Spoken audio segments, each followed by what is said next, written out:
We also used to think that it is going to be a very, very smooth transition. I think we have to revise our views after we have done this report. Coal gives about 47% of our primary energy. So more than 70% of electricity generation comes from coal. Railways is heavily dependent on coal. In fact, 40% of railways revenue comes from coal, which subsidizes passenger fare. So there is a cross-subsidization that railway does from coal transportation. About 0.35 million people are formally employed in coal mines. The number could be far more larger, considering that private contractors have got into the mining business as well. But overall, an estimated 15 million people are dependent directly or indirectly on coal.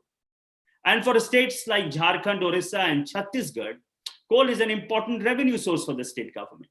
Jharkhand get anywhere between 7 to 6% of its revenue from coal alone, which is a significant proportion. In fact, it is equal to Jharkhand's health budget. So coal provides significant revenue to the state government.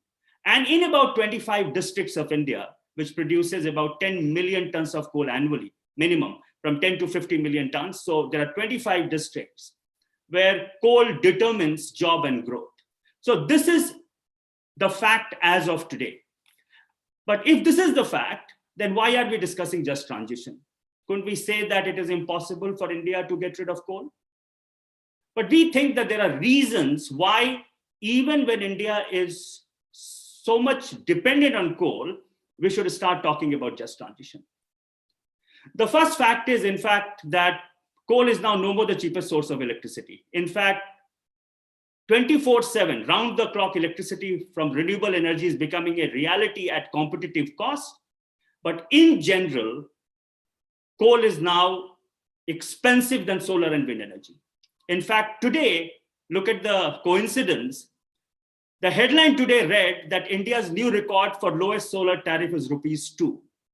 So in the last auction that SECI did, the solar bidding was at ₹2 per kilowatt hour. In fact, NTPC was the next bidder, which won the bid for few hundred megawatt of solar auction at ₹2.01.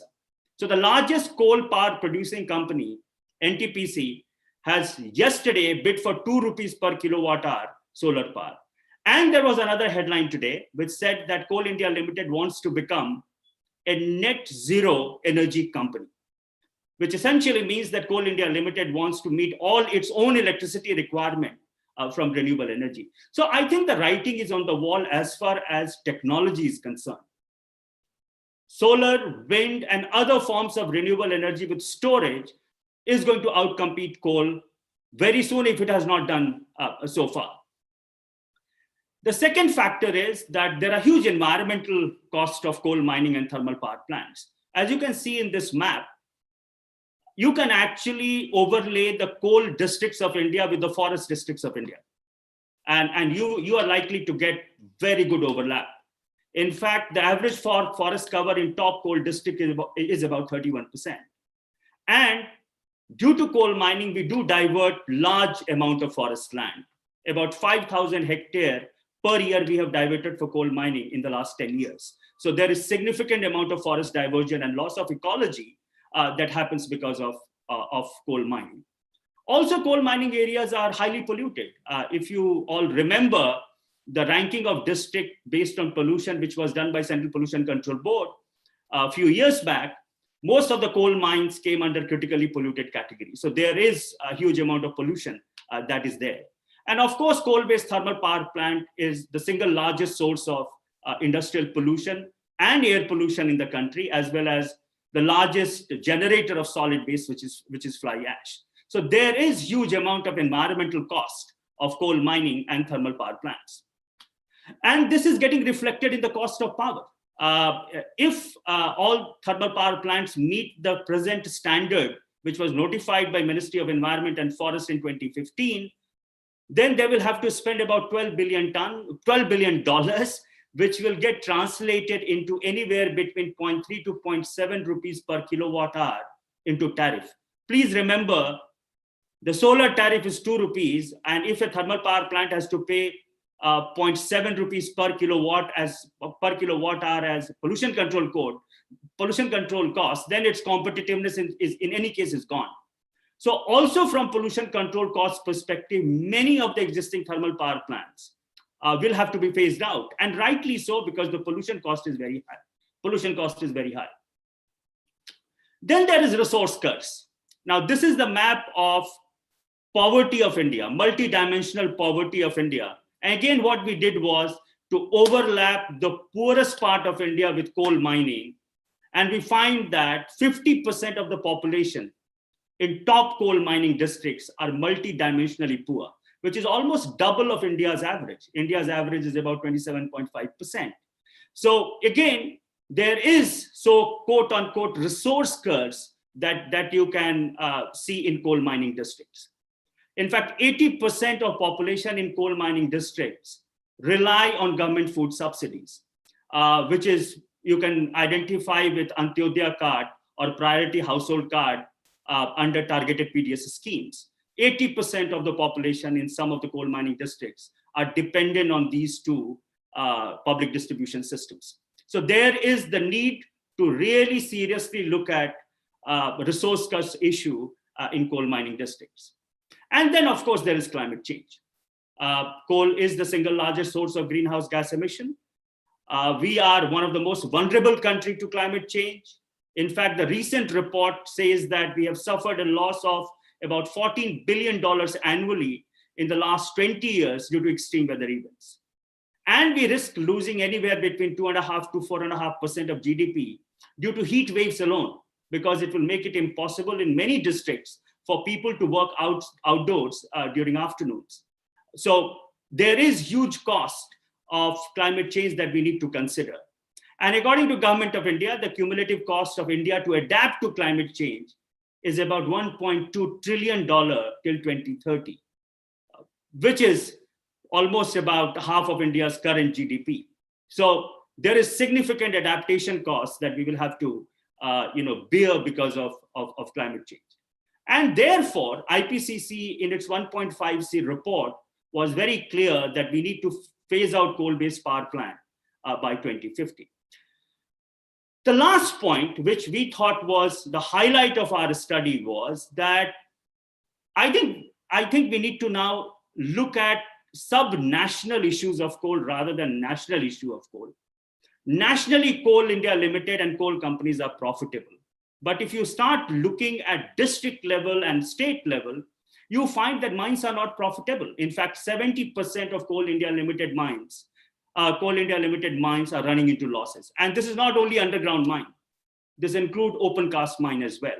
In fact, half of Jharkhand's operational mine today are unprofitable. And therefore, coal mines are being closed temporarily or permanently. Temporary coal mine closure is a definition that we need to really go back, because some of these temporary mines closure has been happening for 10 years. Mines are closed for 10 years and we are calling it as temporarily closed mines. And in Jharkhand, again, about 50% of the mines are currently closed. So if you take Jharkhand as a state, 50% of the mines are closed and 50% of the operational mines are unprofitable, non-profitable. And if you look at the district level, the situation is even more grim. For example, Jamtara, all the mines are closed. Or for that matter, Dhanbad, more than half the mines are closed and more than half the mines are unprofitable. So if you start looking at coal mining business at national and subnational and at district level, you get a very different picture on profitability, which has huge bearing on how coal mining areas are going to fare, both in social and economic terms. And therefore, this study, we thought that it is important. There are a lot of reports on national level of how coal is important and what coal is doing. But we thought that it was important for us to review political economy of coal at the subnational level. And we did that by doing an in-depth study of Ramgarh, which is one of Jharkhand's top coal producing district. We did extensive primary survey, and I must thank my colleagues who during COVID time were brave enough to go and do these survey, and as well as work with ground level surveyors to assess nature and extent of coal dependency, capture stakeholder perception, assess the risks and resilience of the district, and ultimately, with all the data, we developed a matrix on just transition planning for Ramgarh, which can also be used for other districts. And lastly, based on our study, we have developed an indicative just transition framework for India, which could provide a beginning point of discussion on just transition in the country. Let me now end my presentation with a few takeaways. And these are interesting takeaways. First, the dependence on coal mining is an informal dependence. In fact, 2/3 of all the households dependent on coal mining in Ramgarh were informal workers. And majority of them were, you can call them as illegal coal gatherers and sellers. The cycle wallas, which one can always see in and around Ranchi if you are traveling to Ranchi. So it is an informal dependence, not formal dependence, which is there in the Western world. Western world, coal mining is all about formal worker and formal economy. In India, it is largely about informal worker and informal economy. Second, it is a low income dependence. If you have a job in Coal India Limited, you have a good salary. But majority of people who are dependent on coal mining actually earn very little money. So it's a very low income dependence which is there. The third is it is a spatially concentrated dependence. Now we were surprised to find that after 10 kilometers, hardly anywhere from a mine, hardly anywhere, any household were dependent on coal mines.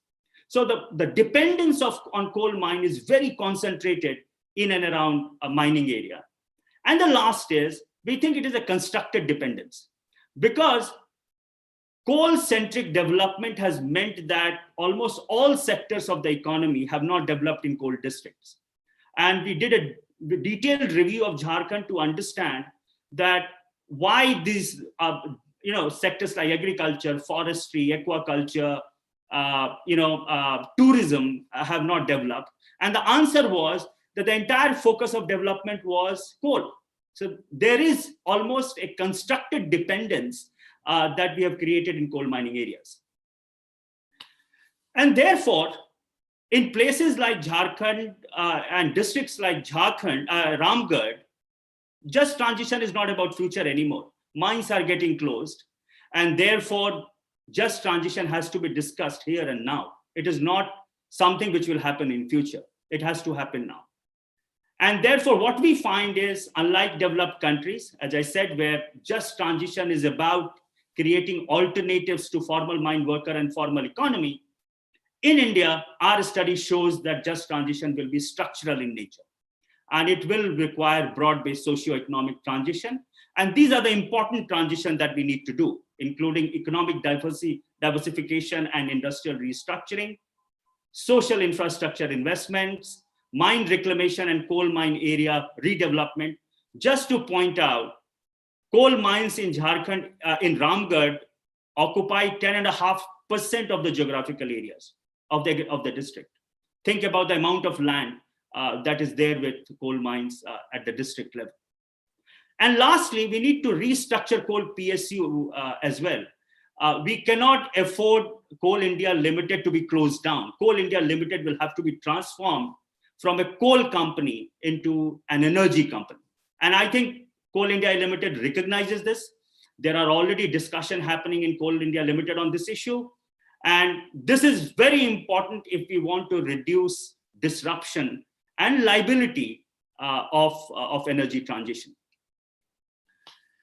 Lastly, our big message is that we cannot do energy transition without just transition. Just adding renewable energy, 175,000 megawatt and 450,000 megawatt is fine, but this has real implications on lives of people in coal mining areas. And therefore, energy transition must go hand in hand with just transition. And we also think that just transition has immense co-benefit for India. If we do good just transition, we will show a strong commitment to climate mitigation, but we will also reverse resource cuts in coal mining areas. And therefore, we think that India should start talking about just transition and coal phase out, and take leadership on this issue and debate that is happening internationally.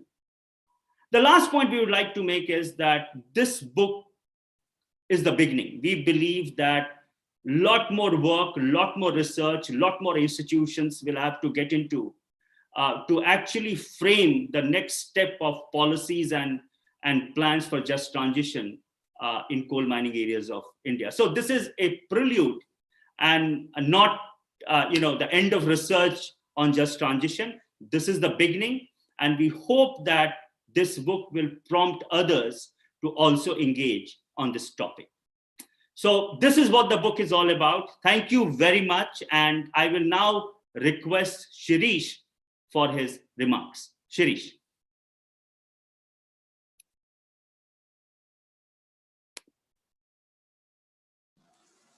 Thank you, CB. Thank you very much for a very interesting presentation. And I honestly, as you can see, some of the comments coming, very well made. And I think it really sets the context of the discussion for this afternoon. So let me first thank iFOREST for giving me this opportunity to be here, to be part of this discussion. And I know this is a very exciting book on just transition in India, and especially because the inquiry that it makes on the transition, especially for a post-coal future, is a very important one. I mean, if you recall, about a year back, we got into this discussion on how, what does just transition mean for India's energy transition? And that's how this whole initiative started. And our main concern was that we're talking about a clean energy transition in India, but what does this really imply in terms of the regions which are so much dependent on coal? What does it really imply on sectors which are, the economies of sectors are so much dependent on coal? You highlighted on railways and other sectors, but the entire dependence of the communities in Eastern India. And I come from Bihar. I've lived part of my life in Jharkhand, where we've seen coal mining and coal as a dependent source of value chain across the region. So I think, from that perspective, what this book really does is provides us the evidence that we really need to start thinking and debating on the principles of the just transition, or a framework for just transition in India. The other thing that, is the issue of financing. And our idea was that, can the District Mineral Foundation and the fund that is essentially being accumulated as part of that, can it be the instrument to finance just transition in India? And I think, as your inquiry really shows, that it's probably going to be the tiny most component of the whole fund.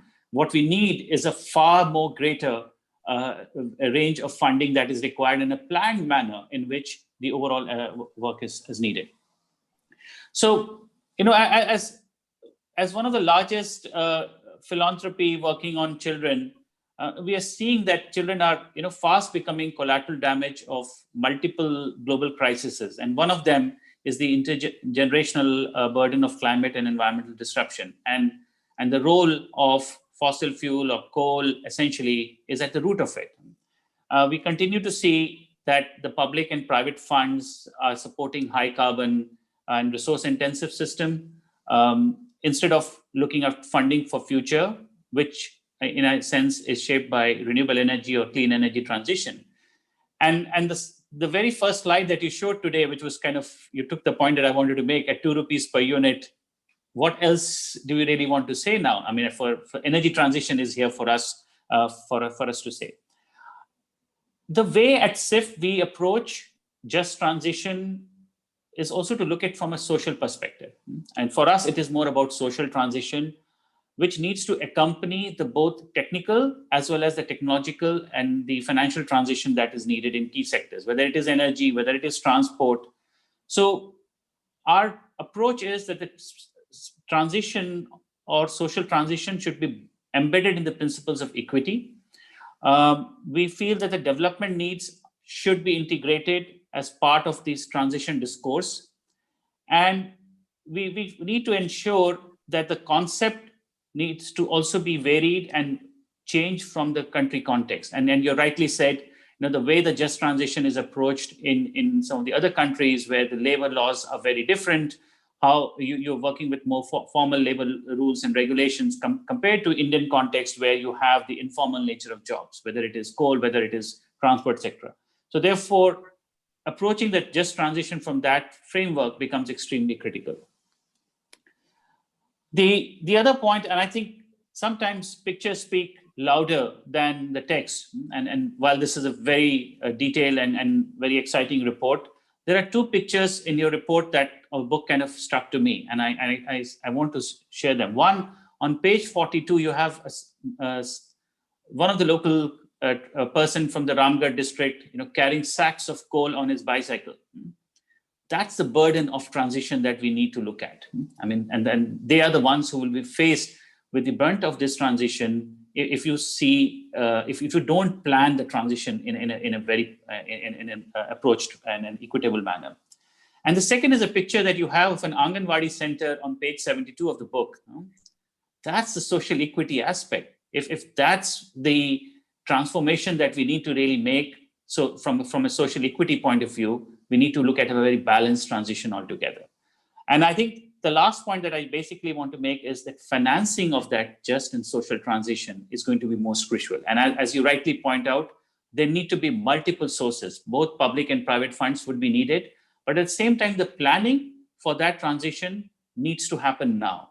Energy transition is happening.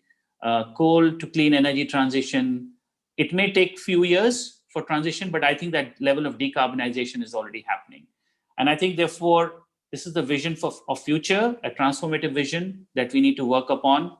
And I think we need to ensure that along with the long-term strategy that we are planning for on social transition, we should also look at the short-term actions and short-term measures.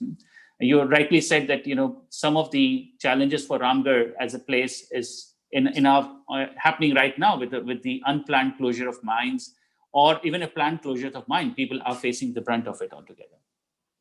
So I completely agree with you when you say this is the beginning of a more analytical work needs to happen. But I would request, and I hope this becomes a part of the conversation today, that let's not just limit this to research.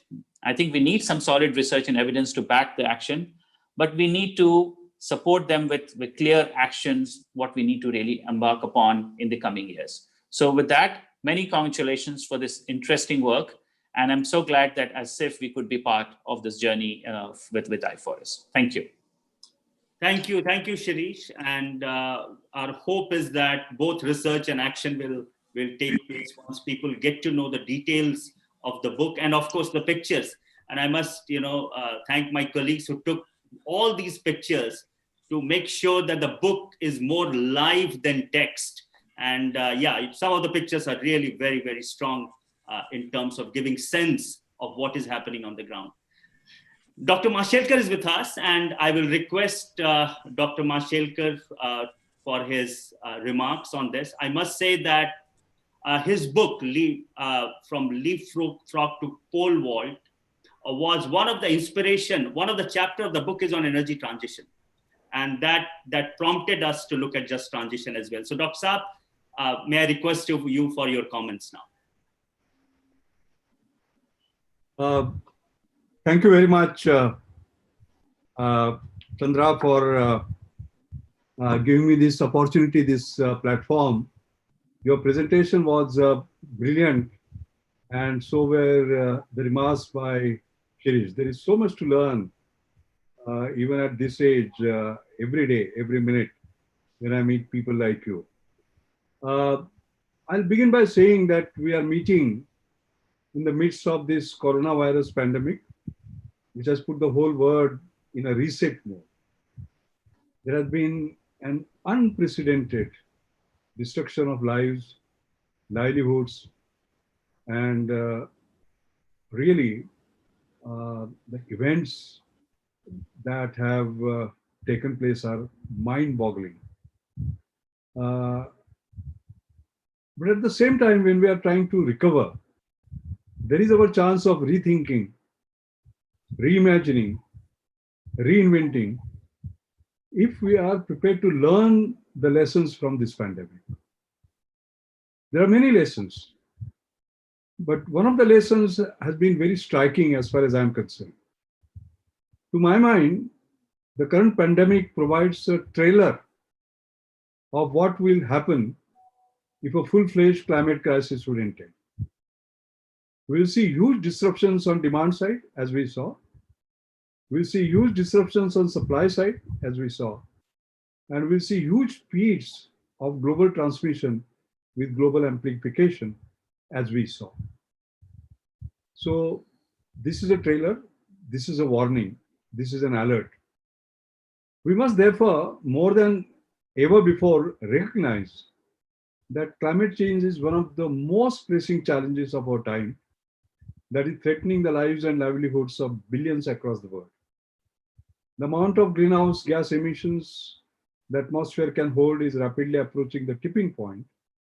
The urgency is such that we cannot leave it to the next generation to resolve it. It is the obligation of this generation to address this crisis. Now, phasing out fossil fuel-based energy is a prime requirement for addressing the climate change. The Intergovernmental Panel on Climate Change, IPCC report in 2018, was indeed a clarion call about the catastrophic impacts of climate change. And therefore, phasing out fossil fuel is not an option. It's a must. It is an inevitability if we really believe in science. The question is by when and how we can do it. This book, Chandra, is about one such fossil fuel, namely coal. As you rightly emphasized, we are highly reliant on coal for our energy supply and industrial growth. But we must also recognize that we can't afford to continue this way. And it is time for us to start moving away in a carefully planned fashion for coal. So the just transition framework that you describe in the book actually provides a great architecture for many innovations that will require to not only recognize but act on vis-a-vis the climate action. So while the climate crisis constitutes the basis of your research, the book, to my mind, provides an objective assessment of the social and economic realities of the coal mining areas and its people. The analysis on one hand recognizes the importance of coal, whereas on the other hand, the balance part that Shirish talked about tries to identify pathways to move away from coal dependence, considering opportunities in hand and those that can be harnessed. Of course, transition away from coal will demand such change in mindset. It must have lots of innovations, and those innovations will have to be in technology, will have to be in policy, in planning, and in our approach of dealing with the challenge of this scale and the change we are envisaging. It's a question of change management, not just proposing a change, but change management. In short, we'll have to reinvent the system, and which I call as total innovation, including in several adjacent industries, be it cement, be it other industries. So let us just take one industry, namely lighting industry, for example, which is a consumer of around 15% of the energy we produce worldwide. Now, if you look at India, and I'm just citing this to say and to show that India can do it if it wants. So India launched the world's largest lighting replacement project by setting up this aspirational idea of affordable LEDs for all, light emitting diodes for all, in the so-called Ujala mission that we had launched. What were the innovations, the total innovations? They were done in terms of policy level changes, demand aggregation, competitive bidding, standardization, and even in system delivery innovation, creating new institutions, for example, for system delivery. And what did we achieve? The market share of LEDs went from 0.3% to 80% in just 9 years. This is exponential. The price of 9W watt LED bulb plummeted from $7 in 2009 to $1 in 2018. That is exponential. We did it with speed also. In India, normally it takes a long time for adoption of technology. And one had anticipated it will take around 5 years for adoption of this technology. We did it in 6 months. This is again exponential. So we achieved speed, we achieved scale, but what about sustainability? Of course, we did. Because with the impact that we had, coming in, we are not the carbon creating the carbon footprint that would have created by releasing 3 million tons of carbon dioxide per year otherwise. And you just now told me that 0.85 tons of carbon dioxide is released per megawatt hour. So the impact is really huge. So India can achieve speed, scale, and sustainability. I see no reason why with an aspirational goal, it cannot be achieved in terms of coal too. But then we have to remember that in the case of coal, it is not just a transition, but a just transition. Not just a transition, but a just transition, which has to be human-centric.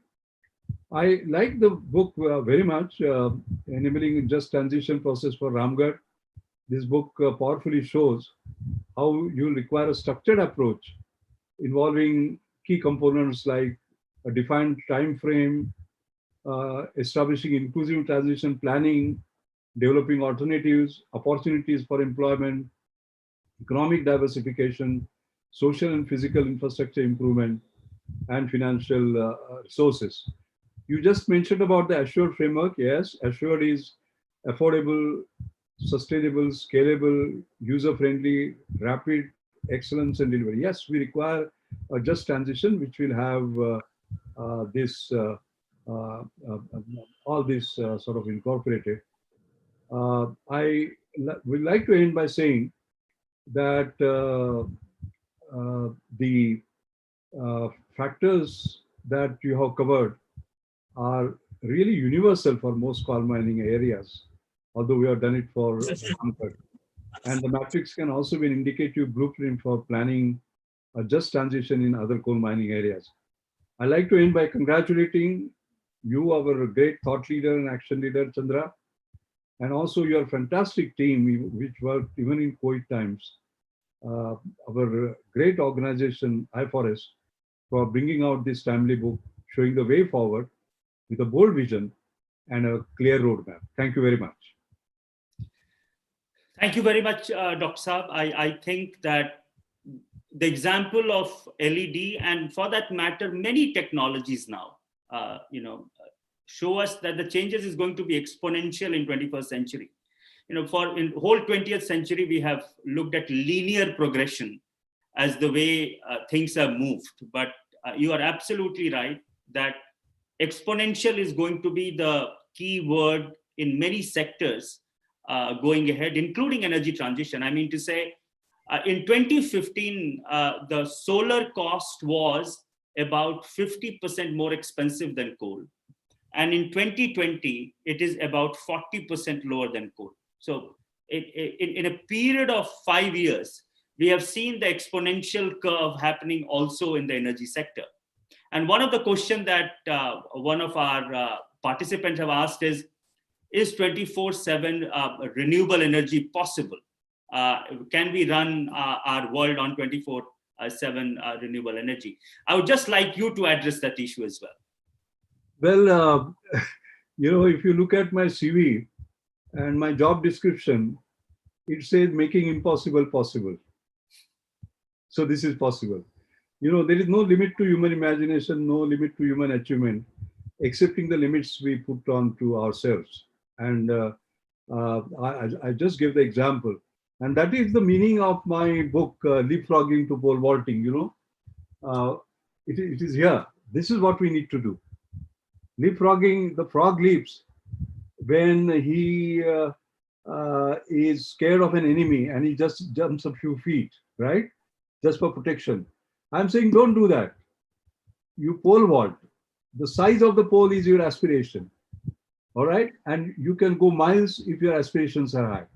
So the title of the book is Leapfrogging to Pole Vaulting, but the subtitle is more important. You know what is the subtitle?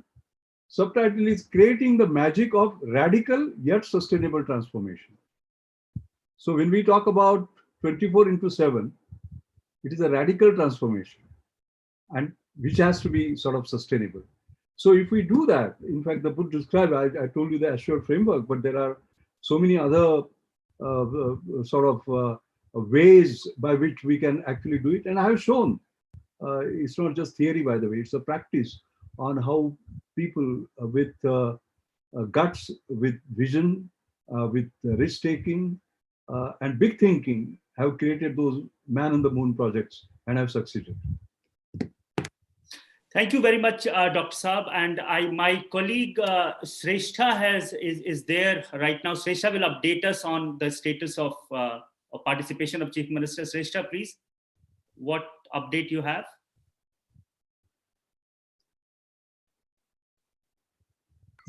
Yes. Hi, all. Hello.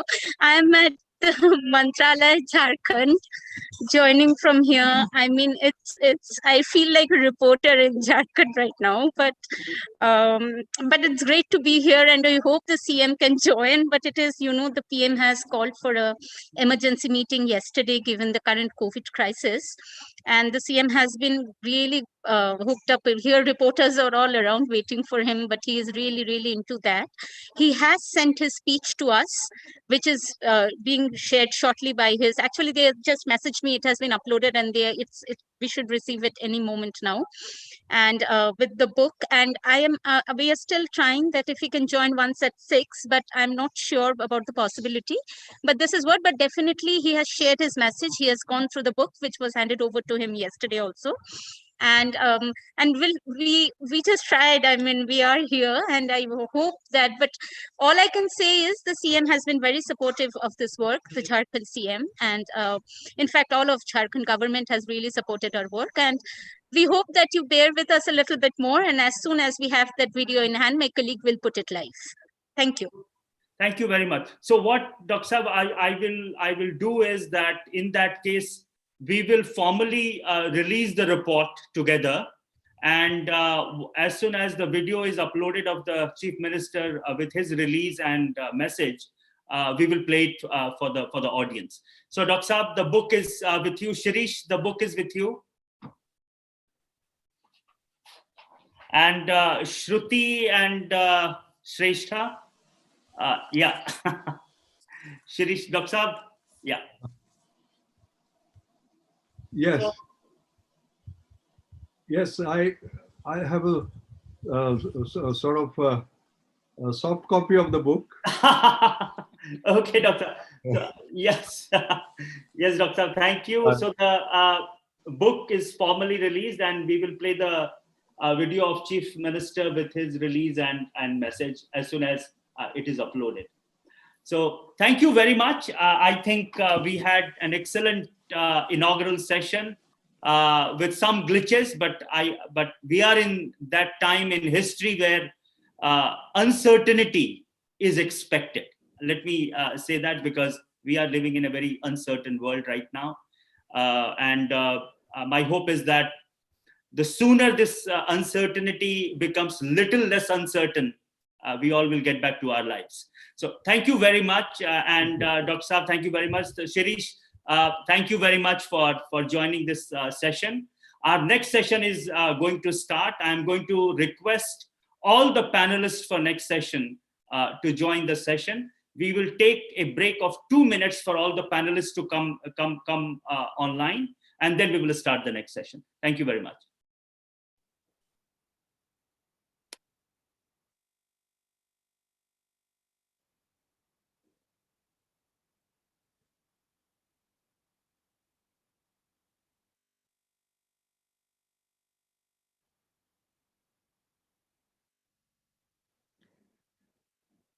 I think meanwhile, we can also request those who are not panelists for this session, if they could leave this meeting and watch the webinar on the YouTube link that has been posted in the chat box. That would be great. We'd really appreciate your support there. So Shruti, I wanted to ask you, should I Yes. stay on or should I leave? Yes, now Kuntalaji, now is the session, the panel discussion starts I now. had actually left, but then I used this link because the YouTube link is not live. Okay, no problem. Now this is fine. It's fine. We'll start the session in 2 minutes. The YouTube link is operating because when I clicked on it, YouTube link wasn't live. Yeah, it took some time to get started, but we'll start in 2 minutes now. And did you think about us getting a copy of the book? We'll be in touch, Kuntalaji, just after this event tomorrow. Let me get back to you on this tomorrow.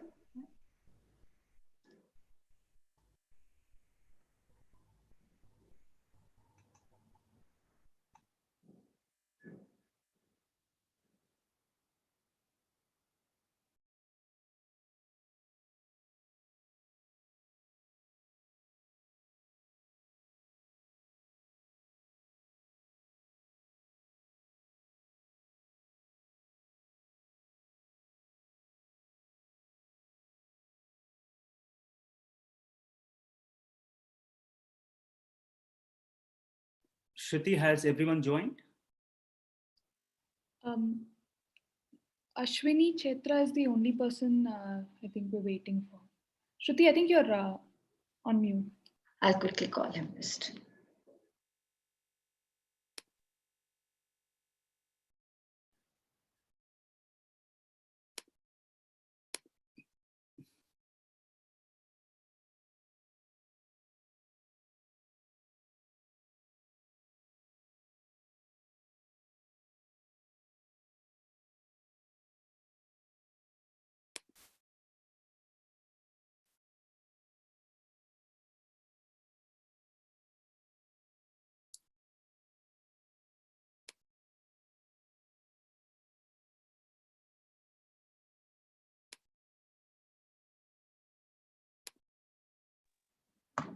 So Mr. Chatri is joining in the next 2 minutes. And has the CM video come? We haven't received it yet, no. Okay.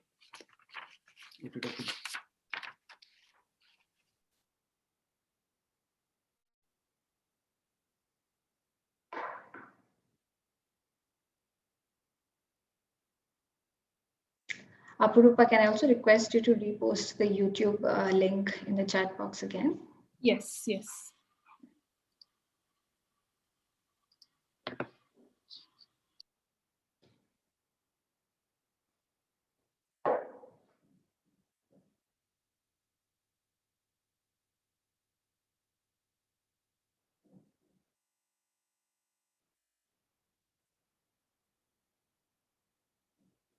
Okay, we can start, and when Mr. Ashwani and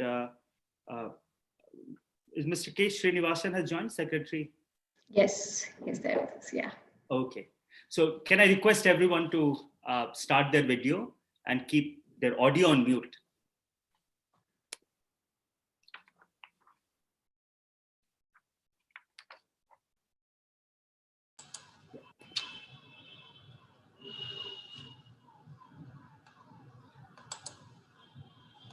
Mr. PM Prashad? Yes. Please, if you can start your video as well.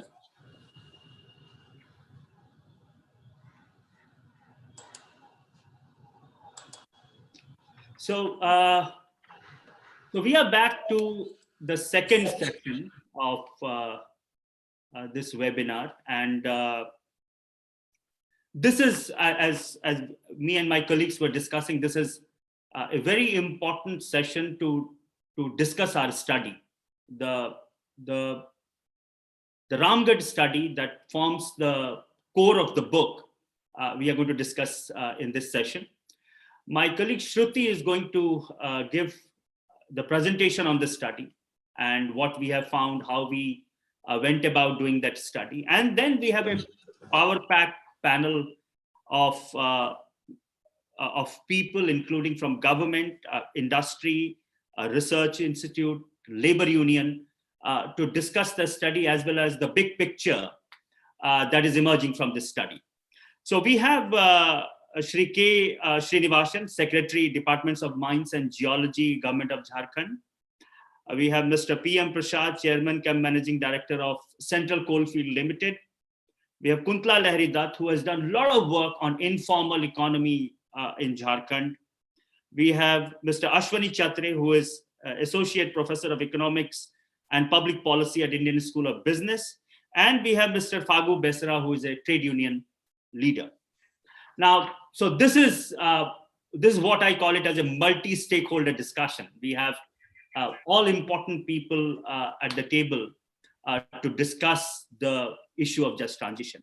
Let me request my colleague Shruti to give you a presentation on what we found in Ramgarh. Shruti, please.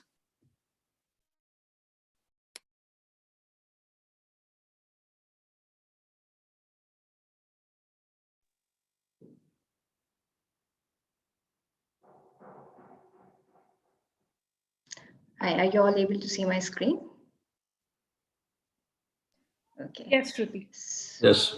Just put it on full screen, Shruti, as well. Presentation mode. Is it not on full screen? No, it is not coming, but anyway, you continue. Okay. I see. Okay. So, good afternoon, everyone. I'm Shruti. I work with iFOREST, and I would like CB mentioned, in order to understand what just transition means for India, we did a very detailed study in one coal district of Jharkhand.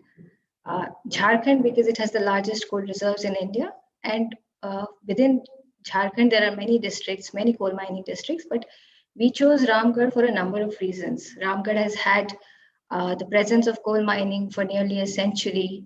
It is among the top coal mining districts of Jharkhand. It has a share of 10% in Jharkhand's total production. But mining operations are scaling down in Ramgarh, and already there are 50% of the coal mining leases which are either temporarily or permanently closed down. And even within the operational mines, what we found was that 2/3 of the currently operational mines are unprofitable. So if actually no new mines were to come up in Ramgarh in the next few years, it is quite likely that coal mining will close down completely in Ramgarh in the next 20 to 25 years. So Ramgarh is a representative district because you can really anticipate the need for just transition in the next 20 to 25 years. So that is the reason we chose Ramgarh. It has been a very interesting case study for us. And before I go on to present the findings, I would just like to take some time to explain the approach we adopted for the study. So we did a combination of secondary as well as primary research. In primary research, one of the first things we did was the household survey of 406 households, which were chosen on the basis of random stratified sampling, and they were distributed across the district. This map here you see is showing the location of coal mines, which are in black triangles, and the squares and the circles are the locations, the villages or towns where we carried out the household survey. So what we did was we divided the district into 3 geographical areas based on distance from the mines. And within each geographical area, we looked at the actual population concentration in each of these areas. And we took the actual population share as an approximate benchmark for our sample size for our household survey. So that's how we went about doing the household survey. Additionally, we also did focus group discussions and semi-structured interviews with several stakeholders, including the Chief Minister of Jharkhand, the district administration, labor unions, MLAs, and mine-dependent communities especially. And then we also looked at the secondary data that was available on Ramgarh to understand how will Ramgarh be able to adapt itself to coal mine closure if that were to happen in the decades to come. So now with this approach, the key findings, now I'll run you through some of the key findings from our study.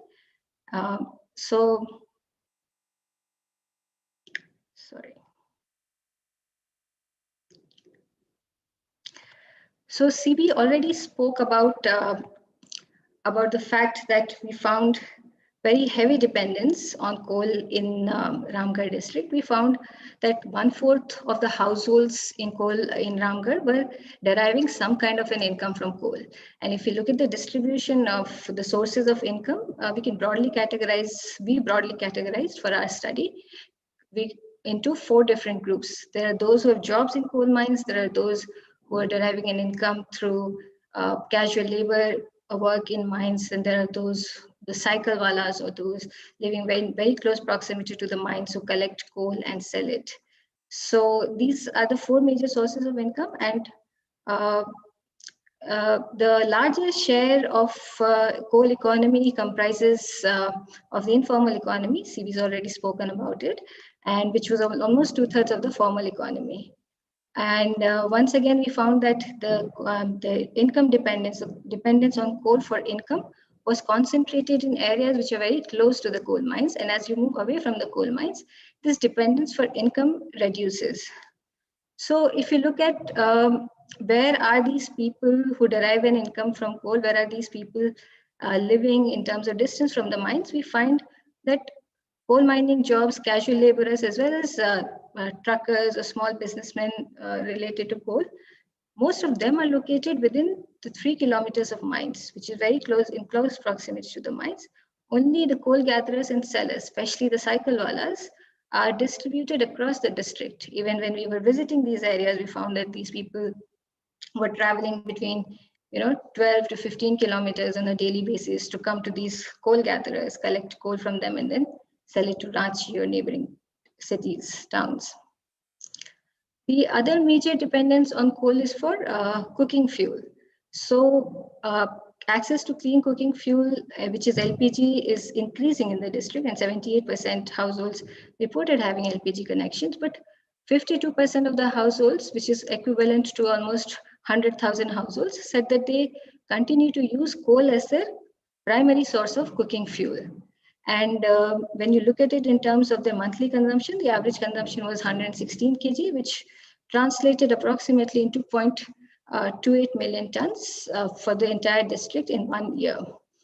And if you can see, the graph shows you clearly that the dependence on coal for fuel also is gradually decreasing, as primary fuel is gradually decreasing as you move away from the mines.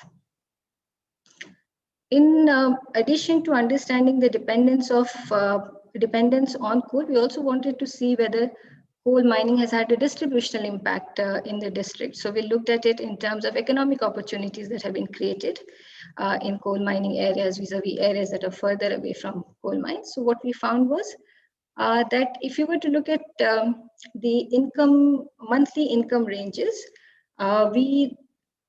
households with monthly incomes less than 10,000 rupees, which is approximately $130 to $140, were more or less similar across the 3 strata. So we did not find that households which are closer to mines necessarily, and the households which are further away from mines, had different proportion of households with incomes less than 10,000, which we do not consider as very high income.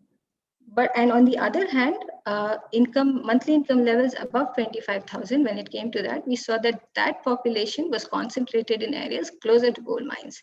And this can be attributed to the fact that coal mining jobs, which are among the best paying jobs in these regions, are concentrated in these areas. So overall, this graph, what the sense it gives us is that overall, coal mining has not improved the monthly household incomes of households, but it has definitely created pockets of affluence for some households. And then if we look at the diversity of economic opportunities that exist, we found that within 10 kilometers of the mines, there is a diversity of economic opportunities. But as soon as you move, because within 3 kilometers, there's coal mining and related industries that have come up. Within 3 to 10 kilometers, there are businesses which have grown because of the presence of mining and industries. But beyond 10 kilometers, it's largely still agriculture and casual labor as the primary source of income for households. So while there is some difference we found in terms of the monthly household incomes, as well as the economic diversity opportunities in areas closer to mines compared to those further, we did not find very significant difference when it came to basic amenities. So, for instance, where electricity, clean cooking fuel, as well as pipe drinking water supply was the proportion of households with access to these amenities was similar across all the 3 geographical areas. And the social infrastructure of the district, the common perception actually is that when there is an industry in a region, it'll have better social infrastructure. But what we found was that overall in the district, the social infrastructure is quite underdeveloped. For instance, if you were to look at the education levels, the number of schools with providing facilities beyond elementary levels was is only 16%, and which explained why there was a sharp drop in enrollment ratio as soon as you go beyond elementary level. It's less than 50%. And similarly, when you look at healthcare, there was as much of the primary healthcare centers were serving up to 4 times their capacity because of a huge deficit in infrastructure and resources. Similarly, when it came to clean drinking water, only 17% of the rural households had connections for piped water supply, and approximately 60% rural households continued to drink from uncovered wells. So these findings were further corroborated and supported by the perceptions of the stakeholders we spoke to through our FGDs and through our semi-structured interviews. And the common perception, the biggest finding was that there's a very, very high perceived dependence on coal. So that there were 27%, which is 1/4 of the households said that that they had an income from coal.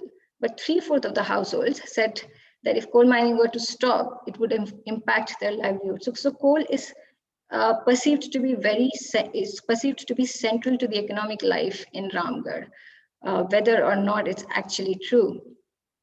And having said that, almost all the stakeholders we spoke to reported that employment and income opportunities in coal mines were declining, largely because of mechanization, which was impacting both the formal sector and the informal sector. And formal was also becoming, what is happening is this formal or permanent jobs in coal minings are increasingly becoming contractual in nature.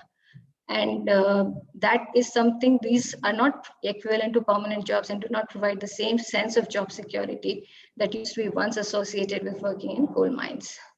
Another big finding was that the mines are closing down, but they're being left abandoned. The people who used to work in these mines, who had permanent jobs, they are being redeployed to some other mines of CCL. CCL is the biggest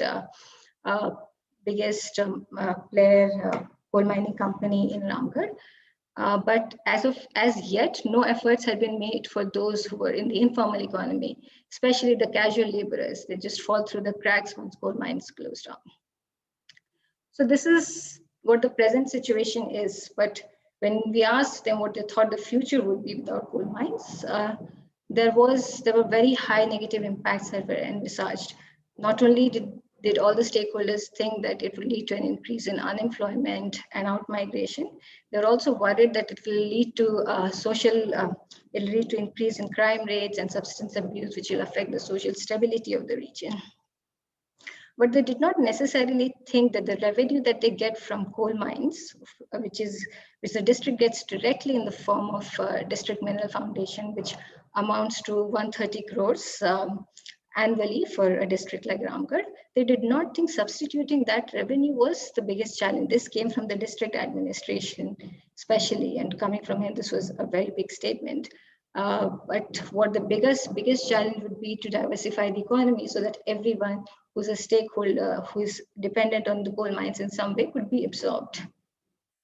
And having said that, they also did not think that the future was all bleak, because opportunities for developing alternate sectors, economic sectors with employment as well as revenue potential definitely existed. And to just name a few, there's agriculture, fishery, tourism, and building on the education and skill infrastructure. And given that Ramgarh is very strategically located close to Ranchi, where the demand for the service sector is increasing, this was also seen to be, there seems to be potential to diversify the economy and to absorb the shocks of economic closure.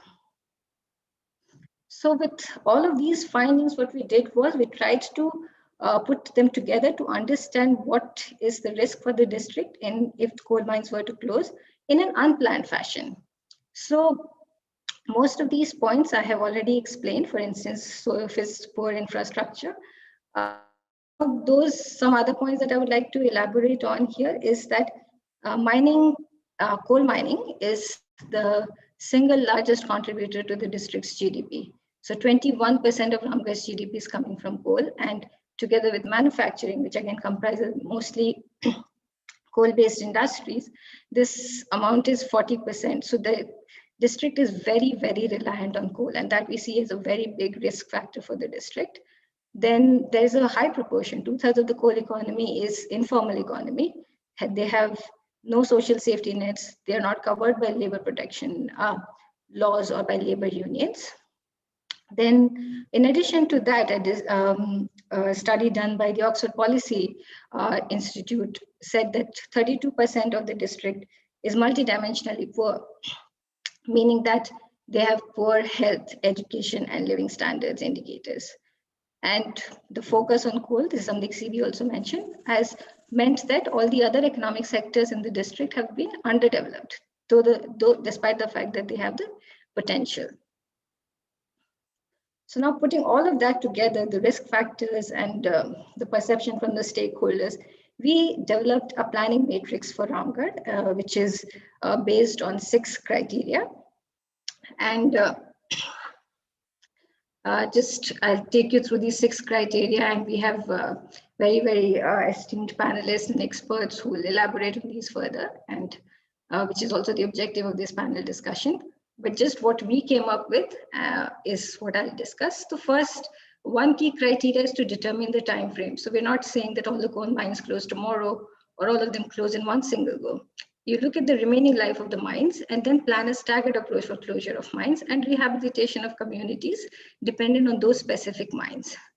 You develop an inclusive process, a process of inclusive planning where all stakeholders are consulted, their adaptive capacities are understood.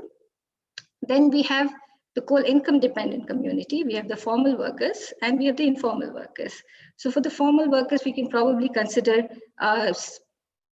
retirement benefits for them, or retraining them, or providing them some temporary financial assistance to help them sail through. And for the informal workers, we can look at diversifying the economy around, say, the natural resource base, because these workers are also very unskilled, and their education levels are low. So I think Kuntala ji will be speaking more on it later, since she's worked on this for very long. Then there's also a very important criteria is diversifying the economy as a whole, so that people's not only actual dependence on coal, but also their perceived dependence on coal weans away. So now we have Mr. Ashwini Chhatre here, who will speak about the scope of economic diversification in these regions. Additionally, there is building on social and physical infrastructure. People say, well, you know, but coal mining companies also provide schools and hospitals, and yes, they do. But these are not affordable and accessible for all sections of society. So we need a kind of social infrastructure, which schools or hospitals or drinking water, which is accessible and affordable by all. And very importantly, we need to secure financial resources. And I think during this webinar, we've had many questions from participants asking what about the financial resources. And I think this is something we'll be discussing in our next panel discussion as well, as to what can be the possible channels to finance the just transition mechanism in India, and especially what can be brought together at the district level. We definitely see District Mineral Foundation as a key component of it, but we also think private sector will have to come together, and several government programs, whether it's Manrega or NRLM, all of these will have to be also converged to make this planning a successful mechanism. And just to give you an example of the kind of underdeveloped potential of some economic sectors that we're talking about, or the potential of some sectors that can be developed, I'll just run you through two of these sectors, such as agriculture. Now, Ramgarh has 45% of its area under agriculture, but Currently, it's characterized by monocropping practices and it's largely rain-fed. Only 18% of its agricultural area is irrigated, and there's a huge water deficit in the district. So, but at the same time, the district has good agricultural land. If you look at its paddy productivity and you compare it with the state and the national average, you realize that Ramgarh actually has better land, agricultural land, than the state and the district, and the country. Therefore, there is potential. So what we are saying is, if you want to develop irrigation in these areas and to develop the agroforestry and the horticulture potential, agriculture will definitely boost household incomes in the area. Another avenue would be redeveloping the mine areas. Like CB mentioned, 10% of Ramgarh's geographical area is under coal mine, which is not small by any means. And what happens to that area once coal mines close down? What can we do? Can we do aquaculture? Can we do industrial hub? Set it up as an industrial hub? And who will have the rights on those on that land once coal mining stops? Does it go back to the government? What rights will the communities have? These are things that will need to be determined. There's what happens to the schools and hospitals that CCL or TISCO in Ramgarh have set up. What do we do with them? Can they become public assets? And how do we implement the mine closure plans? Because the national mineral policy definitely stipulates that the socioeconomic aspects of mine closure need to be taken into account, but we found that that's not really happening. So how can we make sure that all of these factors are taken into account? And we have Mr. PM Prasad, who's the chairman and managing director of CCL, and I'm sure he'll be throwing light on these aspects a lot more. With this, I would like to say a very big thank you to all of you, and a very, very special thanks to our team of ground surveyors who in these very difficult and challenging times took up the task of doing the household survey. And with this, I would like to say thank you. Thank you, Shruti. Thank you very much. And for this, you made it on time. So thank you for this presentation. Now, we have, as I said, a power pack panel with us right now. And the format that we will follow is as follows. We will request each panelist for their opening remark. And we will not take question and answer immediately, but we will take it at the end of the panel. So we will have panelists giving their opening remark anywhere between 5 to 7 minutes. And once we have the comments, we will go to few rounds of Q&A with them. So may I now request Shri PM Prasad, Chairman and Managing Director of Central Coalfield Limited, for his opening remarks. Mr. Prasad. Good afternoon. I'm audible? Yes, you are. Video is not started. You have to okay from there. From my side. We will just check. Shruti, is there a problem for video? It should work now, sir. It should work now. Okay. Since I am audible, I am starting. Yes, please. Yes, thank you for giving the opportunity. And first of all, I congratulate the team iFOREST and also in releasing the book, Just Transition in India. Thank you. And regarding the mine closure activities, and particularly with respect to Ramgarh district also, I would share some thoughts. After 2009, before 2009, if you see the CCL, in particular Jharkhand, the Barmo coalfield is the mother coalfield. Next to Raniganj coalfield, this is the second oldest coalfield, Barmo and Giridih. As you said, Ramgarh, we are producing about 10% of the production from Ramgarh district. And no doubt, and the mines are also much before Coal India is established. Coal India is from 1975, NCDC is from 1956. Even before that, some underground mines have started in Ramgarh. And it will continue, as Madam Shruti has told, for the next 30 years also, not 20. It may go even longer. And different districts, even if you see Patratu, when the Patratu thermal plant during the state regime, when it is becoming sick, NTPC has taken over it. NTPC and state now it is joint. Both are looking after.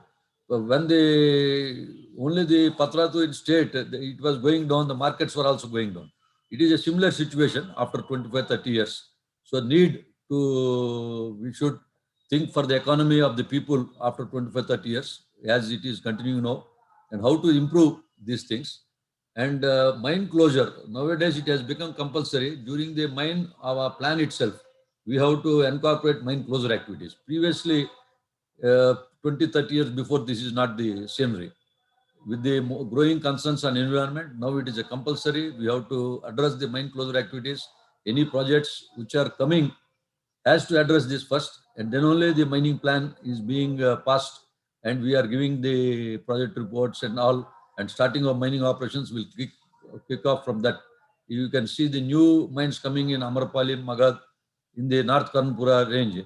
We have to keep the mine closure activities, the topsoil preservation separately. 30-40 years back, this preservation of topsoil is not scientifically done, and hence the lack of the things.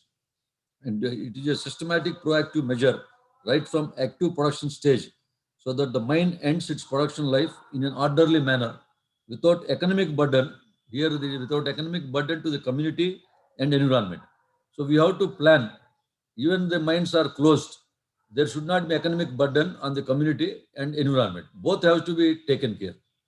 So mine closure improves environmental performance through progressive closure activities like reclamation. There are several things. Even while we are dumping, we have to dose it. We have to make a stage dumping. Then biological and environmental, both we have to take care. Restoration of the land after the mine closure, we have to bring it to the normal usage. And even then some ponds will be left, some low-lying area. There we can develop the pisciculture. Similarly, waste management, topsoil management, management of coal rejects, and other post-closure also we have to watch for the water quality management and this air quality management. Even nowadays it is becoming compulsory. Once you close the mine also, after up to 3 years it is being studied. And we have to get permission from coal controller, which is controlled by Ministry of Coal from Calcutta. We have to get it a third-party audit. And after that, only that closure activities will be completed. And from 2009, we are keeping a fund. About in 2009, it is 6 lakh rupees per hectare of the project area in open cast mines, and 1 lakh rupees per underground mining. Now, the 2013, it is being enhanced with the present inflation. In case of open cast, 9 lakh rupees per hectare we are keeping, and 1.5 lakh per hectare in underground mining we are keeping. So we have to do this mine closure activities in a systematic manner we have to conduct, and we have to keep the fund in escrow account. It is being controlled by coal controller. After 5 years, we will be released. Some of the money is being released to make the activities fulfill towards the mine closure, so that it should be in economic, environment friendly, and economically also it should take care of the local people. Regarding Ramgarh, I wanted to share one thing. There was an MOU signed on October 17 between CL and State Government of Jharkhand for utilization of 25,250 million gallon of water stored in 88 mine voids of CCL, where they utilizing mine water from CCL in the district of Ramgarh, Hazaribagh and Giridih. Similarly, further also in 2021, MOC was granted to DWSD, Ramgarh, Hazaribagh and Palamu district for another additional 41.24 lakh kiloliters per year of treated water to 90,728 population, 40 villages of Ramgarh, Hazaribagh and Palamu. I wanted to say, regarding water, we can definitely ensure, even after the closure of the mining activities, say from underground mines or open pit, water will be there. Definitely with mining operations, some water table is also got lowered, but still with the existing water and with the MOUs in place from 2017 to 20, and it is continuing, we can ensure that area we can keep the water quantity. Definitely it will be made available. Regarding this hospitals, you can see an ASRI hospital in Ramgarh, or this Gandhinagar. Even in COVID situation, our Naya Sarai at Ramgarh is even public local population also utilizing, being admitted there. And similarly, post mining also, even if Ramgarh district ends after 30 years, in North Karnpura, the reserves are there up to 70-80 years. The coal mining, their alternatives are also coming for coal mining. Renewables are being added every year. Though the coal mining share is reduced in the coming 2-3 decades, but still in the next 30 to 40 years, the coal mining will definitely be there.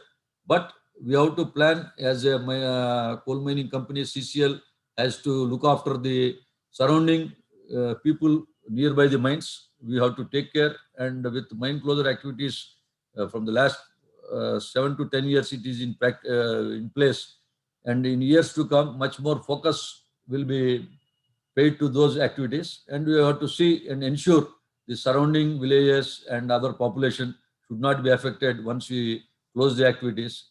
Definitely, when the activities are there, same level you may not hold, but with the district mineral foundation fund and other things are in place, and in most of the districts, the amount is also not being spent right now. They are kept in reserve, and these things are also will be in place, and other skill developmental activities and other activities. Once we close down the mine and we will dose it, and as Madam Shruti was telling, whom the land will be transferred, whether to the central government or to state government or to the stakeholders who have given the land, it has to be addressed. And if these things are, mine closure activities are taken care, in things to come, we can address this problem to a larger extent. Thank you. Thank you very much, Mr. Prasad. First of all, let me say that, and I will be honest here, I was not expecting such a positive outlook from you because my sense was that as a coal company, you will, the general tendency is to defend. But I think what you said was extremely, extremely positive of how CCL and CIL are thinking about going ahead as far as mine closure is concerned. You did mention about doing scientific mine closure. You did mention about taking care of communities when the mine closes. You did talk about use of existing infrastructure. In fact, one of the component in our book is that there are a number of mines that have closed down, and there is colony there, there are schools there that are not managed very well. And that infrastructure has to be used. And how do we use that infrastructure? So you did, so frankly speaking, you did tick all the boxes as far as the whole idea of transition is concerned, the whole idea of socio-economic development is concerned. So thank you very much for such a positive and proactive outlook on both mining and post-mining scenario. Now, let me go back to our esteemed guest, Sri K. Srinivasan. Sri Srinivasan is Secretary Department of Mines and Geology. And may I request Mr. Srinivasan for his remarks, please. Good afternoon, respected guests. First of all, I want to congratulate the team iFOREST for conducting this field study and making a very good presentation before us. Really, this is a kind of very important milestone in our mining industry, particularly in coal industry, for conducting this study in the name of Just Transition in India. I must call it as a transition with the justice in India in mining sector, particularly in coal industry. First, I want to make how we are making the policies, everything. Then I will discuss about various issues we are making. That also I will discuss. Whatever comments I am making here, completely these comments are my personal comments. As a Secretary Mines and Geology on behalf of Jharkhand government, I am not at all making. Because I worked as a district collector in 3-4 districts. Majority of them are mining districts. The Chatra district, where maybe 40 to 50% of CCL production is located in single district called Chatra, where I worked as a collector. district magistrate, and also another district called Palamo, and another iron ore important district like Chaibasa and Saraikela. With those experience and being in this chair for the last 3 to 4 months, I am sharing these views. The coal mining policy in India, it is such a complex, understanding itself is a very difficult one. Particularly in the Ramgarh districts, if you see, the coal mining started way back by the Tata Steel, even well before the independence itself. During the Rajas of Ramgarh, the lease was given. Still, it is continuing. By using that lease, the Tata Steel is running from the Jamshedpur still. Then after that, there is a big change in 1972. The coal nationalization was done. As you are aware, various big companies were created and by central government, like CAL, and its subsidiary maybe 7 or 8 subsidiaries. Out of that 7 major subsidiary, almost 2 subsidiaries are completely located in Jharkhand. It is CCL and BCCL, and a part of ECL is also located in Jharkhand. But the headquarters of Coal India Limited is located in Kolkata. Then after that, we realized that mineral conservation is very important, because just doing mining itself is not proper. There is a concept called, you know very well, the threshold level. The exact percentage of certain quality should be used as a mineral. Otherwise, just we are taking the highest quality and considering it as a mineral, it means that the mined out slightly lower quality, which can be used by putting more technology or something, by spending more money, that we are not using. So the MCDR 1988 came. Recently, it was amended in the year 2017 also, as we are well aware. For different minerals, we are keeping the mineral conservation policy, below which you can discard as a waste. But above that, you should use it as a mineral, even though the lower level quality of that mineral is, it needs a lot of money to invest for make it useful in the industry itself. These are the things we have to keep in mind while doing the mining itself. Particularly in coal also, this is very important. Then there are so many acts: 1974 Water Act, 1981 Air Act, 1980 Forest Conservation Act, 1986 Environment Protection Act, 1993 Notification, 2006 Notification. There are so many continuous notifications are there. Then common cause judgment, then coal allocation cancellation happened in the 2014. Then coal mines a special allocation process and coal mines auction process. And recently the commercial mining, it has come up. So if you see the coal mining policy itself is such a very big arena where we have to come to a conclusion itself is very difficult. Simply, we were making the comments that this mine is a profitable, this is a non-profitable. To some extent, it is okay if you see in the point of commercial point of view. But after going through these policies, if you see any mines, it is a profitable, it is a non-profitable. Definitely, as an individual, I must accuse the policy itself. Because as I have gone through various records and I am making this comment, the diversion of forest is simple in India, and acquiring land or even getting the government land from private or government itself.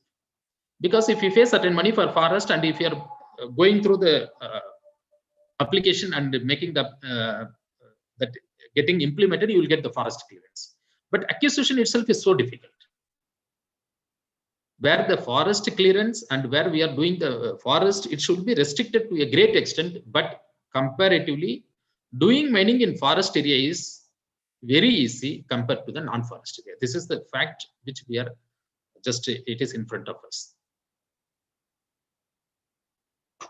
I don't agree with the concept the mining industry is a profitable or non-profitable. If you compare with the petrochemical industry of India, the PSUs, nowhere any petrochemical industry of PSUs are loss-making. Due to maybe some faulty big issues are there, that is a different issue. Whenever there is a loss, the mining industry will be closed then and there. It means somewhere production of that minerals has become a profitable because of these policies. For example, as I can understand, that is the reason why 40% of the production of CCL is happening in only one block, that is called Tandua and Chhatra. So it is very simple for a company. I'm not taking any company or something. It is simple for a company where they can do a huge mechanized mining where they can make a more profit. And a small mining mines where the manual laborers are working, running itself or operating itself has become difficult. It means even though there is a source, even though there is a chance, but the production cost is slightly higher. So we are leaving that, call it as a non-profitable, and we are going to mechanize the big mines. It is a profitable. So I sincerely believe these are the small lacuna we have in the policy, and these are the things we have to rectify. For example, the mining industry should not be allowed as a profit making.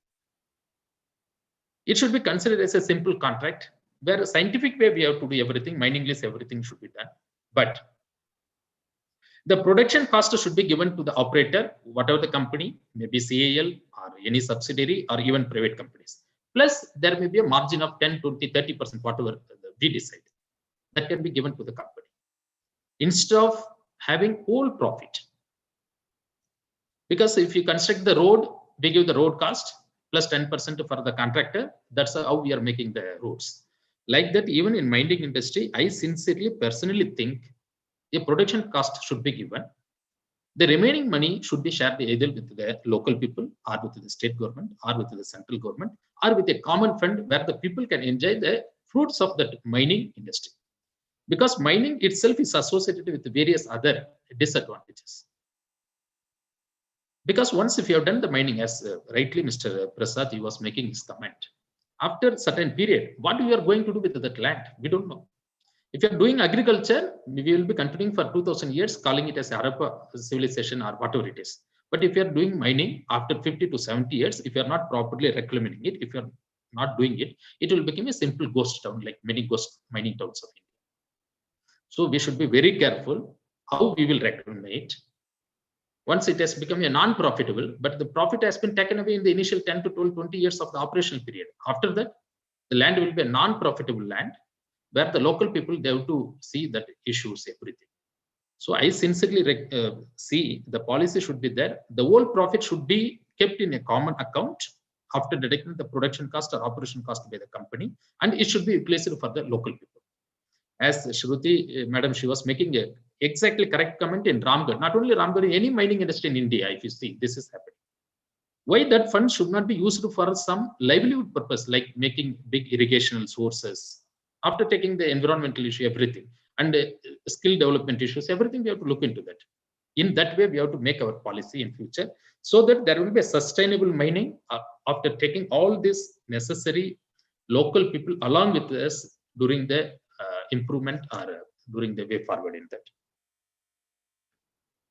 And I want to make one more comment. In 1993, there is a policy that even there is a no commercial mining also, local pockets can be given to the local people. There they can do mining also. In this regard, the government of India, it has taken good steps. State government is also implementing. There is a policy called the NCDP 2007, National Coal Distribution Policy, through which even the local people, they will get the coal at subsidized price for smokeless fuel or whatever purpose. If you see in different area, the kerosene was consumed like anything because there was no LPG, nothing. Kerosene was the main fuel in many places. That time coal was used in Jharkhand also. Now LPG is there, people are just transforming from coal to LPG because the availability of LPG is there, that through our policy, through the central government intervention, state government decision, we have implemented the LPG connection throughout the country, throughout every household. So we have replaced the all other fuels, even though they are smoke creating or even though very dangerous, that we have replaced.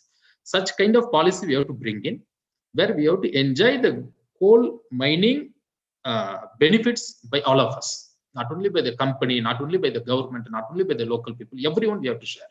Even though there is a loss, there is a profit, we have to share it. And we have to see along with this our environmental issues also. And in coal area, I have seen that the pollution, river pollution, these are very major issues that we have to take care. And recently, I have to really congratulate the CCL, particularly the present CMD, is proactive in taking these approaches, like environmental friendly silo loading, or the trucks are moving with the cover, everything it is being done. In many places, even though there are so many provisions, due to one or other reason, we could not able to monitor properly. It is not being done properly. Sometimes the norms are floated. As a community, we have to come forward, how we have to ensure these provisions properly and how we can conserve our environment properly, that also we have to take. And some very different decision we have to take, like pit-mouth thermal power plant we have to encourage, not a simple one or something. And the railway movement also we have to encourage completely. And as Mr. The CMD CCL was rightly making, the mine closure plan, this is the very key of this coal mining itself. I've seen huge abundant mines are there, which has become a dangerous pits or something. Now this is the time we have to pull up our socks. How we will reclaim those land, how we can use those infrastructure for certain purpose. And in government, we are thinking that in state government, because we have to take care of all this infrastructure under a separate body or something, in which local people can be given those infrastructure for their development, like making some big sports ground or some hospitals, existing hospitals, something we have to do.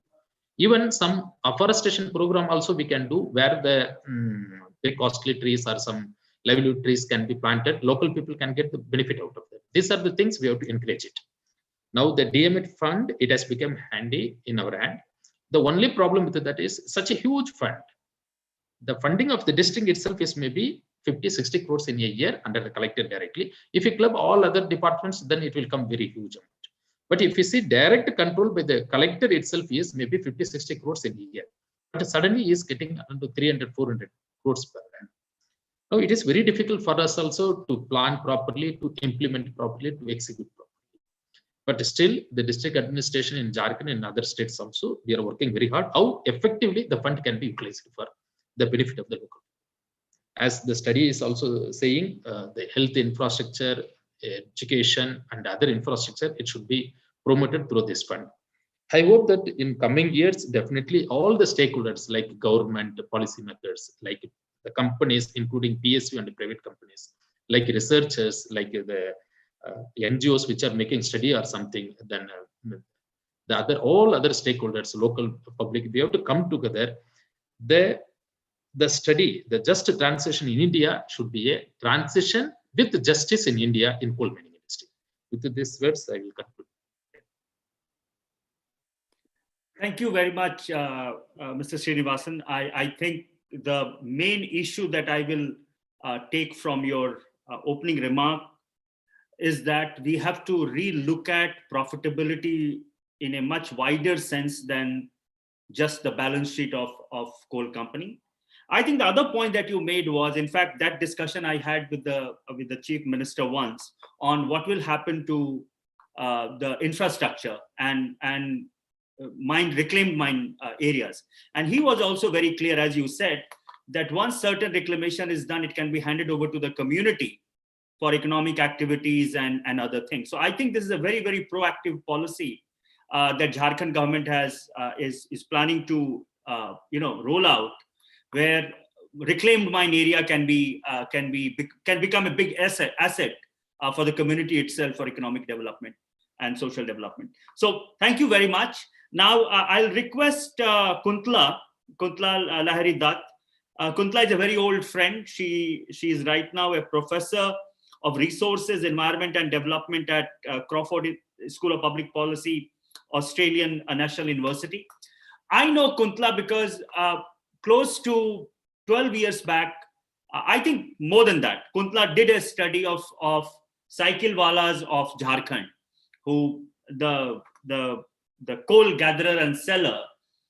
And I wanted her to come and discuss how important is informal economy in coal mining areas. So Kuntla, the floor is yours.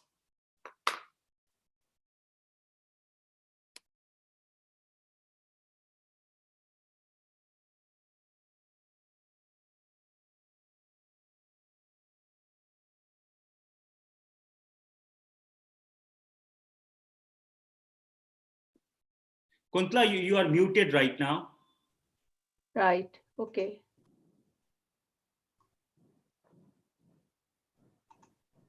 All right.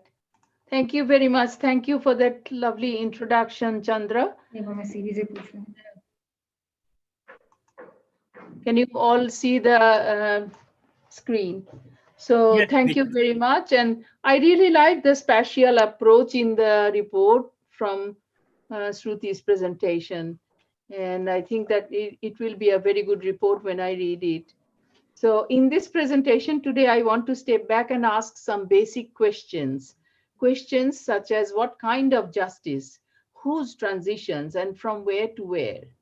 So the point I want to make is that there is not one coal economy in India, and any framework of just transition must take the multiplicity of coal economies into consideration.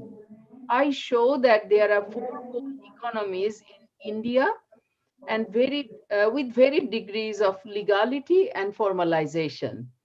A transition away from coal would need to consider different aspects of justice and the goal of transition. So let me clarify.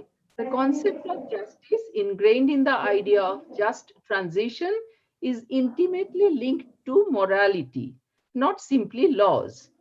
So justice would involve human consensus and societal norms. So these are things that are beyond law.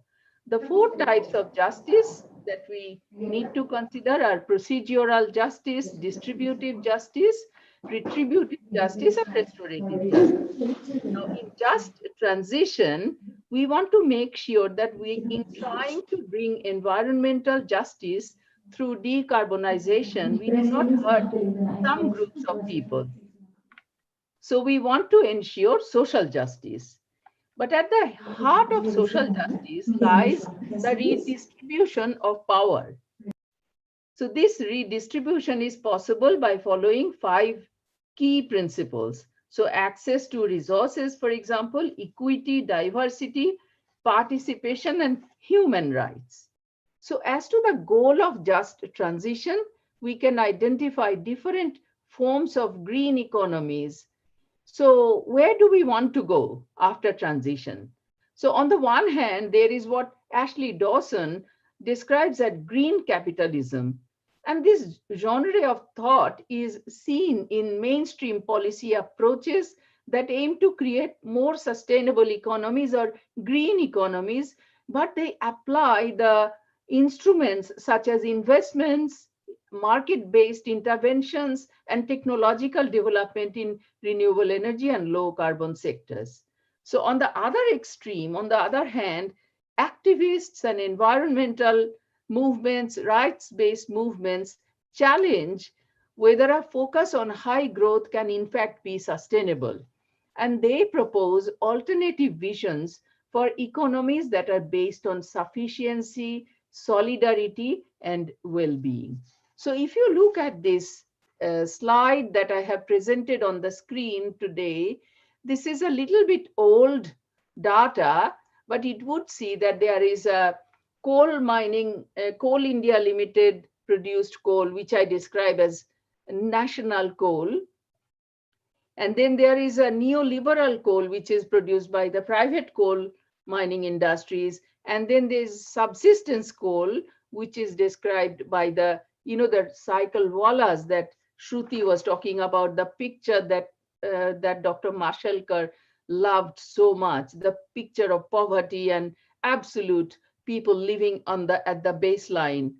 And the last one is statecraft coal, which is coming from Northeast Meghalaya, which has a special status in Indian Constitution, and none of the local, other rest of India's Coal Bearing Areas Act or other acts can be applied in that area. That's why I call it statecraft coal. So there are these 4 coal economies, but if you look at then how many people are there employed, you would see that there is a huge amount of coal, a number of people who's employed. In national coal, which is Coal India Limited, formal mining, 450,000 people. As I said, data is a little old, but then within Coal India Limited, as Coal India contracts out a lot of the work, there is an informal sector hidden away. So what the lesson that we are drawing from these 4 coal economies is a valuable lesson in considering a just transition in India. The lesson is that the informal economy, which still accounts for over 80% of non-agricultural employment in India, it exists everywhere. It does not exist only in the cycle wallas. It exists in the private sector owned coal mines. It exists within the large formal sector, nationally owned, state-owned enterprise such as Coal India Limited. So coming to just transition then, coal passes through a long value chain and innumerable people are involved in this chain. It is not only the use of coal, but for example, where is it used? Is it used in the pit head or farther apart? So as you know, coal has to be transported, and much has been said about the railways, whose 80% of the volume of freight is constituted by coal. The railways also overcharge the transportation of coal and so on. So forget about railways now. Let us look at the large informal sector related in the coal value chain. And think about the trucking industry, the massive number of brick kilns, and the piece rate laborers who are working on daily wage for the large number of contractors. So to conclude, I would say that we need degrowth because the current growth paradigm perpetuates environmental and social injustices. Degrowth will reject the notion that economic growth is an inevitable, unquestioned social and political objective. We propose a transformative shift away from the GDP being at the central, being of central importance. Instead, we want to focus on well-being. We want to focus on social justice and ecological sustainability. And an important distinction, let me make that before I finish, that degrowth does not necessarily mean negative GDP growth or degrowth across all sectors. A degrowth agenda requires some sectors in the economy to flourish, such as education, care work, health, or renewable energy. I mean, think about education. India is at the pits of the world now. India is at the pits of the world in health provision and care work and so on. So high polluting sectors such as coal would be scaled back in the degrowth scenario as part of the transition. But all these other sectors will flourish and provide enormous amount of economic sustainability whilst giving environmental sustainability. Thank you very much. That's all I wanted to say. Thank you, Kuntla. I think your graph looking at the different coal industry, the different types of coal industry is very interesting. In fact, we can think about looking at just transition from the perspective of national coal and quote unquote neoliberal coal and informal coal. I think there are different answers that we will get on just transition. Subsistence coal. I call it subsistence coal. Yes, thank you very much. Yes. So we will look at it. We will find different answers. So I think it's an interesting framing to look at the coal industry. Now, may I request Ashwani? Ashwani has worked quite a bit on economic diversification in coal areas. He is Associate Professor of Economics and Public Policy at Indian School of Business. And Ashwani has rich interest in cross-sectional of development economics and environmental governance issue. So Ashwani, I would like you to talk about what do you see as a scope of economic diversification in coal region. Ashwani, the floor is yours. Thank you, Chandra. Well, first of all, thank you for inviting me to be a part of this fantastic conversation. And to begin with, I hope this is the beginning of the end rather than a one-off feature, because a just transition will take time. It will take a lot of deliberation, and it will have to overcome a lot of resistance from multiple vested interests. I'm sure we are all well aware of all of this, and I'm preaching to the choir, but it bears repetition, at least even to just tell ourselves that the just transition will not come on its own, and not without a lot of resistance. I'm very glad that I have not had the chance to look at the book yet, and I hope I do that very soon. I'm glad that the conversation started with something like coal, because just transition we need, like Kuntala emphasized, we need to think about in terms of degrowth. And I have no doubt that degrowth must be an element of any discussion of just transition, a discussion about how do we get from here to there, although we may need to define degrowth in as much detail as we need to define the just transition. But as long as we are talking about justice, the one element that I want to point out, and it is sort of implicit in some of the points that I've already made, and just like you, I was very pleasantly surprised with the opening remarks from Mr. Prasad, the CEO of CCL, that governments and public sector units like CCL and Coal India Limited and the government of Jharkhand and the Ministry of Coal are thinking about this from a forward-looking perspective. The Honorable Prime Minister just 2 days ago proudly announced to the leaders of the G20 countries that India is actually going to exceed its commitments for the climate treaty, Paris Treaty of 2015. And a lot of it is coming from renewable energy, which bodes well for just transition away from coal. And it brings into prominence efforts to manage this transition in coal-bearing areas. Because as Shruti pointed out, the local economy and the livelihoods of millions of people in these areas are tied to coal.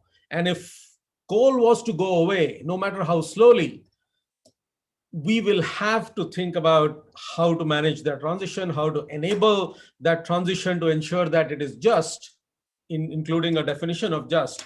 And the effort that needs to be pulled in terms of time, in terms of resources, in terms of course, money and funds and collaborations and so on. So I want to make three broad arguments that we need to consider. First is, again, it's implicit in many of the comments. I want to make it as stark and explicit as possible, perhaps slightly on the provocative side. We need to introduce some red ink in the blueprint of a green economy. That is what a just transition will mean. That is what justice calls for. And the red ink, of course, doesn't come from the barrel of a gun. It comes from ideas of retributive justice and even restorative justice that Kuntala pointed out.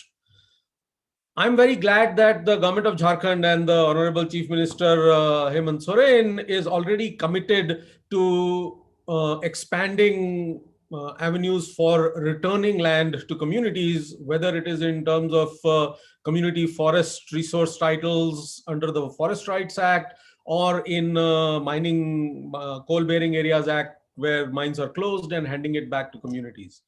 We need to find 21st century solutions to doing this. And there are multiple models that are being experimented. And my second point in moving forward on this agenda is that the mines that are being closed, mines that we know are going to be closed in the near future, provide us with a fantastic opportunity to pilot some of these approaches, monitor it closely through collaborations between research organizations, civil society representatives, government departments, to figure out what the model of just transition can be, and then adapt it in other areas. This piloting and this experimentation has to be an extremely important part. And the opportunities are coming up, and they will come up very rapidly. Just like what we talked about earlier, and we saw in the presentation that Chandra, you made at the very beginning, that the price of electricity from renewables, onshore wind and solar, is now competitive with the price of electricity from coal. And as renewable becomes more competitive, more and more coal mines, especially the least efficient ones, are going to have to be closed because they will start making losses or not be needed anymore. We need to be prepared for that. And we can use these opportunities to set up pilots to gain experience on what does a just transition look like? We don't know. It's all in our heads right now. The third point that I want to make is we have to be prepared for a deliberative process, and that takes time. And we have to be prepared for a lot of resistance from multiple actors at multiple levels. There is an illegal economy. There's also a political economy, even when it is legal, that starts at the cycle wallas and goes all the way up to coal auctions and the Supreme Court.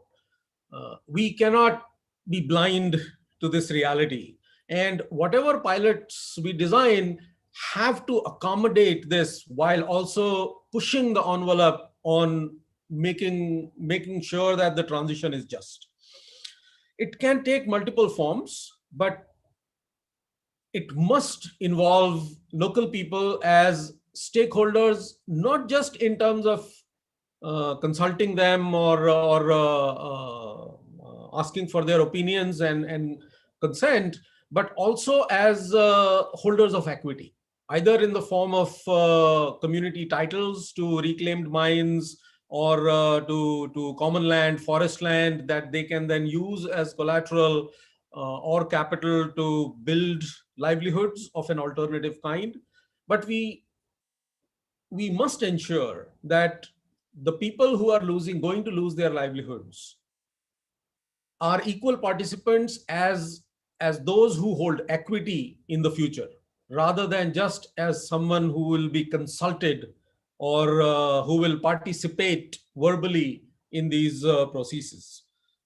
And that requires giving up two things. One is we need to unlearn and give up a patronizing attitude towards people, more generally the people who are in the informal sector and who are very close to the poverty line or below it in many cases.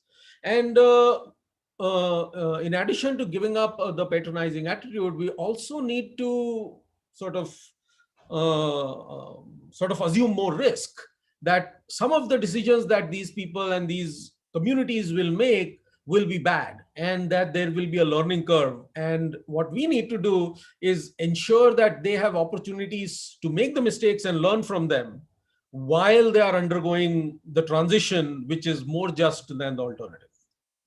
So I want to close with those, I hope, provocative comments that we need to insert some red ink in the blueprint of a new green economy, that we need to set up a deliberative process, but we need to look at this as an opportunity. And especially because coal is now uncompetitive compared to solar and wind, there will be many more mines that are going to be closed very soon, which present us with sort of experimental labs to begin to put in practice some of the ideas that have come up. Thank you very much. Thank you, Ashwini. I think we will have to, some of us will have to redefine what red ink means, and it will have different interpretation, but I think it was a very apt word to use at this point of time. Today is such a day that our representative from trade union will come in the next session, but our representative from Niti Aayog is ready to join this session. So let me bring in Mr. Rakesh Ranjan, who is with Niti Aayog. And I wanted Niti Aayog to join this meeting simply because of Aspirational District Program. And we do see aspirational, at least the design of that Aspirational District Program.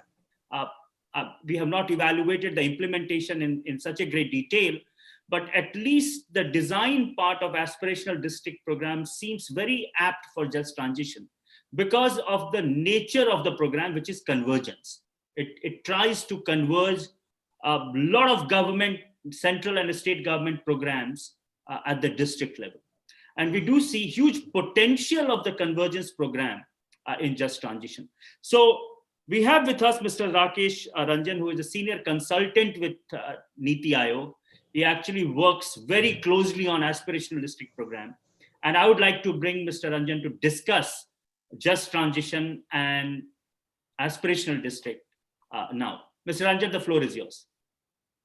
Good afternoon to everybody. Am I audible? Yes, you are. Thank you. Thank you. Thank you, Chandra. And thank you to the earlier speaker. I had the occasion to hear Kuntala Madam see the presentation. It's a very illuminating one. And also the red ink part of the previous speaker, which is fairly, I put the thing in right perspective. So, but let me say I will be very brief on this subject. As you have seen Professor Kuntala's chart, you would realize that when it comes to closing of the mines and closing of the, removing coal from the whole production economy, you will find that the incidence of that loss will not be related only to the local people, but it will be felt. It's a national level issue, and the whole concept of bringing the renewable energy, making the energy price cheaper will come into and will kick in. The trend will be that the energy price all over the world will become cheaper relatively. And therefore, as my previous speaker has said, some of the coal mines will close. In fact, some of the coal mines, after a particular time, perhaps a good number of coal mines will get closed. So one thing that if the technology allows us to kind of do the coal gasification or make the coal as a part of energy which is cleaner, then that would help to some extent. But as I said, the incidence of the India not using coal is something which is much wider than what it falls on the local population. But as Professor Kuntala's slide shows very clearly, that the human problem is far more than the economic, what the economic calculation would show in terms of the number of people who are employed or rather directly linked to the production of the coal or its processing or its value chain. So yes, I'm very happy that this conversation is taking place. In fact, this is a very urgent matter, and when Shruti called me up and said that we must join, we are very happy. Look forward to your publication and would like to see that what is it there that we need to intensify this particular debate, that how we move forward from here, because it is a very long drawn battle, which it is not going to happen very suddenly. It's a very long drawn thing. And then, so we must be prepared for it, and we must be taking action.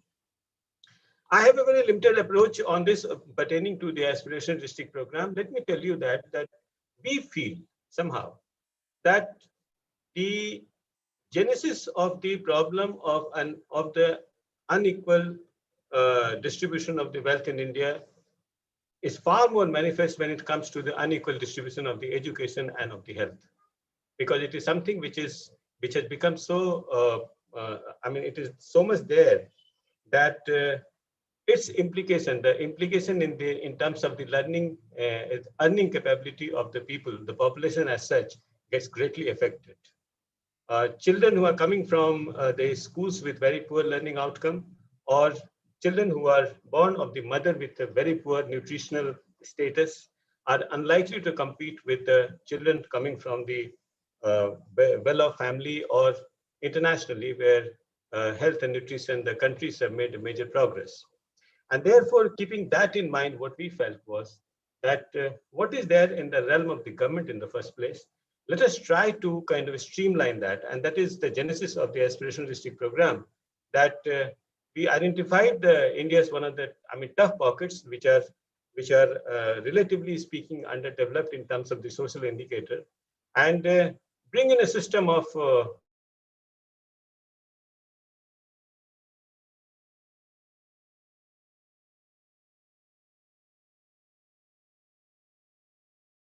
to kind of solve the problem. And in our program, when we run this particular the Aspirational District Program, we are attaching a weight of 30% to health and nutrition and another 30% to education. Our belief is that if you kind of prepare the population to kind of take part in the economic activity in a much better form, then the part of the red ink that my previous speaker has spoken can be addressed because of that. So our program is something which has a lot of promises, not only promises, but the 19th district of Jharkhand is part of this program. And many of the districts have shown on various aspects a very significant progress in a very small time. And the whole clue, I mean, the key to the success lies in telling the district magistrate that, or the deputy commissioner, they call in Jharkhand, that if you do well, you will be rewarded, you will be known, you will be applauded. Or if you do badly, then you will be known. And it will be kind of, the good work will not go unnoticed, but the bad work will also not go unnoticed. And this simple strategy of naming and shaming and making it on the basis of the data has really helped us in bringing the focus on certain things which actually matters when it comes to some of the indicator which pertains to children, some of the indicators which pertain to the health of mother, some of the indicators pertain to the elderly, and some of the indicators which have a huge potential in terms of agriculture when it comes to the irrigation and the agriculture productivity. We also have a lot of emphasis on the financial inclusion and skill development. And we also have included the basic infrastructure, especially our emphasis on the rural road as well as the internet connectivity. I think on the question of the household electricity and on sanitation, India in last few years has made major progress. So with this in mind, I'm sure that for different districts, just hold on for a minute. So with this in mind, I'm sure that if you have this conversation, see, nothing will come out from the vacuum. There has to be the economic activity which is going to replace the activity pertaining to the coal. District Mineral Fund, for the time being, for the interim time that we are having, we are extracting the coal, is a good instrument. And I am happy to note, both in terms of Chhattisgarh as well as in Jharkhand, its utilization is on very right track. But at the same time, there is a huge scope of improvement. So district administration, I mean, we have one of the, we keep on monitoring the utilization of the district mineral fund by the district administration. But this is a measure only for the interim, till the time that you are extracting the coal. Thereafter, what will happen is that we have to find alternative livelihood on these in these areas. And I am told that Jharkhand, and we are supporting the state government of Jharkhand on this, has a very successful program of the horticulture and the value-based agriculture in terms of movement or shift towards the high-value agriculture in terms of fruit and vegetable and mushroom cultivation. So Niti Aayog is very happy to collaborate with the government of Jharkhand that these kind of activities can be started, can be improved, but it has to be an integrated approach because many of these things, the farmer may know that it is very good for them to do that, but you need to have the supporting aspect in terms of the finance, in terms of your access to credit, in terms of the access to market. And for all this kind of thing, we would be very happy if the state government or the district administration comes up with the proposal, and we are very willing to support them. Another aspect that what we would like to add on this particular forum is that the role of the philanthropy, the NGOs, and the civil sectors, civil societies, we have realized that when they get associated with us, the improvement of governance at the ground level is very good because their reach on the ground is pretty decent. And during the COVID-19 preparation, Niti Aayog was leader of our CEO, Mr. Amitabh Kant was the chair of one of the Empowered Committee whose role was to harness the power and potential of the NGOs to solve many of the sociological problems or the problem pertaining to COVID in India.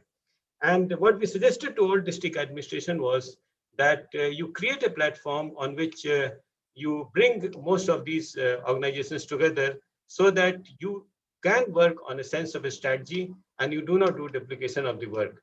I'm sure that in some places it was done, but in some places there is a need for further improving this kind of a structure.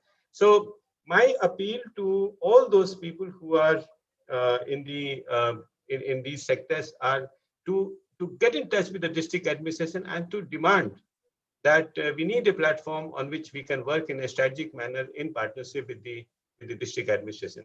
So this is the gist of the Aspirational District Program, where we want to kind of improve the basic governance as well as want to involve as many partner agencies as possible so that our improvement on the ground and impact on the ground can improve. And slowly India has to work on the alternative livelihood structure on these kind of places. And Niti Aayog in this, if we are approached, or we would love to assist the state government on this particular aspect. So thank you very much. Thank you very much, Mr. Ranjan. I think one of the things that has come out with our global review of coal mine closure and just transition is that the focus on social sector is the core of this transition, whether it is education, health, skill development. Because as you rightly said, these are the determinant which will, which will lead to a transition away from the manual and informal economy that many coal areas have in the developing world. In fact, we reviewed, which my colleague is going to present in the next session, the coal mine experience over the last 100 years, from Ruhr in Germany to the Netherlands mine closure to Wales in UK.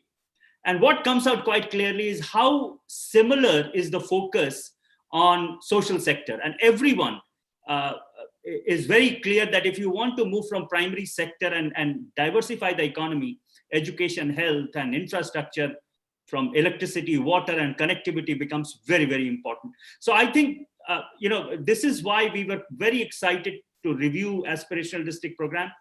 We will come back to you because we have certain, we have identified certain issues that need to be improved in Aspirational District Program. But overall, I think you have got it right as far as structure is concerned of Aspirational District. So thank you very much. Now, we are now getting into the question and answer session, and we have many, many questions that our participants have asked. Let me start with Mr. Srinivasan. I think, Mr. Srinivasan, you have, your presentation has led to a lot of questions about some of the issues, and let me start with you. So the first question people are asking is that, what are the challenges you see in utilization of DMF funds at the district level? Because one of the statements you made was that the money is huge and there are challenges there. So it would be nice if you can elaborate a little bit about the challenges in spending DMF funds at the district level. Mr. Srinivasan.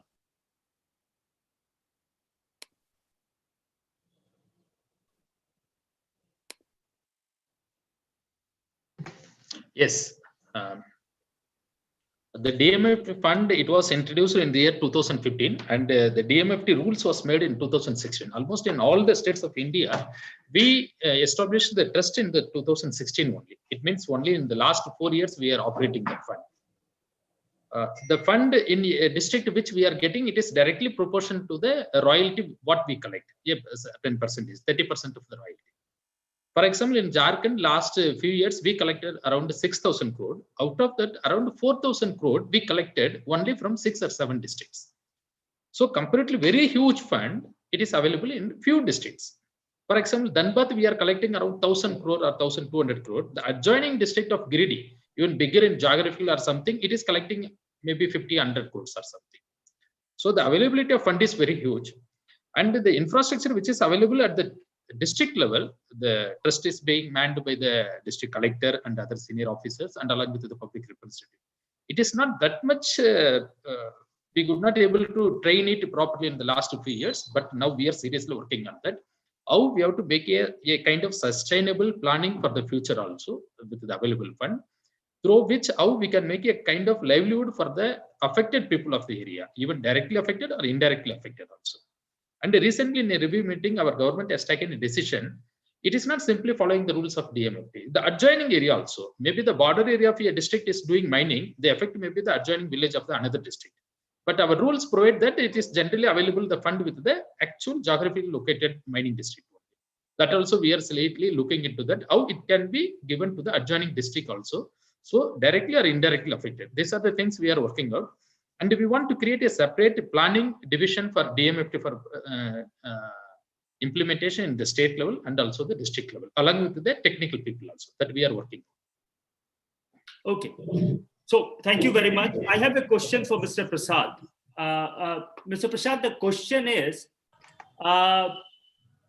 essentially, we found that there are a number of mines which are closed for quite some time, and they are being called as temporarily closed mines.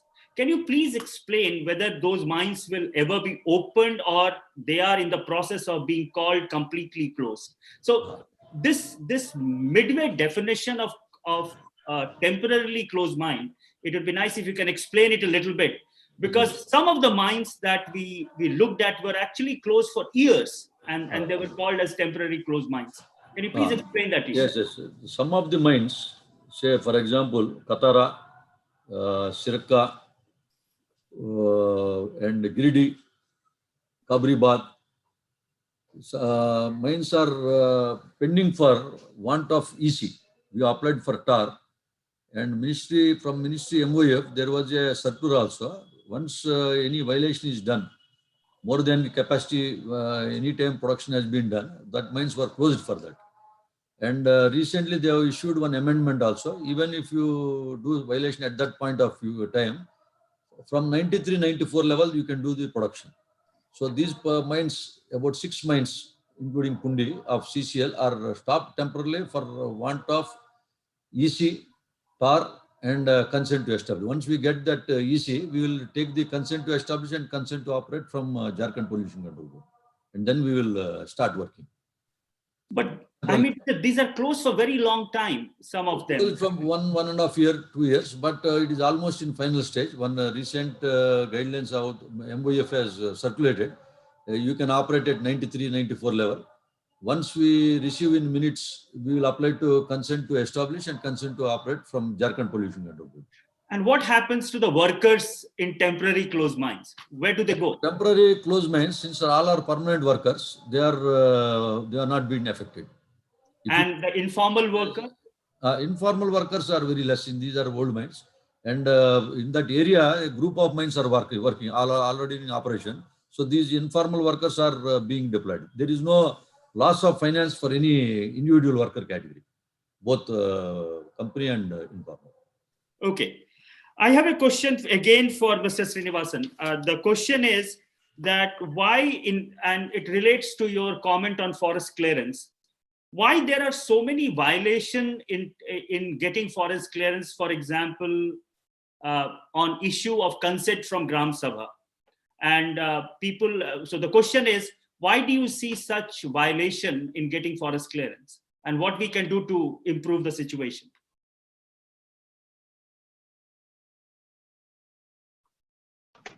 Even though the forest clearance, it is not my domain subject where I can make a very categorical statement on something, but whatever I experience, I can share that.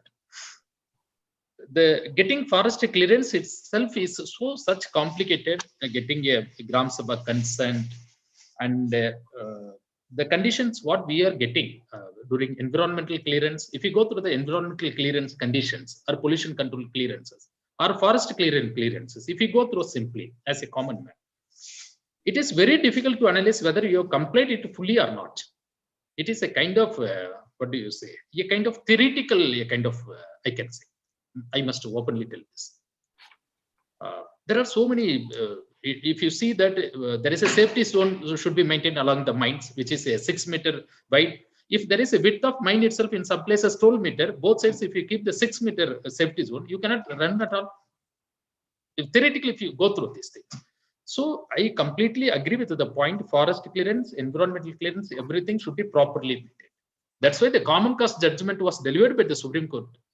The huge kind of illegal mining happened in some states, in not only in iron ore or coal also. it was set right by the Supreme Court by collecting a huge penalty out of that. It was not only, actually the Supreme Court directly didn't suggest that you make a legal action or something. It collected huge penalty. The reason was there is a kind of not very clear understanding about the various provisions of the Forest Act and the Environment Act. It is due to one or other reasons.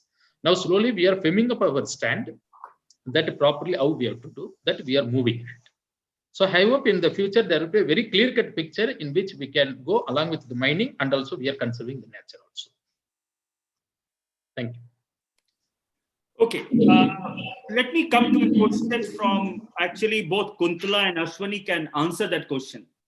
And the question is, with the privatization of coal mines now, do you think, the person is asking, what effect privatization of coal mine will have on just transition? So Ashwani, you can start and maybe Kuntala can come later.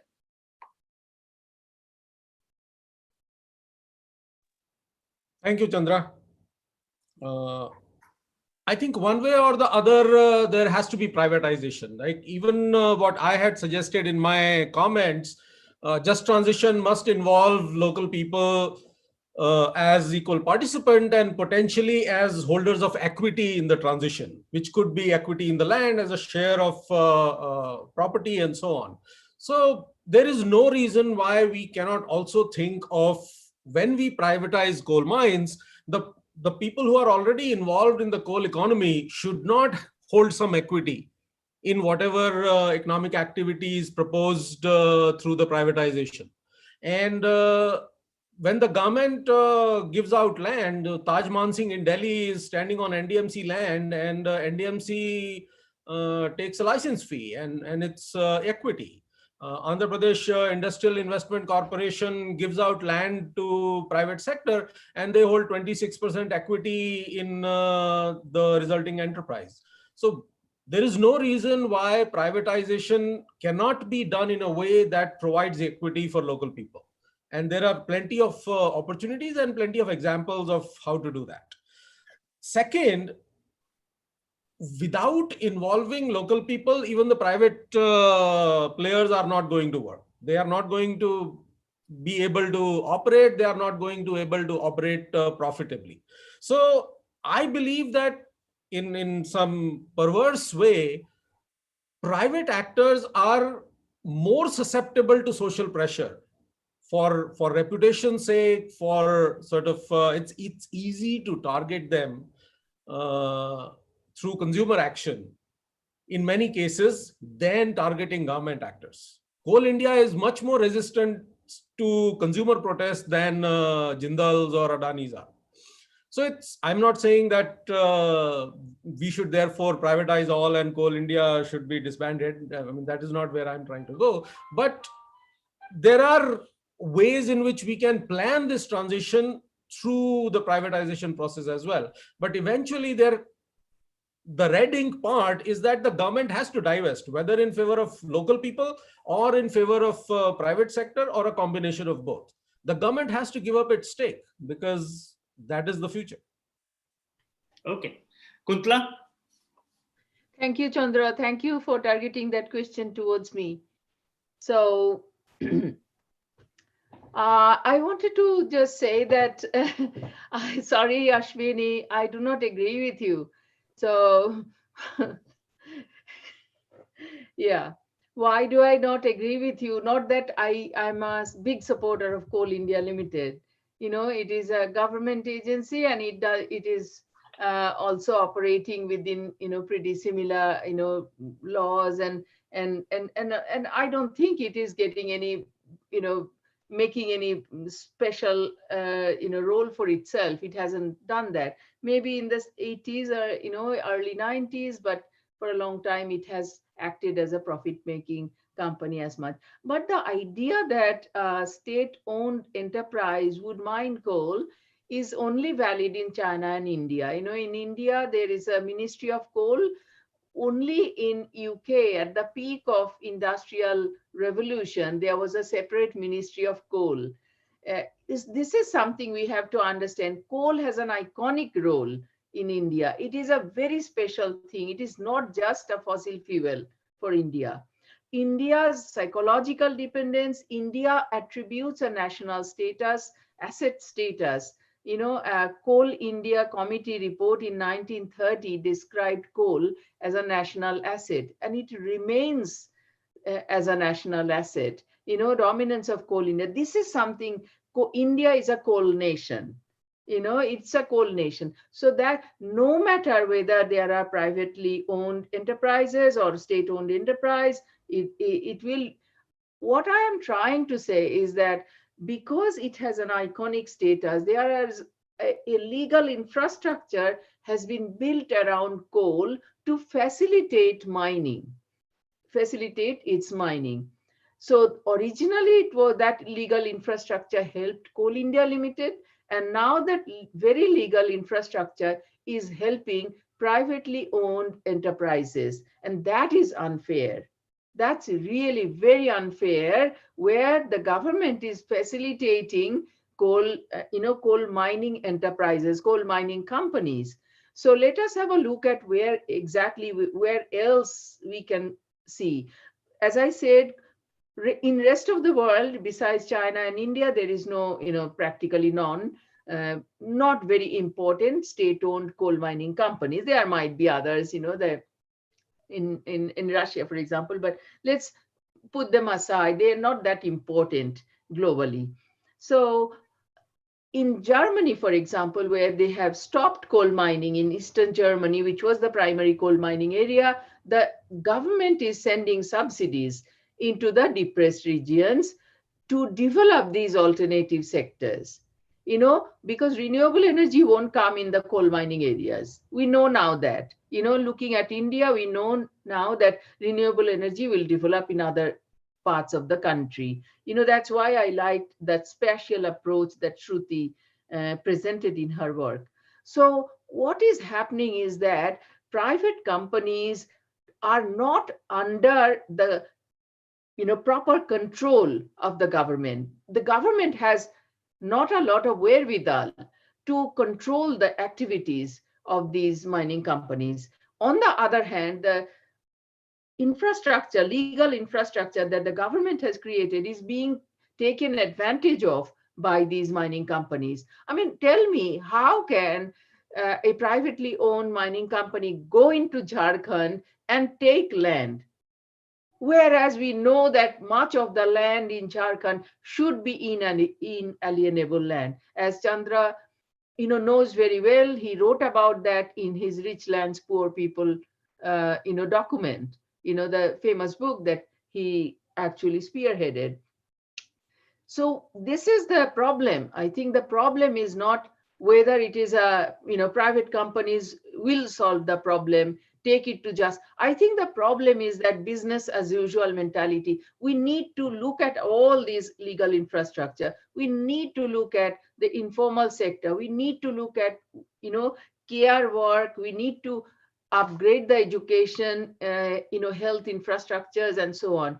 People, have enough resilience. Look at India today. The COVID crisis took place at a time which is, India should have been crushed the way appeared in India, but it did not. India is going, it is still rising above all these, difficulties. So I would say I'm going to cut you right now because we can keep discussing this issue. I have, because we are running short of time now, I have a question to Mr. Srinivasan again. I think everyone wants to ask the secretary because I think his presentation was a little provocative. So the Jharkhand government has filed a case in the Supreme Court, Srinivasanji, against the privatization, the auction that was done for the coal mine. How do you see this issue being resolved going ahead?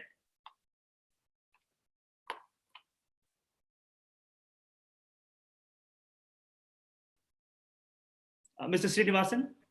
Yes, it is our state legal policy under the government of India and the state government direction. The case which is under sub judice cannot be discussed in public forum. I'm sorry to make any comment on this. Once it is over, officially we will make any comment on behalf of the government. Okay, so you will not be able to make any comment on that. Let me end with the last question to Mr. Prashad.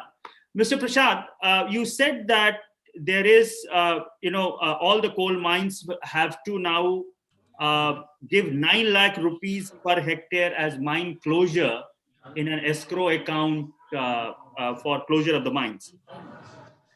The general understanding is that the money that will be required for mine closure will be far, far higher than 9 lakhs. Do you think that 9 lakh rupees, which is kept for mine closure, is sufficient?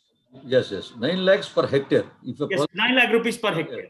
A project is having 1,000 hectares. So it is 9 into 1,000. It is 90 crores. Yeah. 90 crores. 9,000 lakhs is 90 crores. So it is every 5 years they will be giving to us also. As we will drop, the money will be reimbursed and we will do doing the activities. Previously, I told initially also, 10 to 15 years back, this was not systematic.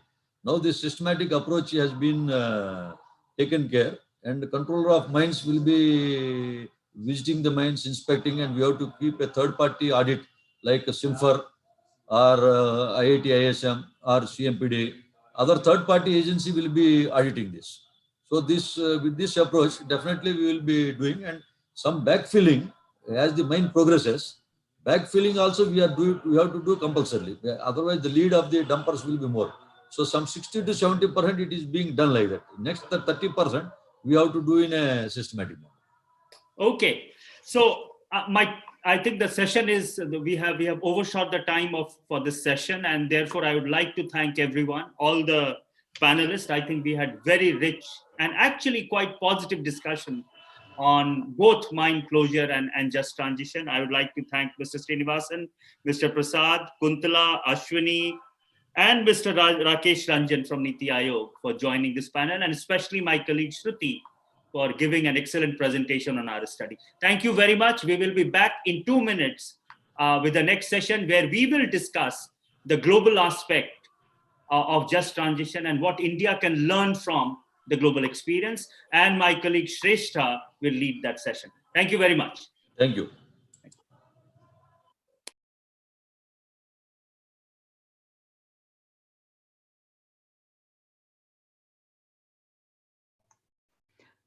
Shruti.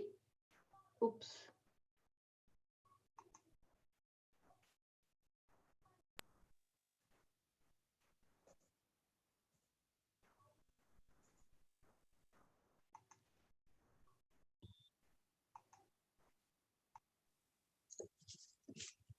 हाँ CV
Are we good to go? Hello? Yes, Shrestha, we have all our speakers here. So Okay. So we should be good to go. Okay. Yeah. Okay. So thank you all for joining, and it has been, I know, a roller coaster days for all those who have joined since the first session. But thanks for staying back with us, and we have a very interesting group of panelists actually in this session. So the way we have looked at a case study, we have got an introduction to the book, and this is the last session where we look at the just transition mechanism for India. And it is a lot to be discussed here, and I'll give a very short presentation for some of the proposals of our book that is highlighted. And then I'm being joined by a very eminent group of panelists, 4 people in fact, because Rakesh Ranjanji went in the previous session. And as I speak, when they'll speak, I'll introduce them one by one at the time. We are running a little short of time, but I'm sure we'll be on time with Rakesh Ranjanji being in the previous session. So let me start, and I really welcome all my panelists for their time and all the encouraging responses that we have been receiving so far.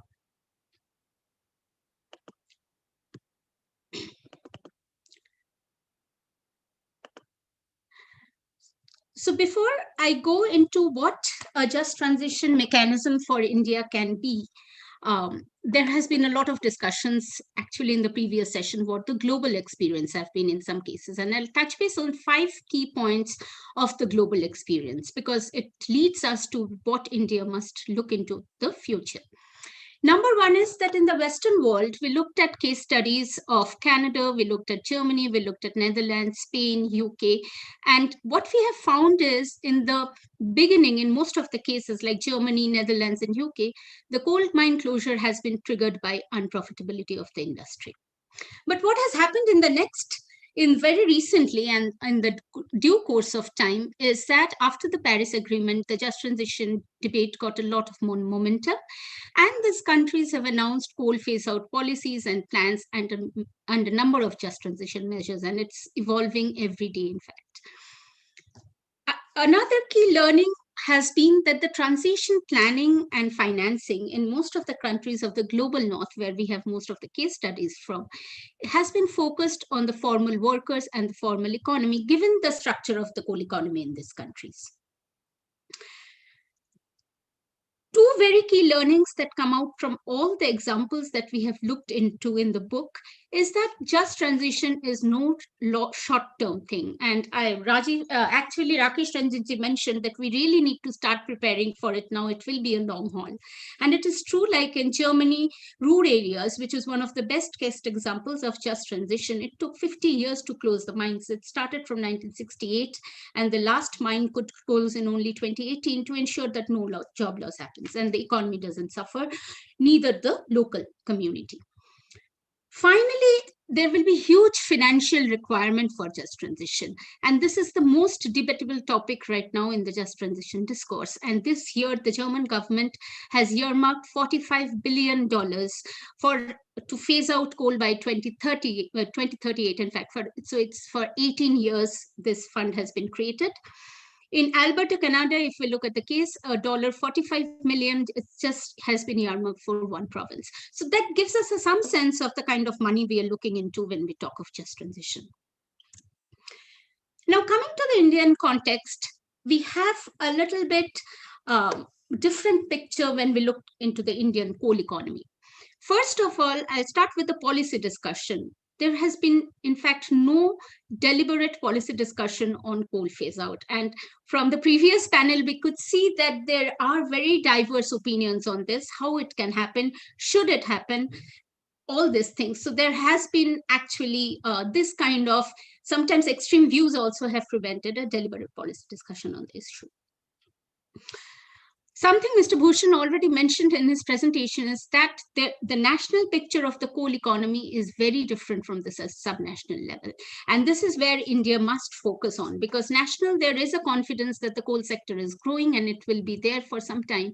But at districts we are looking at, we have looked at Jharkhand, and in many other areas, in fact, mines have started to close. The critical part of this is this closure is happening unplanned and unannounced. Unannounced, I mean that the local community has no idea what's coming tomorrow. And this is going to be a big challenge. The fourth point is that in India, our coal sector, and this has been enough stress today, that it is largely constituting of the informal workforce. So that's what it is. If that's the scenario, then we cannot just focus on formal workers, but we need some structural changes which are very fundamental to ensure security and livelihood for these people. And finally, just transition policy debate has not started, but we cannot wait for that because it's a reality in the coal districts. I mean, the framing of just transition in the Indian context, in fact, can change, and we should try to think of it in a different way, not just from the limited definition we have so far. So in this light, and giving our Ramgarh experience, of course, in the context of Jharkhand, we have proposed a just transition framework in our book. And when we were proposing a framework, we had certain goals in mind, what that framework must address. The first and foremost thing is that the mining areas suffered from resource curse for over 100 years, and this must now change. We cannot keep on having this poverty discussion year after year without trying to address it. The second thing, which comes from the first point, is that we must create opportunities for sustainable, secure, and most importantly, dignified livelihood. One of the pictures that hit everyone from the book, all our eminent guests today, was that cycle wala, or the person breaking the coal by hand. And we cannot have such undignified livelihood in 21st century. We really need to create income substitution opportunities and livelihood opportunities for the informal workforce and ensure social safety nets as a long-term welfare policy. So not just money, but we need social safety as well. Of course, formal workforce will be a critical factor of just transition. And we must think about it because they have enjoyed many welfare policies, pensions, and so on and so forth. And that will be a key component of the financing also. We really need to focus on improving development outcomes, which was a discussion on the aspirational district issue. In fact, we had in another session today. And finally, I feel that the just transition process must have public ownership. This will deal with the historic social exclusion and people being left out from decision-making processes. And it's an historic opportunity for us to do so. And every just transition framework in the world is telling that if you do not do that, a transition mechanism will not work.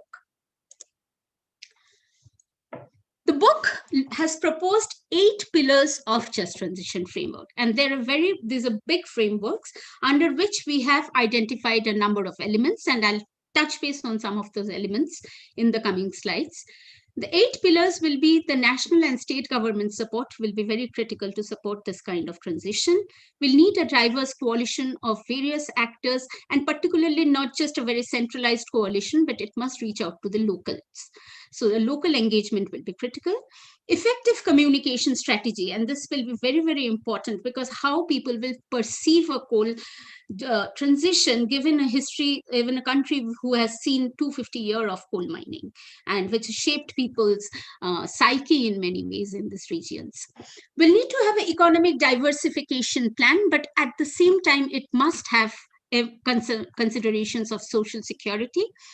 The coal sector transition, particularly the restructuring of the PSU, will be critical because we cannot just wish away Coal India. It is a very big public sector and it needs to be, restructuring has to happen for that matter. Finally, social and physical infrastructure will be important to develop the community's resilience for this transition, and the investment component. No public fund can really support this kind of transition, and we have already looked into the Germany numbers, Canadian numbers, and there are many more numbers coming up. So we'll need both public and private support in that.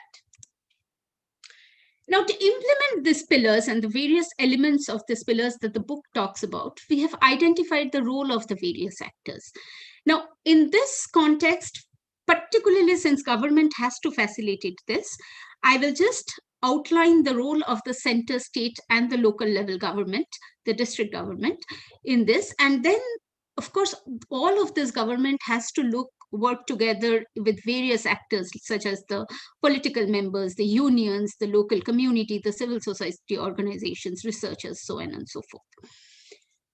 Now, coming to the center will have 4 critical roles. One is we need a national policy framework to facilitate this process, because it is a cross-cutting issue. So we need a national just transition policy for that. Restructuring of the coal PSU, as I had already mentioned. Mobilizing finances from various sources will be a key role of the center. And finally, diplomacy for global support. This is where the center needs to engage. Coming to the state government, for example, the Jharkhand government will be at the forefront of taking forth this transition. And 2 important things, in fact, the state has to do in this regard. One is redesign the industrial policy. Currently, the Jharkhand government is doing it. And in fact, just a few days back, I was reading the new Chhattisgarh industrial policy, which really focuses a lot of sustainable livelihood. So the industrial policy needs to be restructured. And then convergence of programs can help to pull in resources. The state is at the helm of implementing various programs that the center proposes. So that can help to pull in resources. Finally, at the district level is where the just transition planning and implementation is happening, will happen in fact, and how it can be done will touch base on some key points.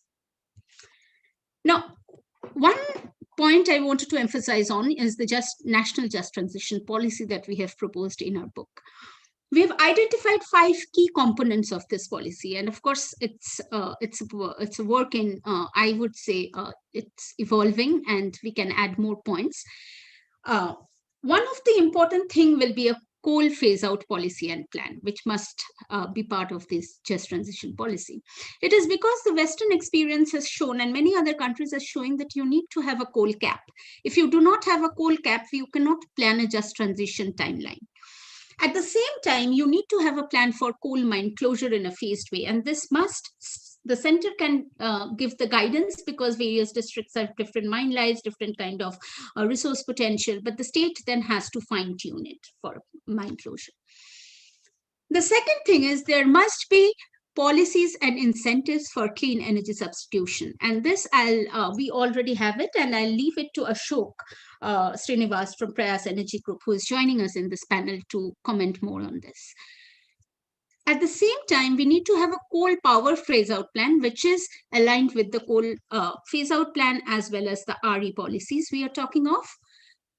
We also need some revisions of rules and regulations with respect to the coal industry, such as with regards to mine closure, with regards to re-auction. All these things need to be taken care of. And finally, the center has to develop a just transition framework to facilitate all this. We are very ambitious that they will look at some of the 8 points that we have proposed, but of course, there is much room for adding many other things to it. The center will have 4 other key roles, in fact, 3. Number 1, I already spoke of, is supporting the restructuring of the coal PSU. And my colleague today in the panel, we have Mr. Parthu Bhattacharya, who was an ex-chairperson of Coal India Limited. He can comment on this further. First of all, why it is important is because if we can restructure the coal PSU, it will create opportunities for alternative employment and absorb the job loss. At the same time, it will help to minimize the revenue loss that the government will suffer, in fact, from coal mine closure. And there are some silver linings we are already seeing. Like in 2018, the CIL had announced investment in about 20,000 megawatt of solar projects in the next 10 years. These things will keep on coming up, we are hoping. The center will also have to provide financial support for infrastructure and low carbon industrial development through tax incentives, some of the mechanisms we have identified, capital and operational subsidies, and so on and so forth. And again, I have panelists today, Suranjali Tandon from NIPFP, who has been working on the financial mechanism for just transition, and Suranjali can elaborate on many of this.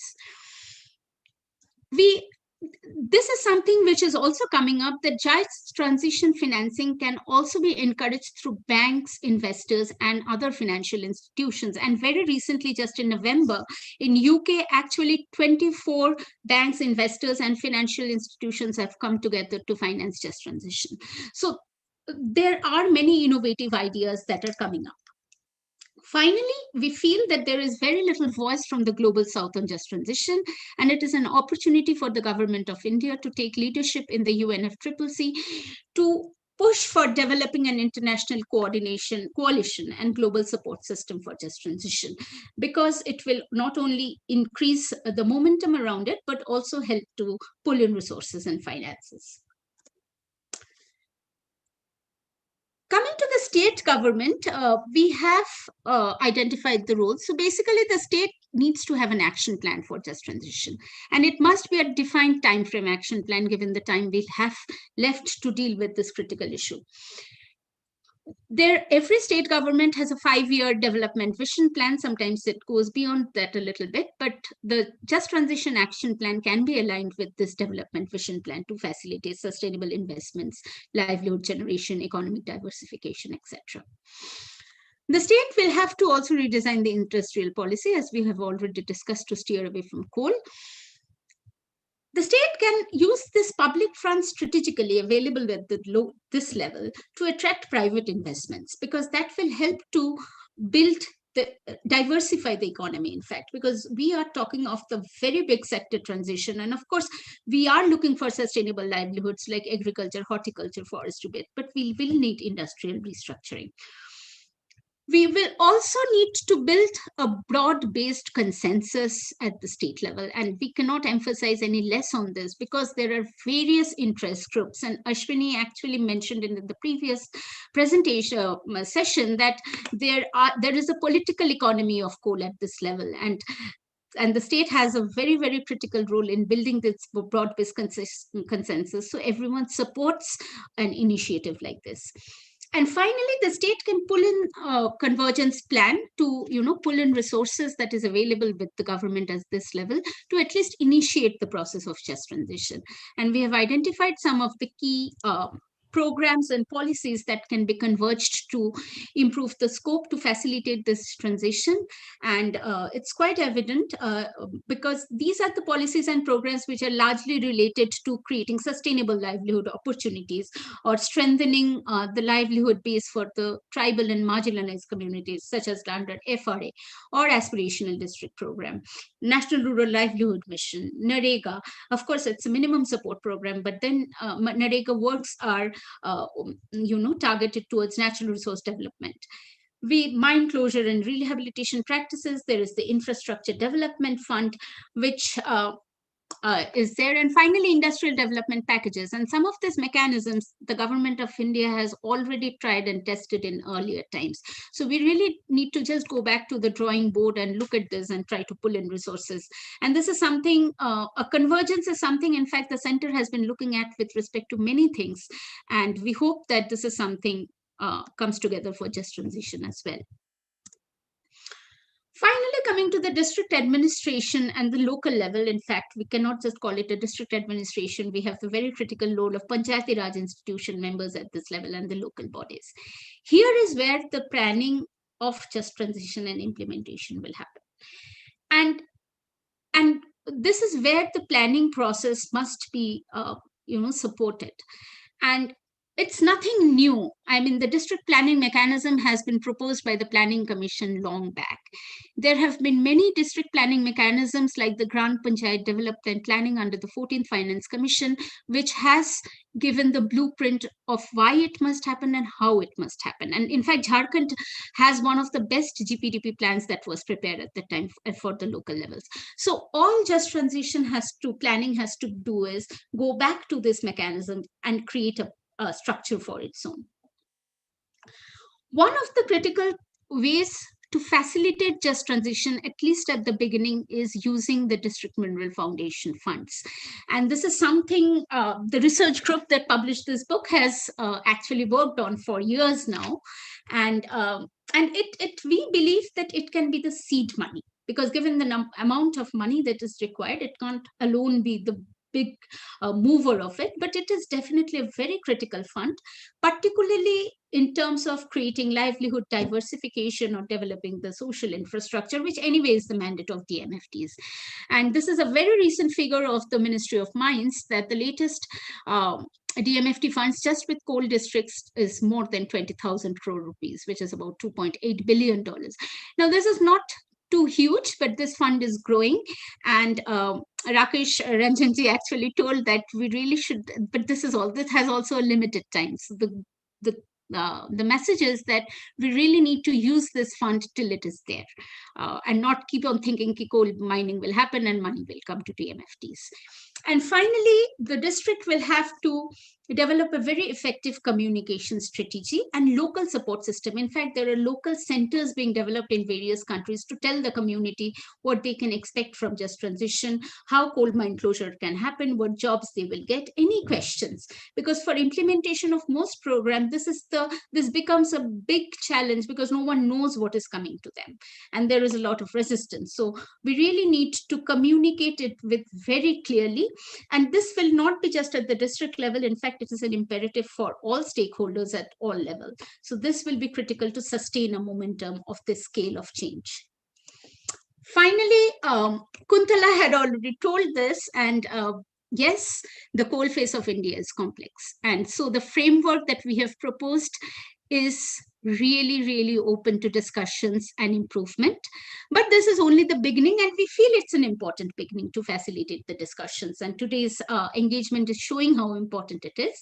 And with that, I'll stop. And I hope that we'll have many interesting questions, and we look forward to hear from our panelists.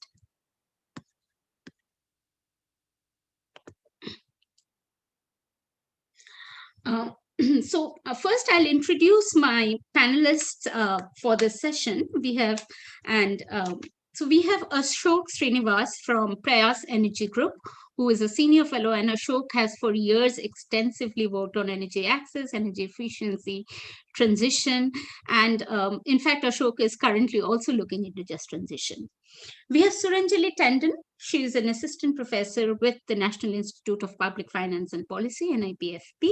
And Suranjali, in fact, has been working on just transition financing mechanisms. She has been writing on it, and we'll listen to her on that. Pallavi Roy, she is a lecturer with the School of Oriental and African Studies at the University of London, and Pallavi, in fact, has contributed to a fantastic chapter in another book that deals with coal future, and she has looked into the social contract of the energy transition process. And we have Mr. Partha Bhattacharya, who is currently the director of Haldia Petrochemicals Limited, but has been the former chairperson of CIL. So with that, I'll invite first Pallavi, because Pallavi has another meeting, and since we are running a little late, to share her views, and then I'll invite the other panelists to speak. Pallavi, welcome very much.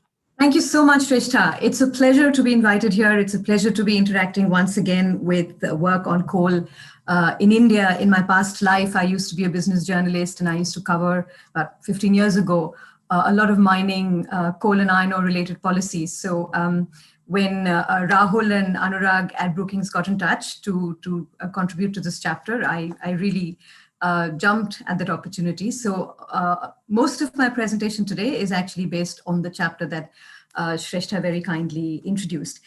I've been listening in, from the last session, and it's actually quite heartening to see that a lot of the work that's gone into the book, that's gone into the chapter, has been. We find quite a lot of common ground, especially a lot of what Kuntala spoke about is something that I completely agree with. What Shrestha presented. What I will try and do is talk about a more broad brush picture. I've been asked to speak on the social contract for just transition for India's coal mining community. And I'm just not going to be talking about communities who are indirectly involved in coal mining, but also communities who are affected by the externality of coal mining. And as with anything that is such a complex issue, we're not talking about black and white. This is really a large gray scale. So there are interests on both sides at the grassroots level. Communities who have been involved in coal mining directly and indirectly for decades, communities who have been affected by coal mining and the health and pollution externalities that are unfortunately a necessary feature of it. Equally for decades, as long as coal mining has continued. I am a political economist who studies late development, so I just want to place a couple of broad macro points here. And one is that, of course, we know that for some time, at least for the next decade, 2 decades, coal is going to be a fairly large part of India's energy mix. It might be even growing, though not obviously at the same pace as RE. So while that is happening and phase outs are also happening, this is something that requires a lot of long-term planning. The phase out will affect communities employed in mining, but the fact that coal mining will continue will affect indigenous communities who live around these coal-bearing areas. So we need plans that look at both these very, very important constituencies. The other is, if you look at the history of industrialization, industrial development, and structural transformation, which is really the key to raise incomes across developing nations, we really don't have a precedent where this has happened without the intensive use of fossil fuel. Now, that's obviously had significant negative externalities. There can be no doubt about it. But given the energy intensity of the transition that's required, not just to raise per capita incomes, you can do that as a resource-rich economy, but to redistribute the incomes so that growth is also equitable, one really doesn't have a precedent of that happening without resort to fossil fuels. And in one sense, I completely agree with what Kuntala said. India has been a coal nation. I think we sometimes, especially post-liberalization, tend to undervalue the contribution of coal and Coal India.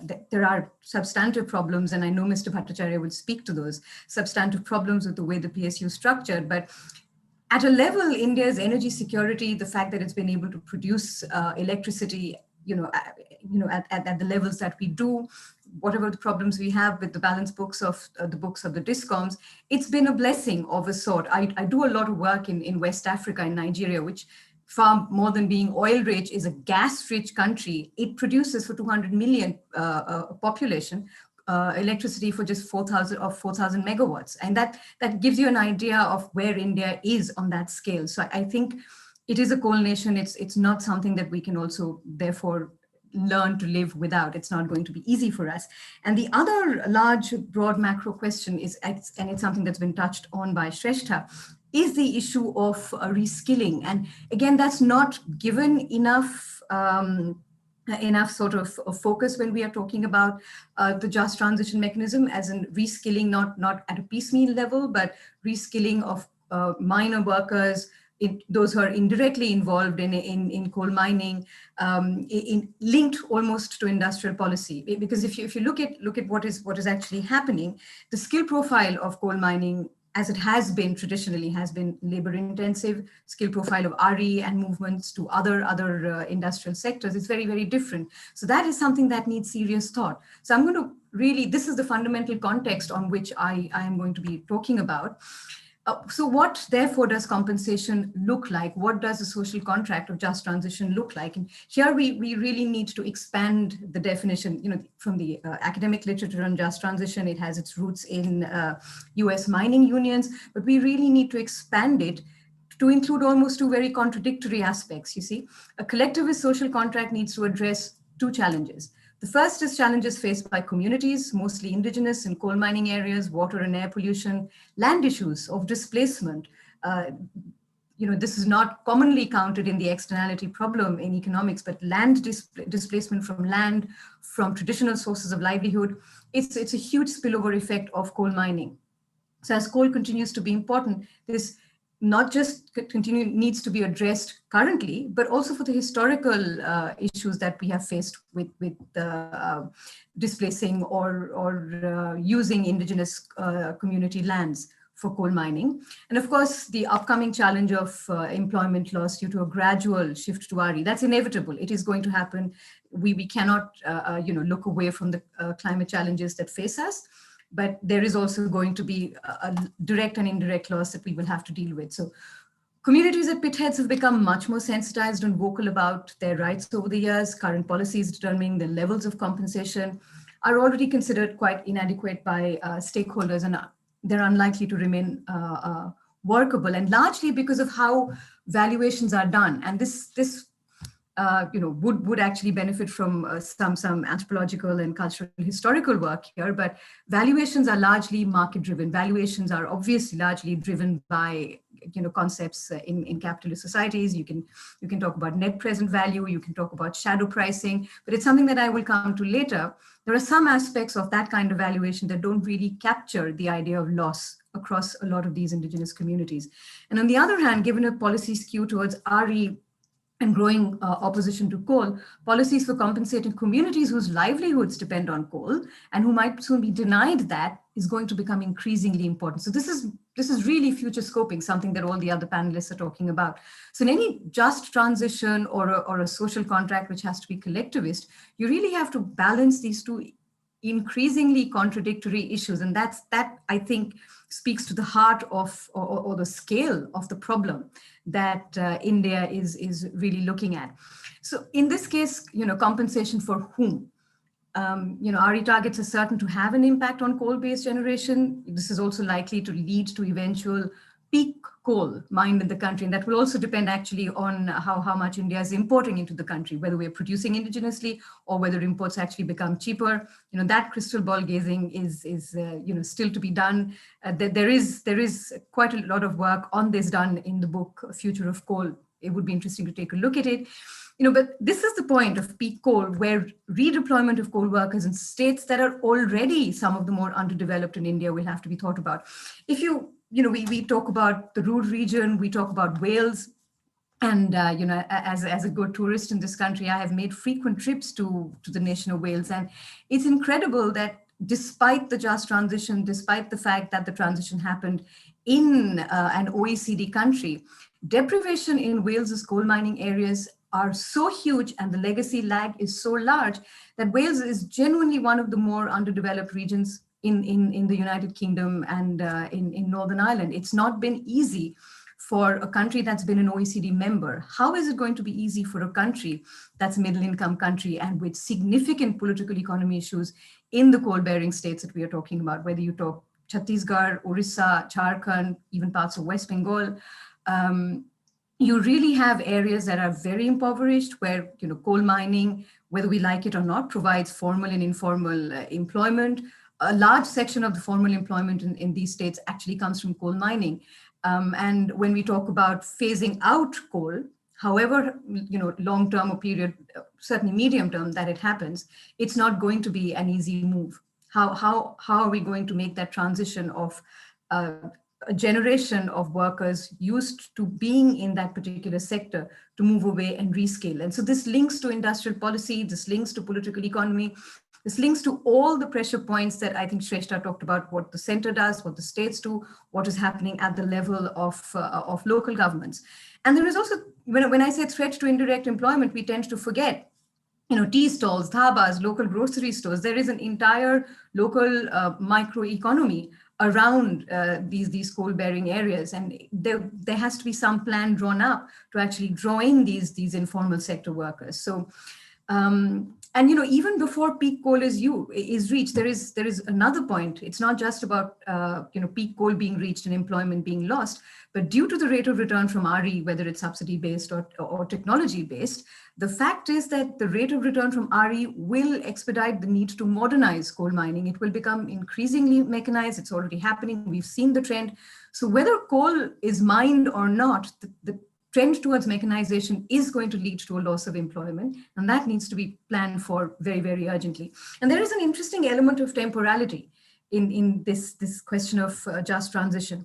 The adequate compensation for possible RE-related redundancy after agreeing, and I say agreeing in quotation marks, to the negative health consequences of mining. A miner who 10 years ago saw coal mining as, or working, sorry, in a coal mine as something that would be compensatory over his lifetime, might see work being truncated.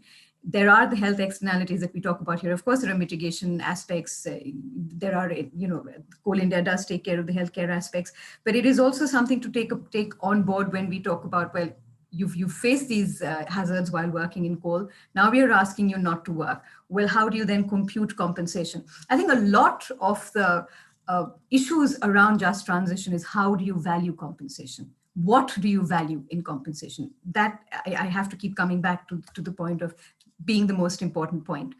Then also there's the question of protecting about, I'm guessing this is the number, about 500,000 pensions in Coal India. If revenues come down, how do you protect these pensions? And here the role of the unions has been actually very, very important.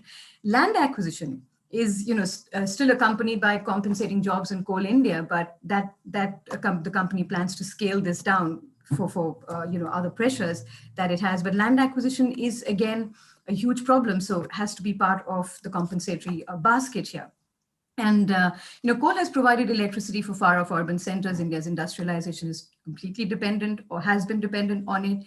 But these recipients of relative welfare face off against populations with substantially high deprivation affected by consequences of mining through pollution and displacement. In fact, an IIT Roorkee study pins the number of those displaced due to development projects in India in the past 50 years at about 50 million, of which 2.5 million have been affected due to mining, which is not an insubstantial number. And the nature of these displacements are economic, social, and cultural, the costs of which, certainly the social and cultural costs of which, are extremely difficult to compute.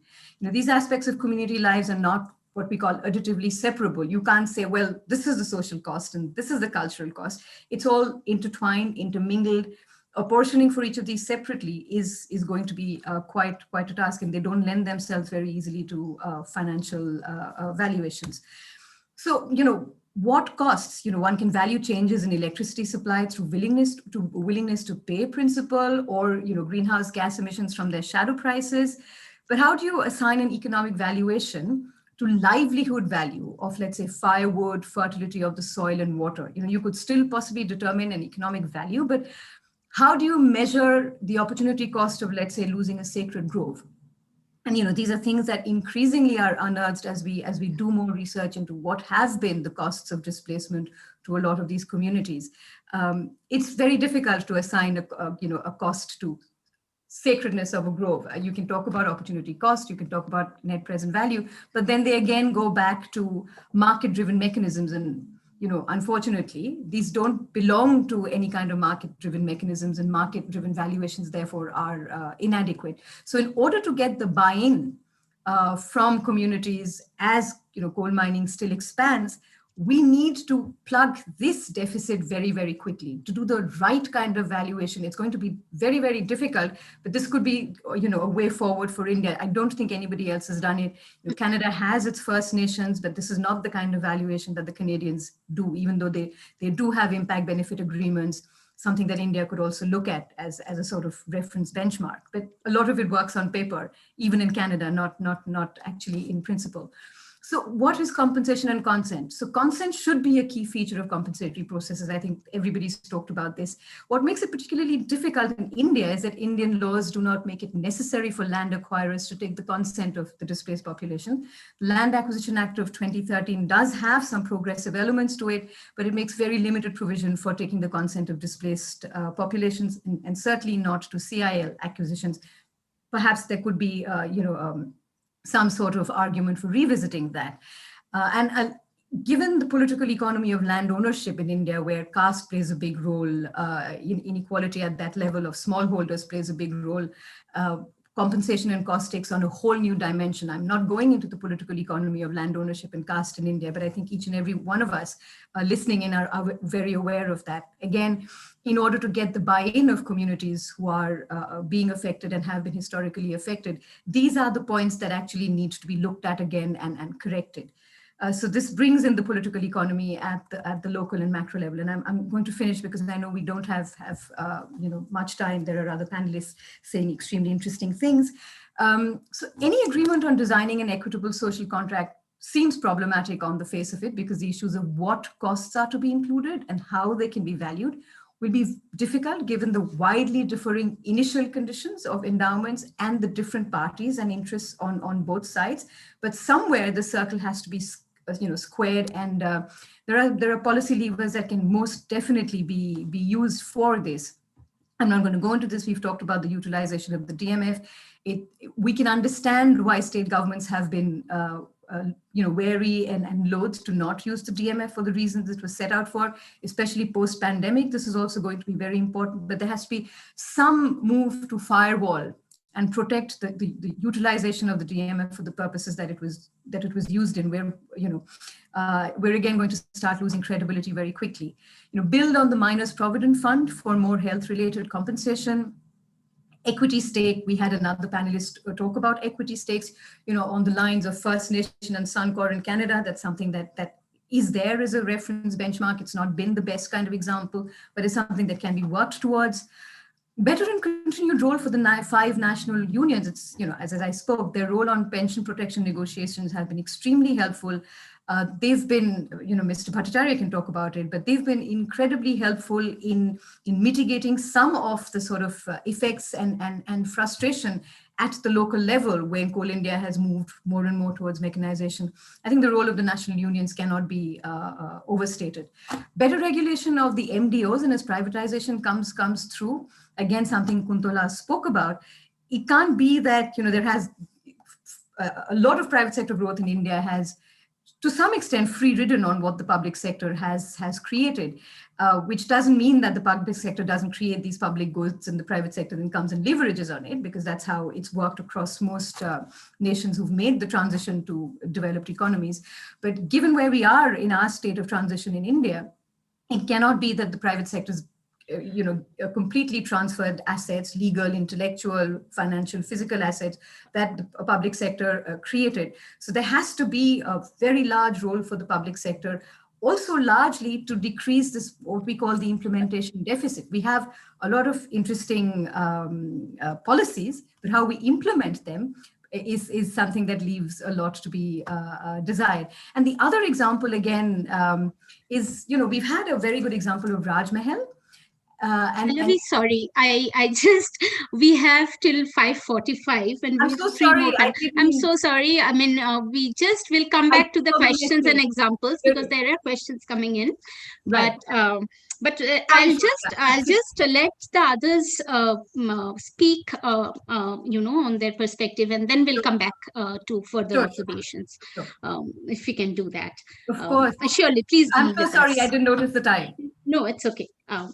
So I'll now go ahead with Ashok Srinivas, who is with us from Prayas. Ashok? Hello? Yeah. Okay, Ashok. I could not see, just I think I had to scroll. And Ashok, actually, thanks for joining, first of all. And, you are actually working with a comment we made this morning that there cannot be any energy transition without a just transition. And we are at this critical juncture. I mean, we are making strides in energy transition. So we would like to hear from you that how this can be matched and what kind of policy incentives or mechanisms. And to all the panelists, I will come back after a 7-8 minute comment. We'll all come back to comments to all of you. So just because we are limited on time, I'm so sorry, but please, Ashok, it's all yours. Yeah, thanks, Shrestha. And before I kind of make my few remarks, I'll try and stick to my time limit. But I want to begin by congratulating iFOREST for this very useful study, which has ground truthed some of the real issues that need to be addressed if we want to kind of deal with a just transition in this country. And I think what I found very interesting about the study, one of the aspects that you discovered as part of your study is that this whole just transition business or the coal phase out is not some abstract notion that we have to talk about for the future in the coming decades, but it's already taking place in parts of the country where coal is being phased out, and there are communities and there are workers and there are local economies that are already kind of affected by this. So it's a here and now issue also. It's not only some abstract issue that we need to worry about in the future. So stepping back a little bit from what the specific topic that we're discussing today, essentially, if you're talking about just transition, essentially, it is a function of the energy transition itself that's going to happen. And the energy transition itself is not something that is going to take place at a uniform pace either across sectors or across regions of the country. So one would have, I think we'll all probably agree that the sector in which the transition is taking place the fastest is probably the power sector, where renewables aided by storage are going to displace coal in a big way. And that is really the reason why we're all gathered here and having these discussions on just transition. But at the same time, we must also remember that there are other sectors where transition needs to take place. So, for example, there is talk of the transport sector shifting to electric vehicles, and that's also a big transition. The automobile industry is a big industry, and we need to think about what happens to that transition also, though that is probably a transition that is kind of let's say next in the queue to the power sector. It's also in the very, very early stages, but it is also a transition that will have its own implications, will have its own political economy, will have its own employee issues, and so on, that need to be dealt with. And today, of course, we are focusing on the transition away from coal, and that is what I will try and restrict my comments to. One of the things I was asked to talk about was, the incentives or the mechanisms that exist to shift towards cleaner forms of energy. That is at least from the power sector point of view, to some extent that shift is already happening and happening at a reasonably good pace. Strongly, I mean, like with many things in India, it's very hard to pinpoint what specific policies or what specific measures are actually driving things. I would state that it's a kind of a mix of policies and very simple economics that is driving the transition away from coal towards renewables in the Indian power sector. And today, frankly speaking, I don't think wind and solar really enjoy many subsidies at all. There is no policy support for them other than the interstate transmission waiver that they have. So by and large, in many states, I don't think there's much subsidy at all that's going into technologies like wind and solar, other than this ISTS stuff. But there are other parts of the clean energy economy where one does need to think about what are the kinds of incentives that we'll need. So, for example, obviously the next kind of big change that is likely to happen in the electricity sector is regarding battery storage. And there are moves towards kind of formulating policies towards encouraging adoption of battery storage. But here, the kind of at least I'm not aware of any policy mechanisms that already exist to encourage or promote these things.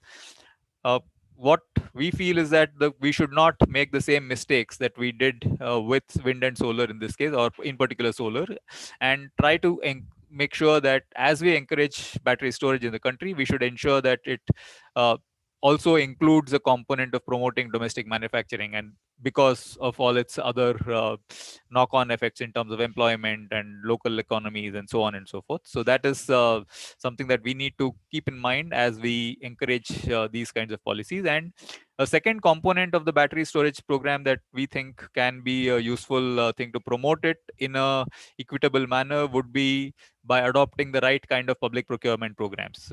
Like one of the kind of preferred policies of the government of India these days is to embark on massive public procurement in order to promote a particular sector. The most famous example, of course, being of the LED industry.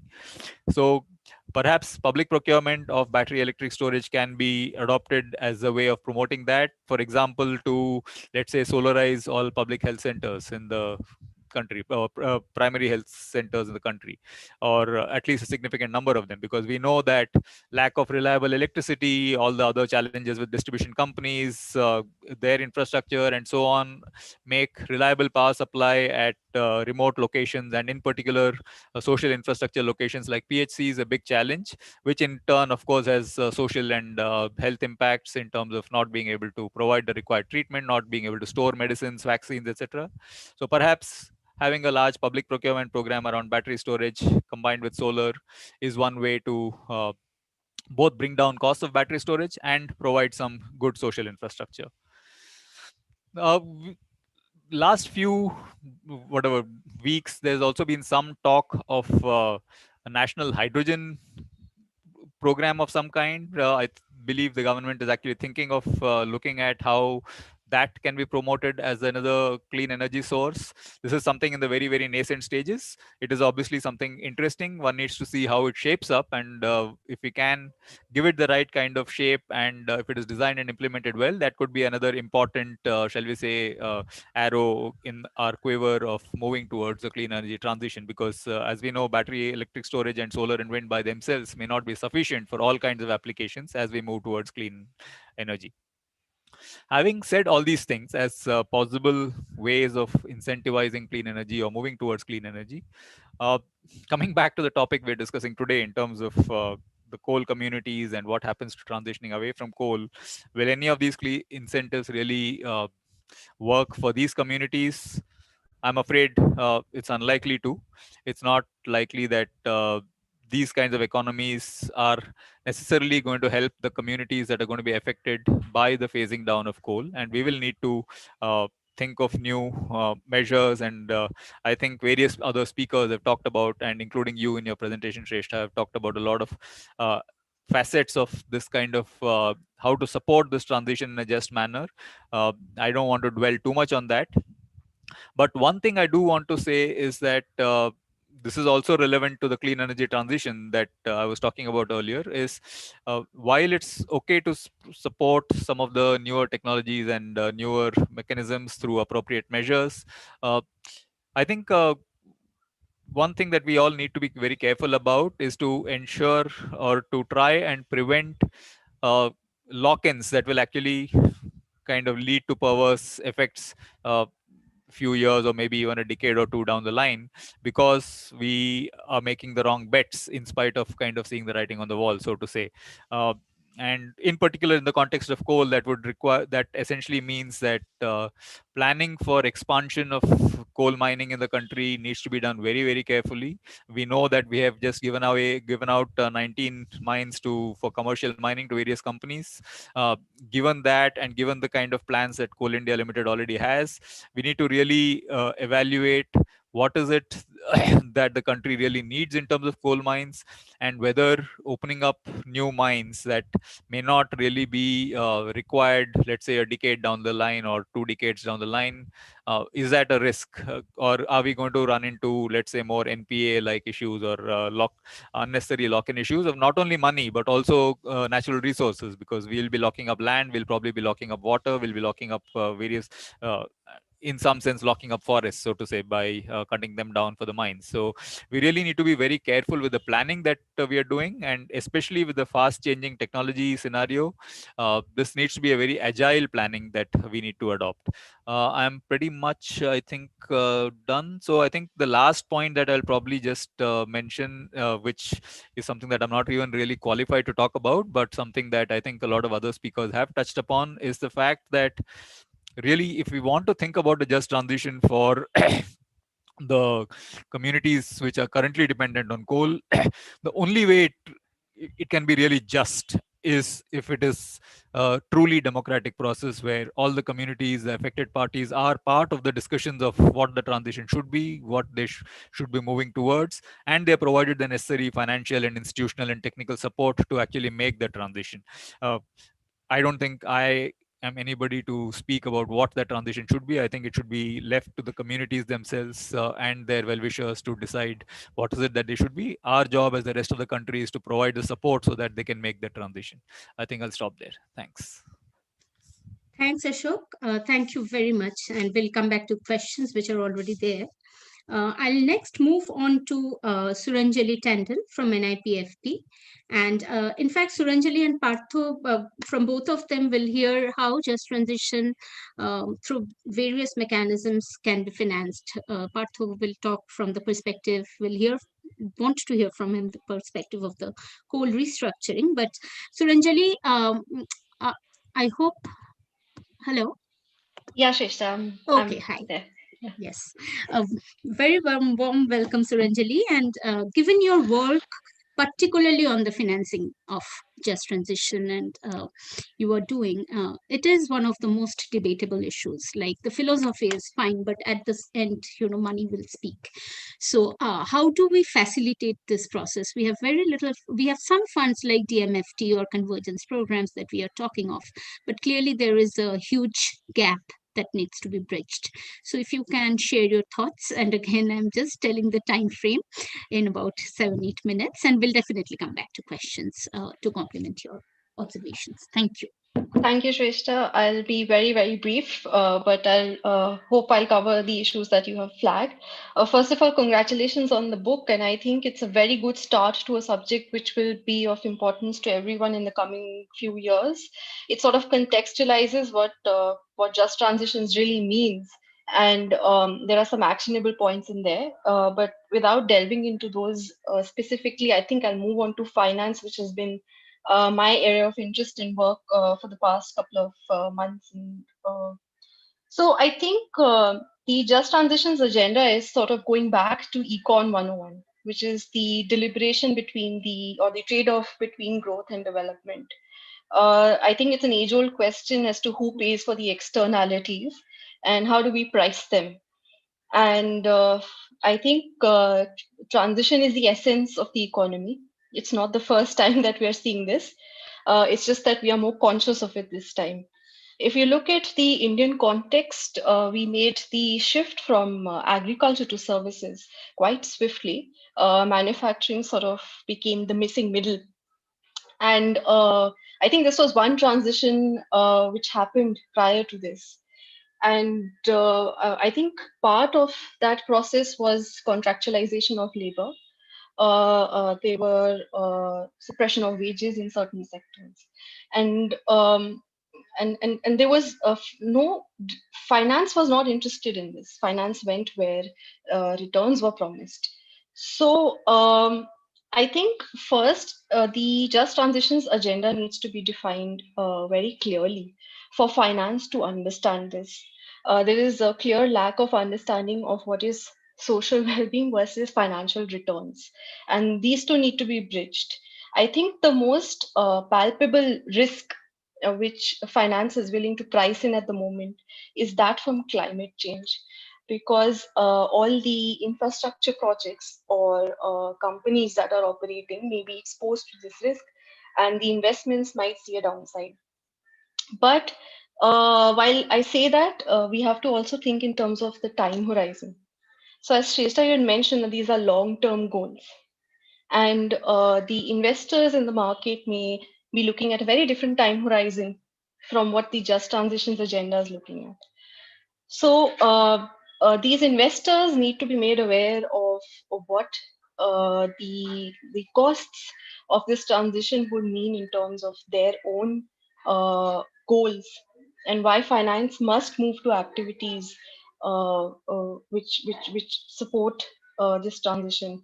And I say that this needs to be stressed, particularly because if you look at the COVID situation, the stock market did very well. Some asset classes earned higher returns despite the fact that there was such costs at such scale, which means that the general well-being doesn't translate into finances agenda. So therefore, I think there are two major things. One is to say that this is the timeline, and to showcase the impact that will result from not investing in these particular activities. And when we talk about finance, I think we need to bifurcate public finance from private finance, and I think that both of them have to work together. So over the years, the government has actually worked on some of these things that were part of its own expenditure agenda. For example, employment, skills. It's already been part of our public finance, but we need to find the additionality, as in how much more the government may need to put into this. And as you've already mentioned, states will be an important part of the process. They will lead this process. Even in the case of COVID, we saw states led a major part of the process. They bore the expenses. So given that some of the states are actually more prone to revenues from minerals, we need to identify what may be the alternative sources. Now, while you say that there may be tax incentives that may be designed, I would say we should be cautious because actually speaking, we may need more taxes to fund this transition. But that's a more detailed discussion that can be taken up. The other thing is that we have fiscal rules, and the FRBM limits how the state approaches these problems. So how will this be built in? Do we want to think of finance commission's devolution rules, which should fund certain states that are prone to just transitions, or there should be additional channels to raise funds, for example, lending, right? They can pick up from off-balance sheet sources. In this regard, we've seen Kerala approach innovative approaches of getting foreign capital to fund its infrastructure. So is that one possible way for states to sort of bring private finance along with public finance to fund activities for this transition? The interesting thing is that there will be land, and I think this discussion has been very, very interesting for me because everyone has raised the point that there'll be land that will be vacated. And in a sense, this land, can this be monetized? One way to look at it is that, people move to agriculture, but can this offer an opportunity to monetize for the states, for them to be able to raise additional finance? Because if in a sense people move or are dislocated or they move to other places for new job opportunities, then can this land be used by the state itself to fund new activities? So that's a question that I only raise. The other thing is to say that can we shift this land into renewables? Because then it again creates a new source of funding for the state, because any value add there would also pay taxes, which are a source of revenue. In terms of private finance, I think there is also the need to define outcomes. So the space of social impact bonds, it's been not as widely used, but it's seeing quite a bit of traction where the outcomes are very well defined. So I think those small pools of capital are an interesting space that these states can actually look at in terms of funding activities. And I would say that the cooperation between public and private finance is also seen in the space of infrastructure, which is a learning for us. NIIF, for example, they were able to attract private capital with the base capital from the government. So I think there's scope for collaboration, but the identification of goals and specification of outcomes is actually quite important. So I'd stop at that.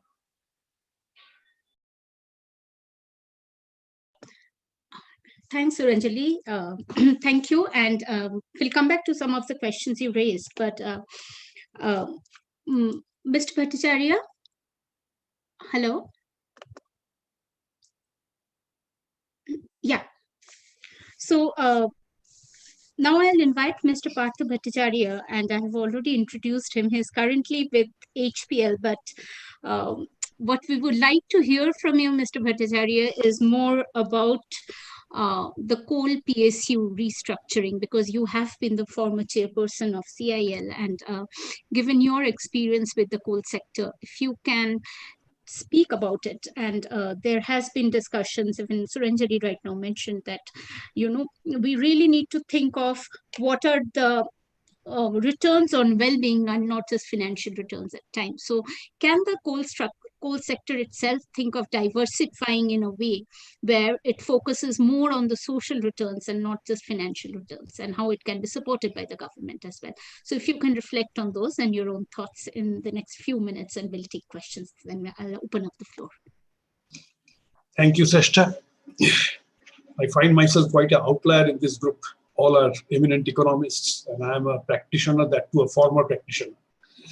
And you are not ready to listen about petrochemicals. You want coal. So that's a challenge. Anyway, let me try. You see, basically, first of all, I must compliment iFOREST for this excellent initiative.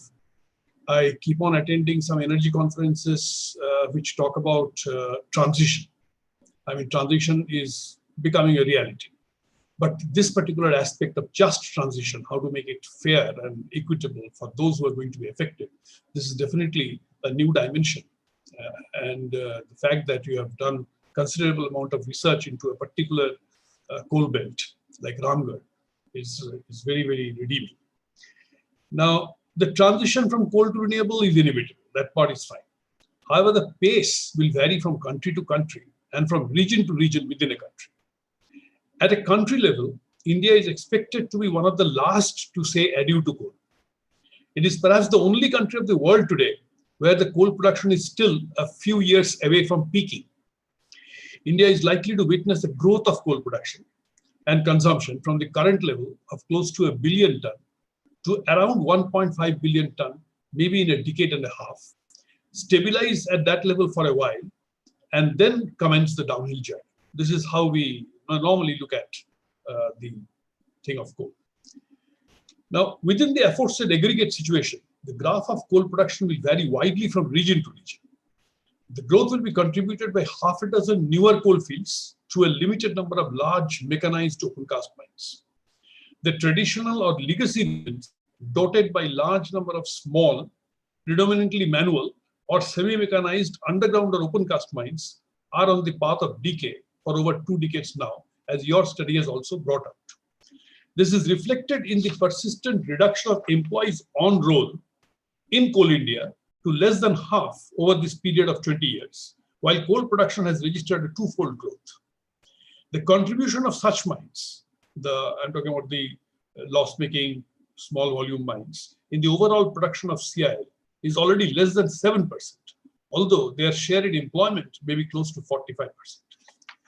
Collectively, these mines incur substantial losses as the pay and perks of the workmen and officers are centralized and largely unrelated to production, productivity, or profitability. In other words, the rationale of continuing operation in these mines is primarily to continue providing employment and livelihood rather than meeting coal demand.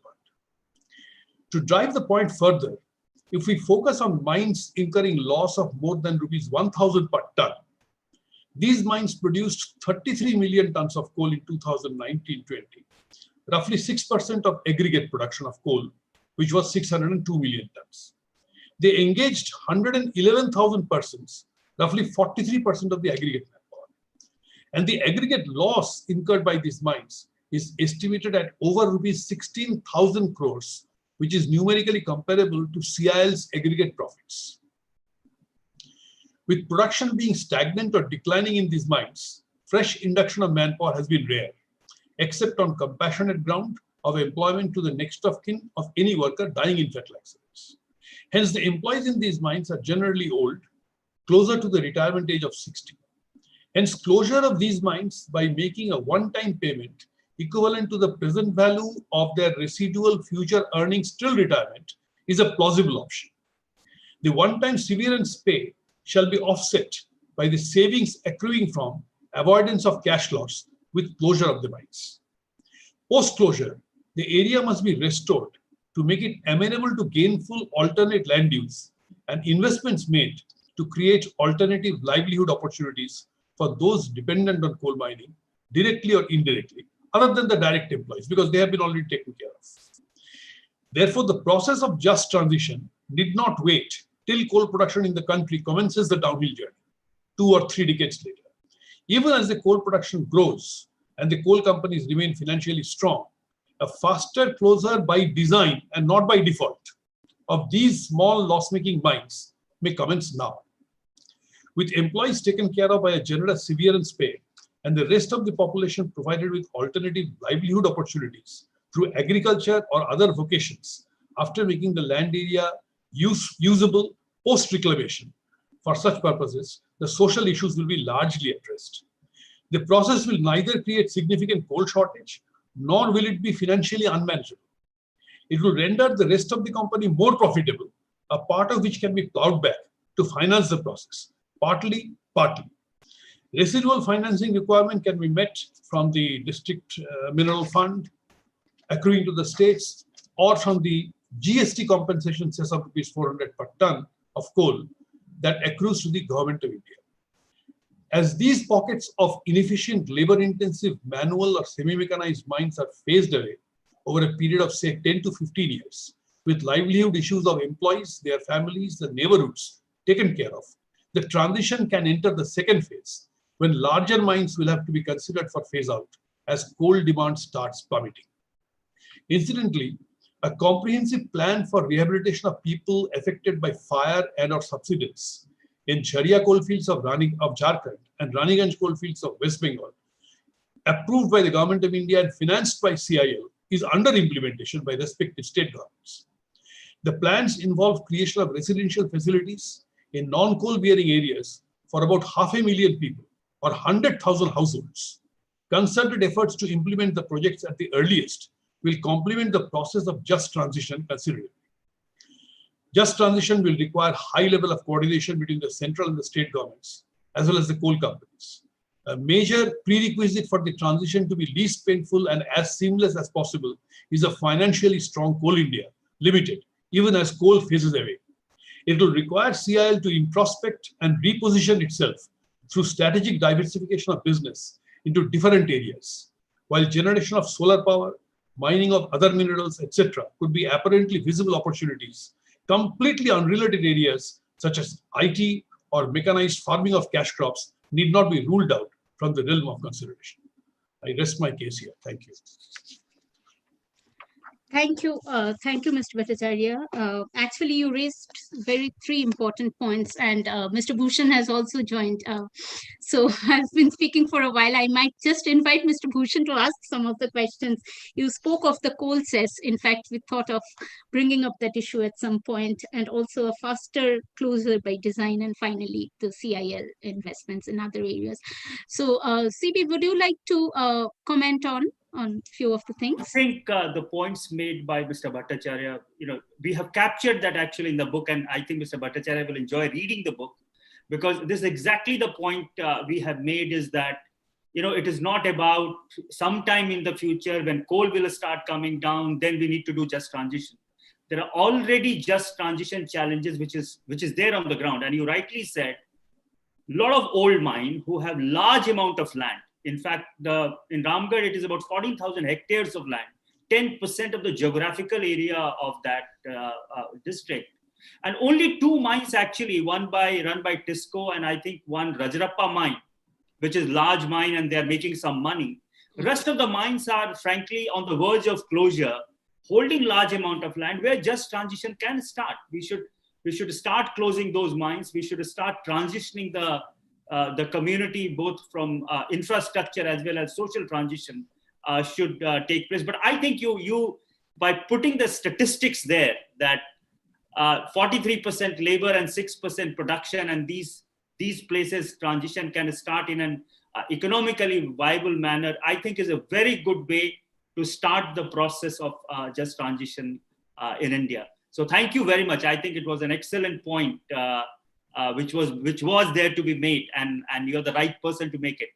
I remember our discussion long back when I did my book on rich lands, poor people, and you are the only one who came for that difficult meeting. And I always tell people that one CIL chairman who had the guts to come to some of our difficult meeting was Mr. Partha Bhattacharya, and I'm so happy to see you today. I just want to add here that we have the speech of the Chief Minister with us, and we would like to play that speech right now so that people can understand what he had to say about the book. So may I request Shrestha to play the Chief Minister's speech, please? Yeah. I'm just telling Shruti to pay CB because here in the hotel room in Jharkhand, the net is a little bit problematic, but so they're playing. Yeah.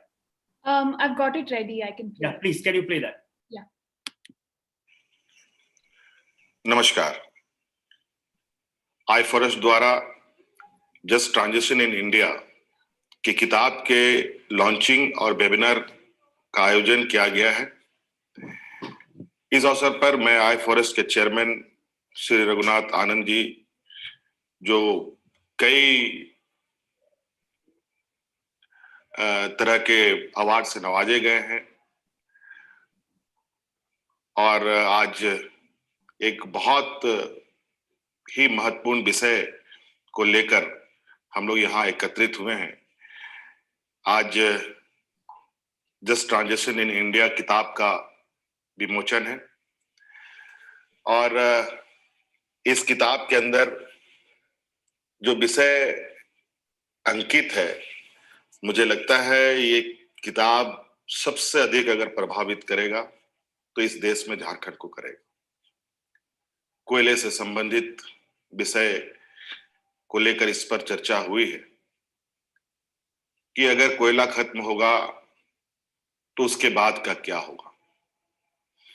निश्चित रूप से आज के दिन में देश में कोयले पर चर्चा हो और झारखंड उसमें शामिल ना हो तो मुझे लगता है कि वो चर्चा अधूरा रहेगा। मैं चूंकि इस राज्य को बहुत अच्छी तरीके से समझ रहा हूं और बहुत सारी चीजें समझना भी मुझे बाकी है। इस देश का लगभग 32% कोयला हमारे इस राज्य में है और आपको पता है कि किस तरीके से कोयला का खनन देश के अंदर होता रहा है और कोयला क्षेत्र किस तरीके से प्रभावित हो रहे हैं, ये किसी से छुपा नहीं है। ये चिंता का विषय भी है। आज इस खनिज संपदा का उपयोग देश के विभिन्न उद्योग घरानों में किया जाता है।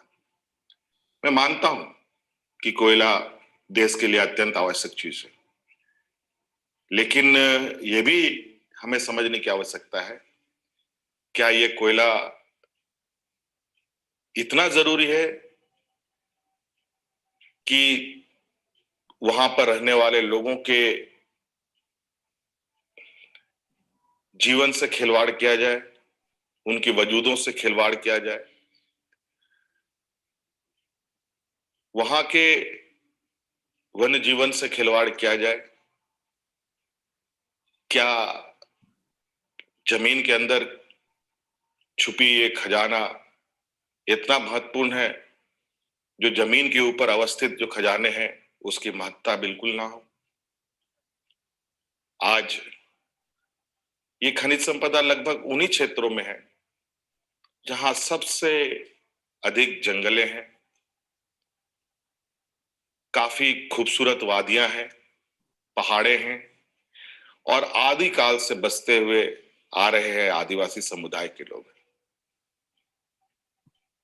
जो सदियों से, ना जाने कितने वर्षों से, कितनी पीढ़ियों से कोयले से नहीं बल्कि इस धरती के ऊपर, जमीन के ऊपर, पहाड़ों पर जो अनेकों प्रकार के वन उपज है उसके भरोसे वो आज तक अपना जीवन यापन कर रहे हैं। आज वो पेड़ कटेंगे, वो वन उपज खत्म होगा तो वो वर्ग भी खत्म होगा जो इन जंगलों में वास करते हैं। उनके लिए क्या हमें विचार करना होगा, क्या हमें उनके लिए या उनके आने वाली पीढ़ी के लिए हम कौन से रास्ते बना रहे हैं, ये निश्चित रूप से एक बहुत बड़ा चिंता का विषय है। मौजूदा अनुभव कोयला खनन को लेकर बहुत सुखद नहीं है। आज जिन क्षेत्रों में कोयला का खनन होता है वहां का पर्यावरण जाके देख लें, वहां के लोगों के रहने का, वहां के लोगों के बीमार होने का, वहां के लोगों के जो विस्थापित लोग होते हैं उनके शिक्षा का स्तर, उनका स्वास्थ्य का स्तर, उनका आर्थिक सामाजिक स्तर अगर हम आकलन करें तो आकलन से आपको पता चलेगा ये मजबूत होने के बजाय ये बिखरते चले गए और बिखरते जा भी रहे। हमारे देश के प्रधानमंत्री जब पहली बार प्रधानमंत्री बनने के बाद हमारे इस राज्य में आए, संयोग से उस समय भी मैं मुख्यमंत्री था और एक प्रोग्राम में हम दोनों को एक साथ शिरकत होने का मौका मिला और उसी समय मैंने उनसे मंच के माध्यम से आग्रह किया था, क्या हमारे पास जीविका के लिए सिर्फ और सिर्फ कोयला ही है, खनिज संपदा ही है, क्या इसके अलावा और भी कोई रास्ते नहीं? क्या खनन को हम एक थोड़ी देर के लिए किनारे रख करके अगर हम टूरिज्म को आगे बढ़ाते हैं तो क्या इससे जीविकाएं नहीं बढ़ सकती? उदाहरण के तौर पर मैं और आप सभी लोग जानते हैं, इस देश में कई ऐसे राज्य हैं जहां कोई भी खनिज संपदा नहीं, अगर कुछ है भी तो यदा कदा खनिज संपदाएं हैं। कहीं पर कोयले निकलते भी हैं या कहीं और भी खनिज संपदा निकलते हैं, तो कई न्यायिक बंधने भी उसमें। और आज कई ऐसे राज्य जहां कोई खनिज संपदा नहीं है, लेकिन वो आज देश के अग्रणी राज्यों में से गिने जाते हैं।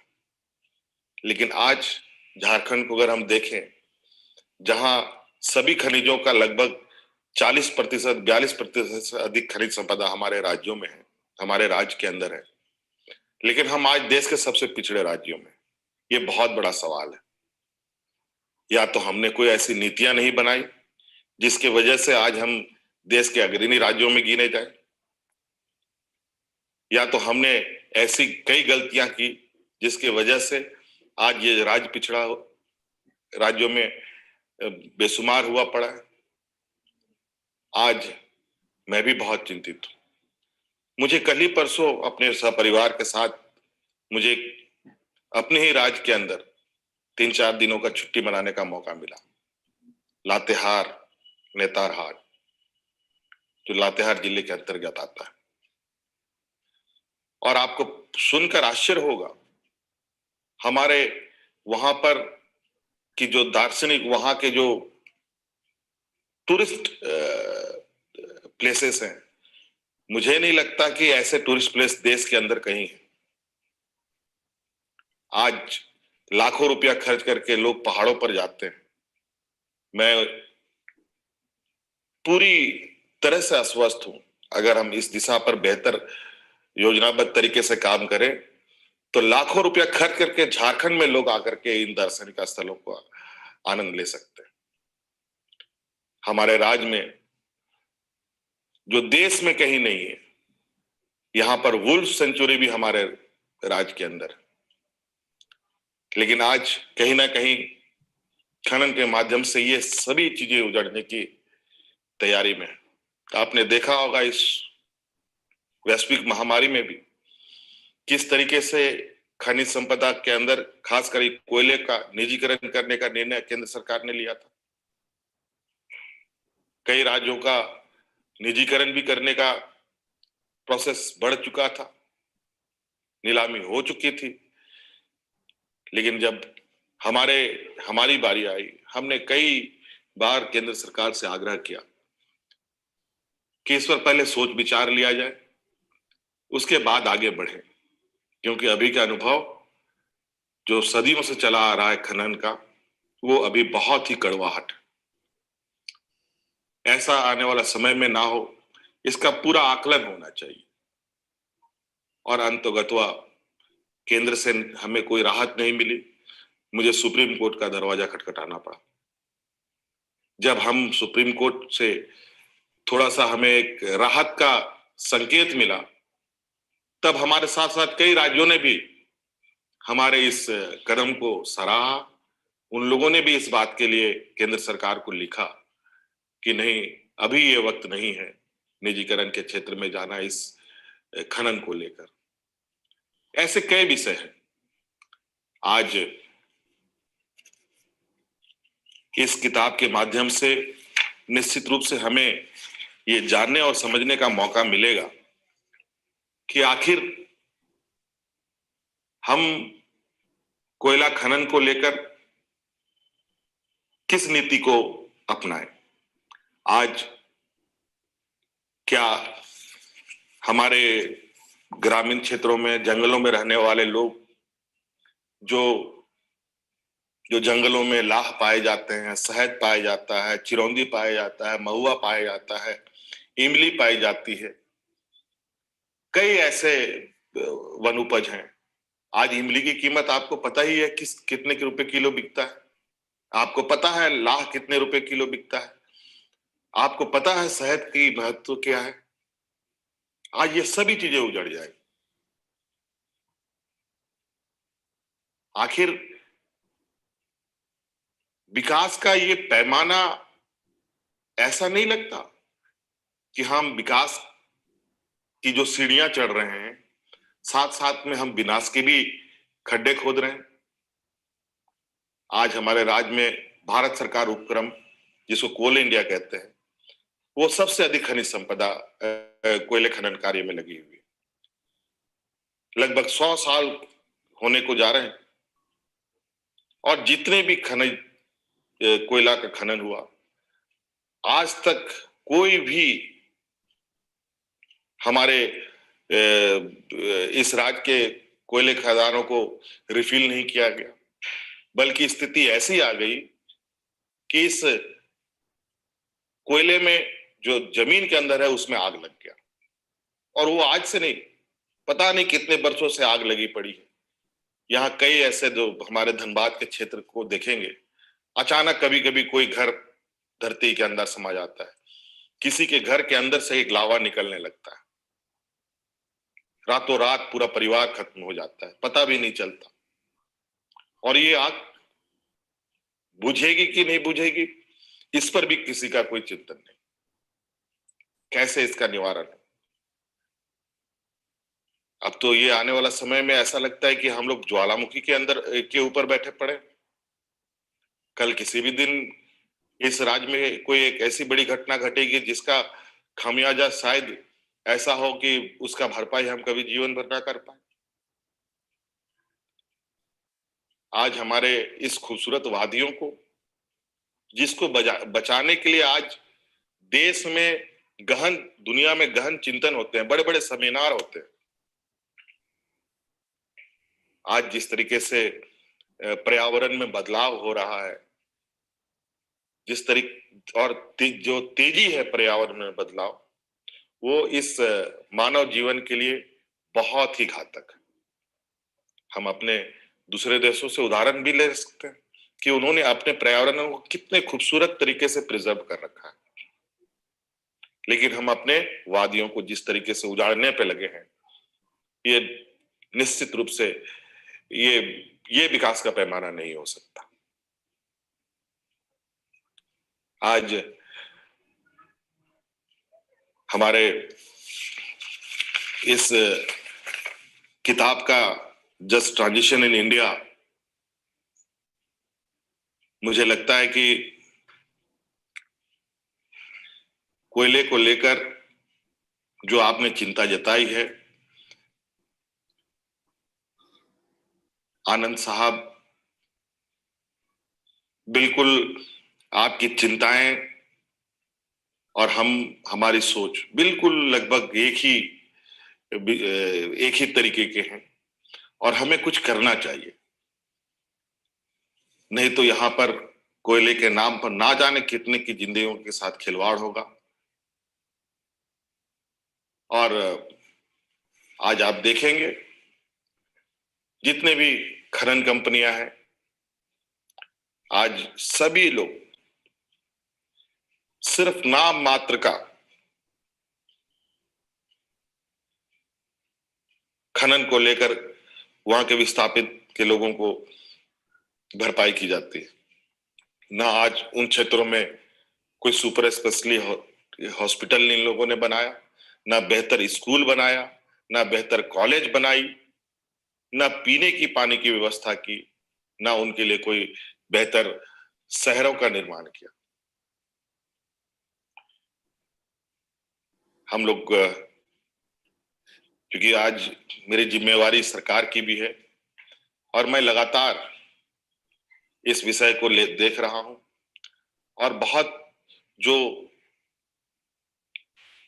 खनिज संपदा पर निर्भरता सदियों से इस राज्य के लिए बना रहा, कोई भी योजनाएं बनी, कोई भी विचार शायद मुझे लगता है देश के अंदर और राज्य के अंदर होता रहा है, वो खनिज संपदा के इर्द गिर्द ही लोगों ने अपना विचार अधिक रखा, नीतियां अधिक बनाई। लेकिन अब हमारी सोच इन खनिज संपदाओं से अलग हटकर हम एक ऐसे रास्ते की भी तलाश कर रहे हैं जो खनिज संपदा को छोड़ अन्य रास्ते के माध्यम से इस राज्य को आगे ले जा सके।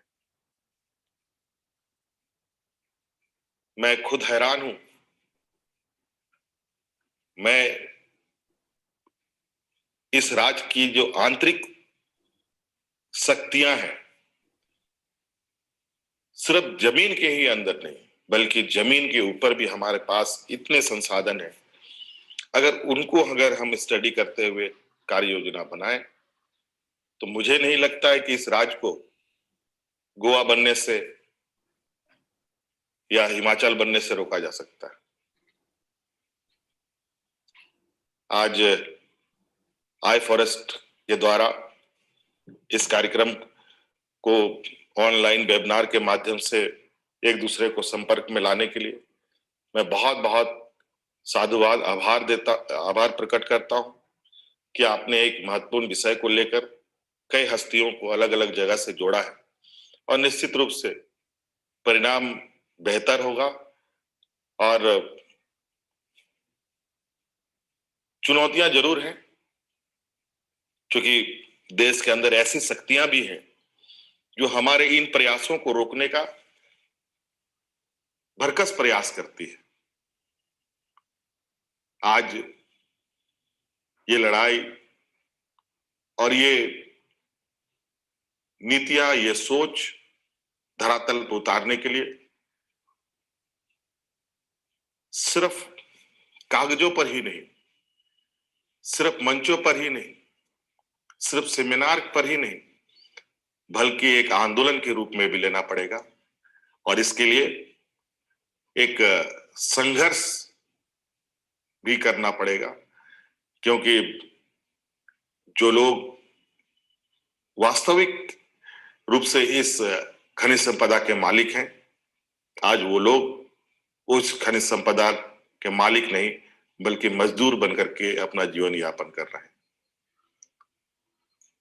आज हमें इस विषय पर सभी को चिंतन करना है, नहीं तो आने वाली पीढ़ी हमारे कार्य योजनाओं को देखकर कहीं ना कहीं हमें जरूर कटघरे पे खड़ा करेगी कि आज हमारे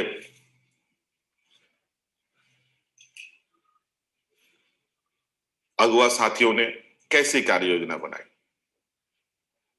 आज बहुत सारे रास्ते हैं जिस रास्ते के माध्यम से राज्य को आगे ले जा सकता है, देश का भी प्रगति की जा सकती है।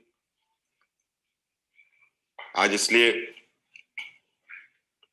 इस वेबिनार के माध्यम से बहुत बातें नहीं रख पा रहा हूं, लेकिन आप सब लोगों का प्रयास निश्चित रूप से काफी सराहनीय है और इससे जुड़े सभी सदस्यों को मैं पुनः अपनी ओर से बहुत बहुत आभार प्रकट करता हूं।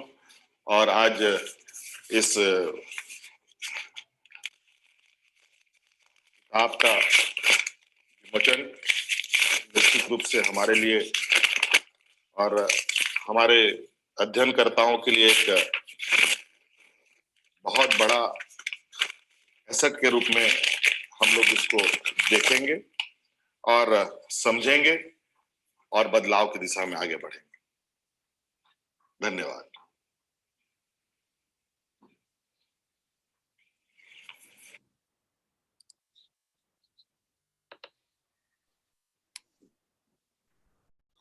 So we had I would like the panelists to come online again. I'm just extending it to the concluding session because a very sad news has come from Shri Arjun Munda ji. His sister passed away.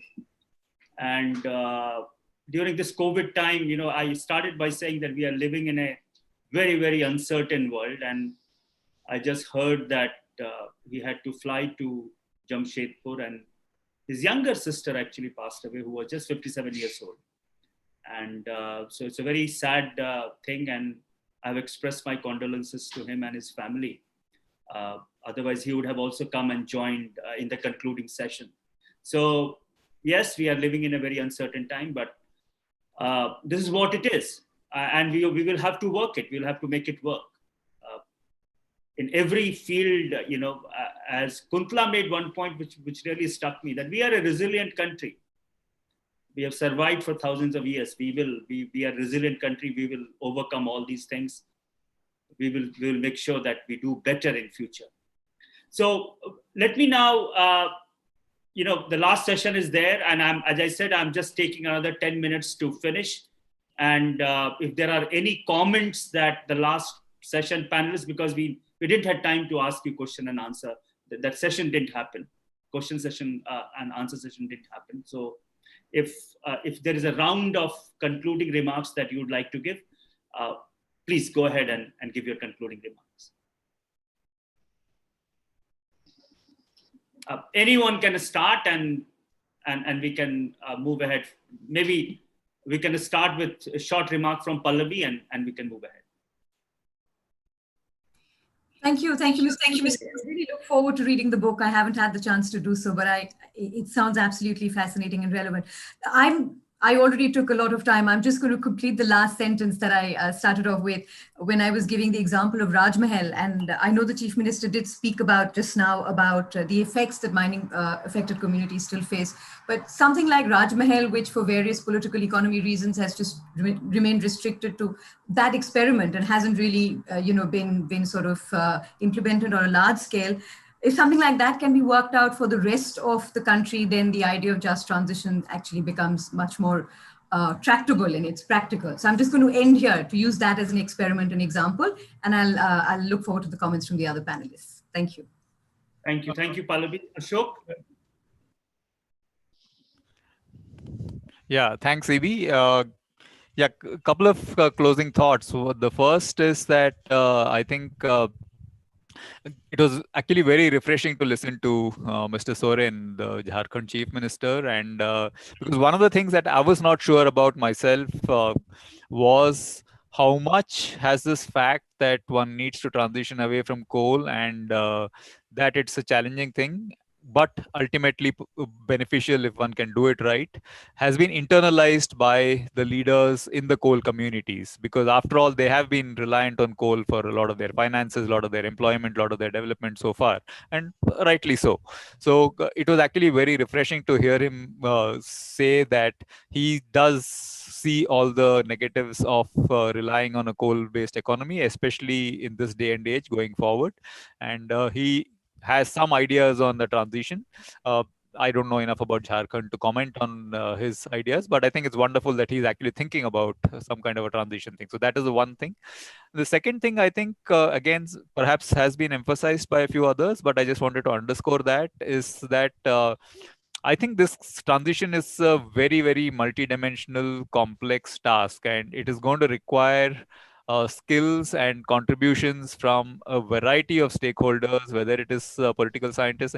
And Mr. Bhattacharya, I am also not an economist by any stretch of imagination, right? So I am very much like you, a very engineering, technical kind of a background guy. So I'm as lost as you when people talk about sociology, economics, politics, and all that. But I realize that I think all those skills are, all those expertises are very much required. And one really needs to build a very broad-based coalition of both experts and communities and people on the ground in order to be able to do justice to a just transition. Yeah, I'll stop there. Thanks. Thank you, Ashok. And Suranjali, please. Thank you. I'd like to congratulate you once again on a wonderful report. Hopefully, this will start a longer dialogue on the subject. I just wanted to add, I think you brought up the point of a cess, and the coal cess did exist and was subsumed within the GST. Perhaps we need to rethink of, an additionality in terms of what can be raised by imposing some kind of cost on coal, but taking cognizance of the fact that it is also the most important source of energy for us. So I think that's the only additional point that I had to make. But thank you very much for having me here. Thank you, Suranjali. I think coal cess is a sore issue with eastern state, Jharkhand and others, because the money of coal cess is actually going to compensate developed states.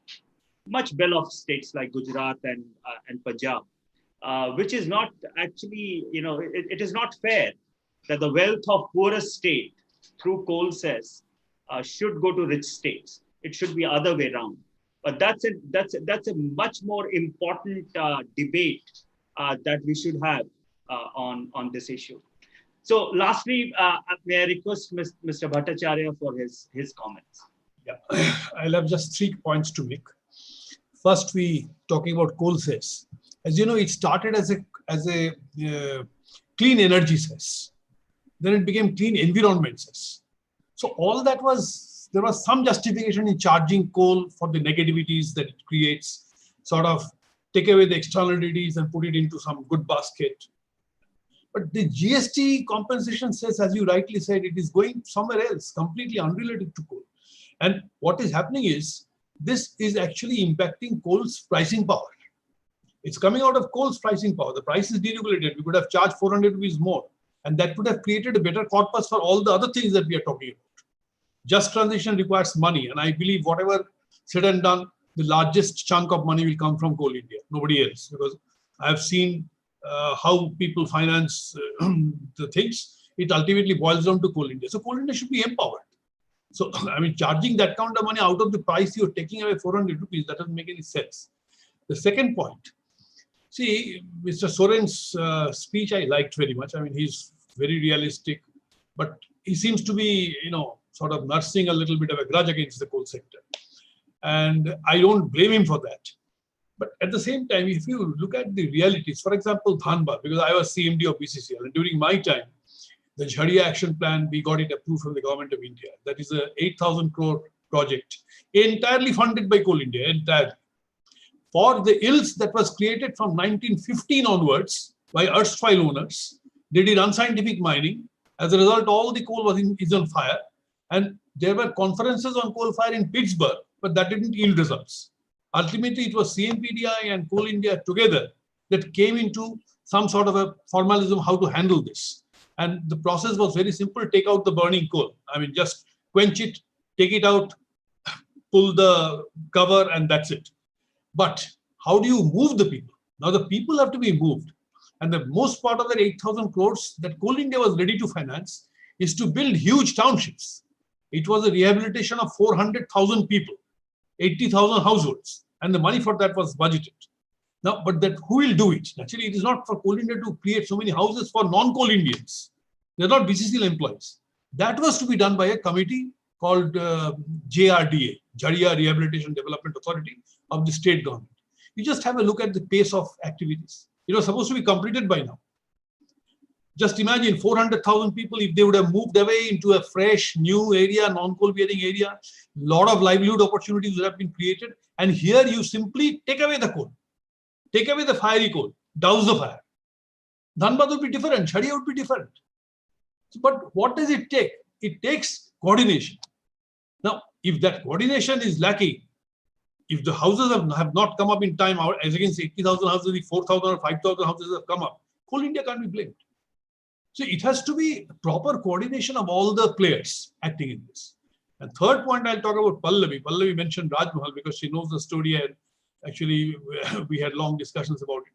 This is a place where it is entirely tribal area. The land belongs to tribals. And this land had to be acquired to create Raj Mahal project because that was the only source of coal for NTPC's Kahalgaon and Farakka power stations. And that was basically a merry-go-round kind of system, 80 kilometers away. And the way that land has been taken and the way the tribals have been rehabilitated is a case in point. I personally visited that particular area after becoming chairman in 2007. And I always recall that incident, and every time I feel so happy about it. I went to the rehabilitation village. It's quite a huge village, big village, with all kinds of infrastructure, proper roads, proper water, proper library, all kinds of things are there. And then two girls, they came up, they wanted to wash feet and all that. So I told in Hindi that, aisa mat kariye, kiya nahi jata hai. And they replied to me in chaste English, saying that, sir, this is our culture, ritual, let's do it. When I asked, what do you do? She said, I study class 12 science in DAV school, and that school is Coal India's creation. So you see, The point is, well, I am also sorry to say that this is one example which has not been replicated in many, many places. It would have been replicated. But it is possible. Much can be done.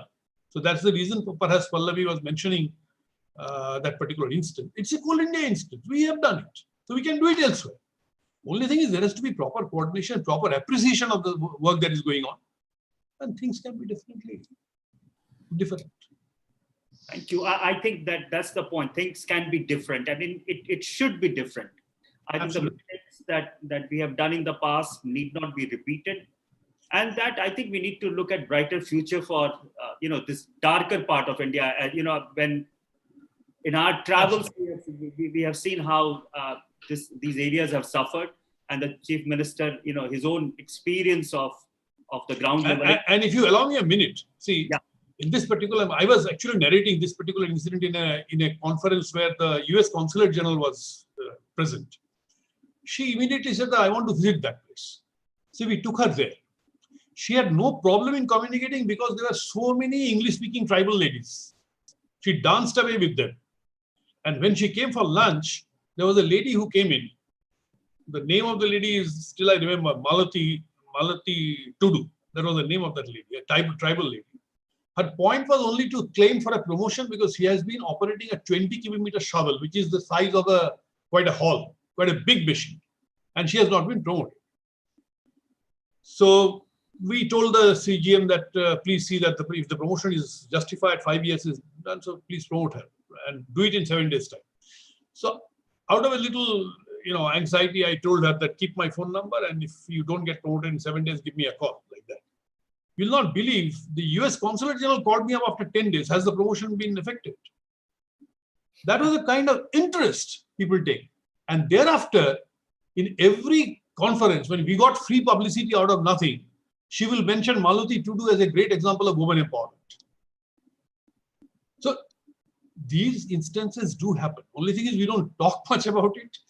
But possibly, Coal India generally lies low, so they don't much talk about it. But there are good examples, good things can be created as we move towards the transition. A lot of things, this is 30 years transition or 40 years transition. A lot of positivities can be brought in, and so that's what it is. Oh, thank you very much, Mr. Bhattacharya, for all your inputs, and always enlightening, to hear you. So let me end today's program by, first of all, thanking all the panelists, and especially the Chief Minister of Jharkhand for, during the day when he was to attend the meeting, he took time and did this for us, sent this message to us, and as well as released the report. I would also like, most importantly, to thank my colleagues, Shrestha, Shruti. I think they have done a fantastic job of going on the field, and the list of people who actually helped us on the ground during the survey. I want to thank the district administration of Jharkhand. I think the district collector was extremely helpful. I want to thank the Department of Mines of Jharkhand government. CCL was very helpful. They provided all the data that we needed. In fact, the CCL chairperson was open. I think the organization was very open with providing all the data that we wanted. So overall, we have had a extremely good interaction and help from everyone. And we are thankful to everyone for doing this. I think this book is the beginning of discussion, as many panelists have said. This is the beginning of discussion on just transition, an important discussion, which should happen now. It is not something that is going to happen in future. It should happen now. So thank you very much. I hope you all enjoyed today's program, and we hope to see you again in the future. Thank you very much. Thank you. Thank you, CB. Bye. Bye. Thank you all. Bye-bye. Thanks to all of you.